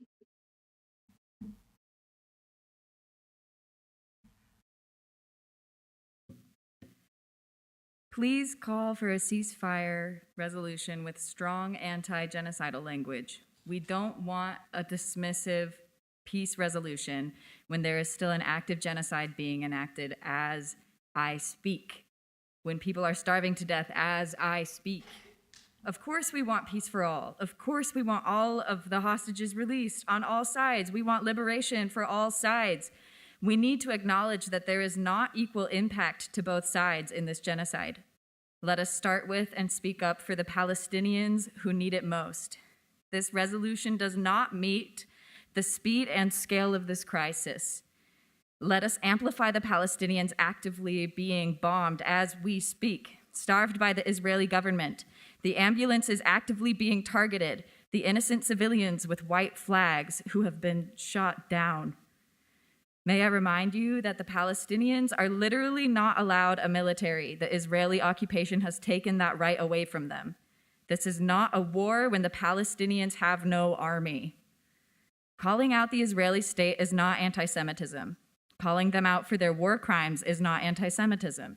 It is so important that we understand that there is a difference between anti-Zionism and anti-Semitism. It is so dangerous to our Jewish community to blur these lines.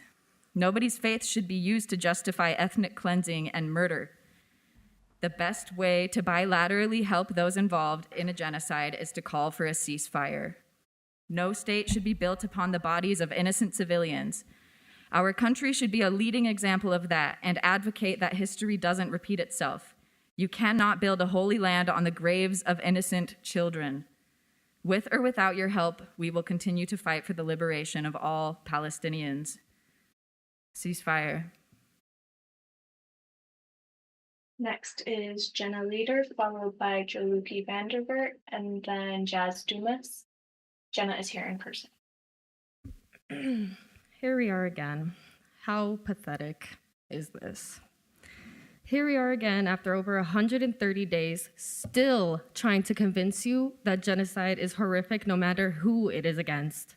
Here we are again after over 35,000 Palestinian civilians were murdered by Israel, over 13,000 of them being children. How can you continue to be so silent during a genocide? Is it money? Is it status? Is it to continue to sit on the seat you sit in now? Whatever it is, I promise you it is not worth it. People in Gaza are being purposely starved to death. They are being forced to eat grass and animal food and drink whatever dirty water they can find. Palestinian children are carrying around remains of dead family members in plastic bags just to honor them with a proper burial. Palestinian mothers and fathers are going out to find whatever somewhat edible thing they can to feed their children, only to come back to their homes bombed and children murdered by Israel. I've seen shredded bodies of innocent children. I've seen Israeli terrorists abuse Palestinian men by stripping them naked to take pictures. I've heard the stories of kidnapped Palestinian women who were either raped or threatened with rape by Israeli terrorists. I've seen life after life be destroyed like it was nothing. Your silence shows us that you do not care, and your privilege and inhumane behavior has left a vile stench in this room. Palestinians have shown the world the truth, and now it is your turn to show the world where you stand. Ceasefire now, it is not that hard. People are dying. Next is Reminder about the rules.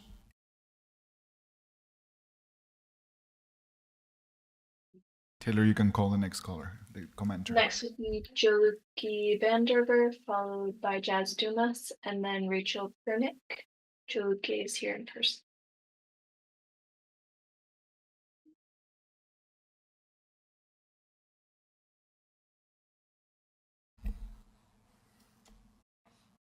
I don't think so.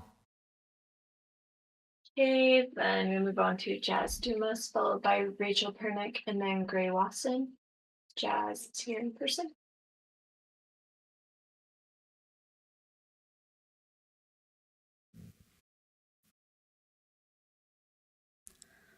Salt Lake City's primary responsibility is to ensure safety in our city. We urge international and federal leaders in their role to work towards lasting peace in the Middle East.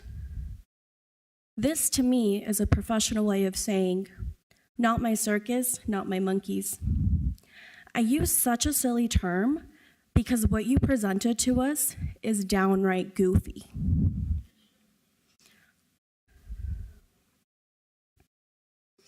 They must have released something into the air of this dystopia. It seems to have sucked the humanity out of some.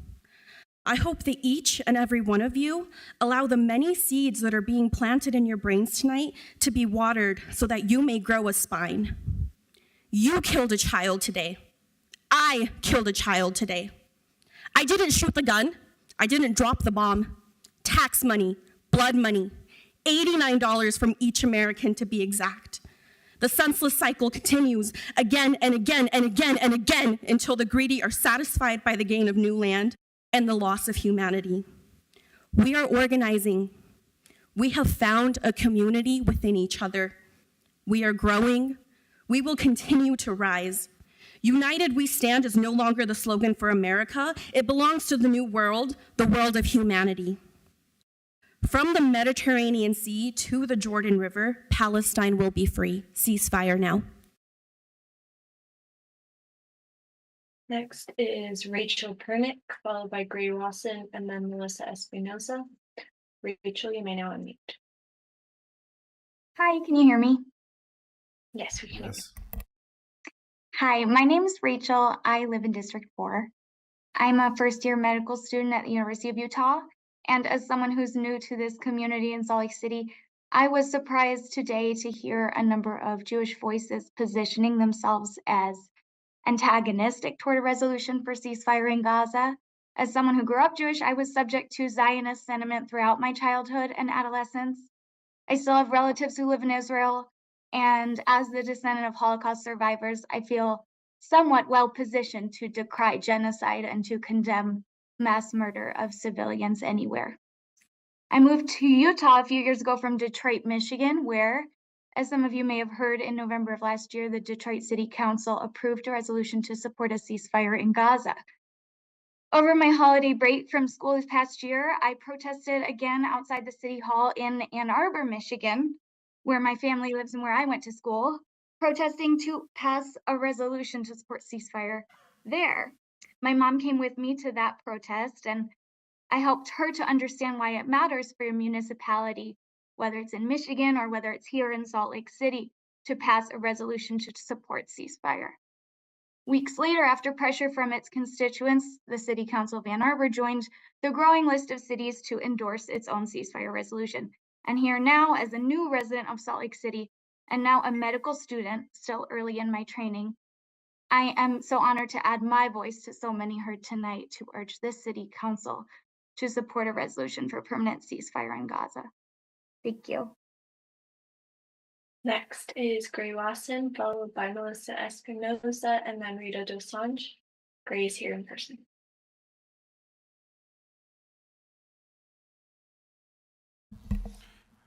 I think I have left. Move on to Melissa Espinosa, followed by Rita Dosanjh, and then De La Salon. Melissa is here in person.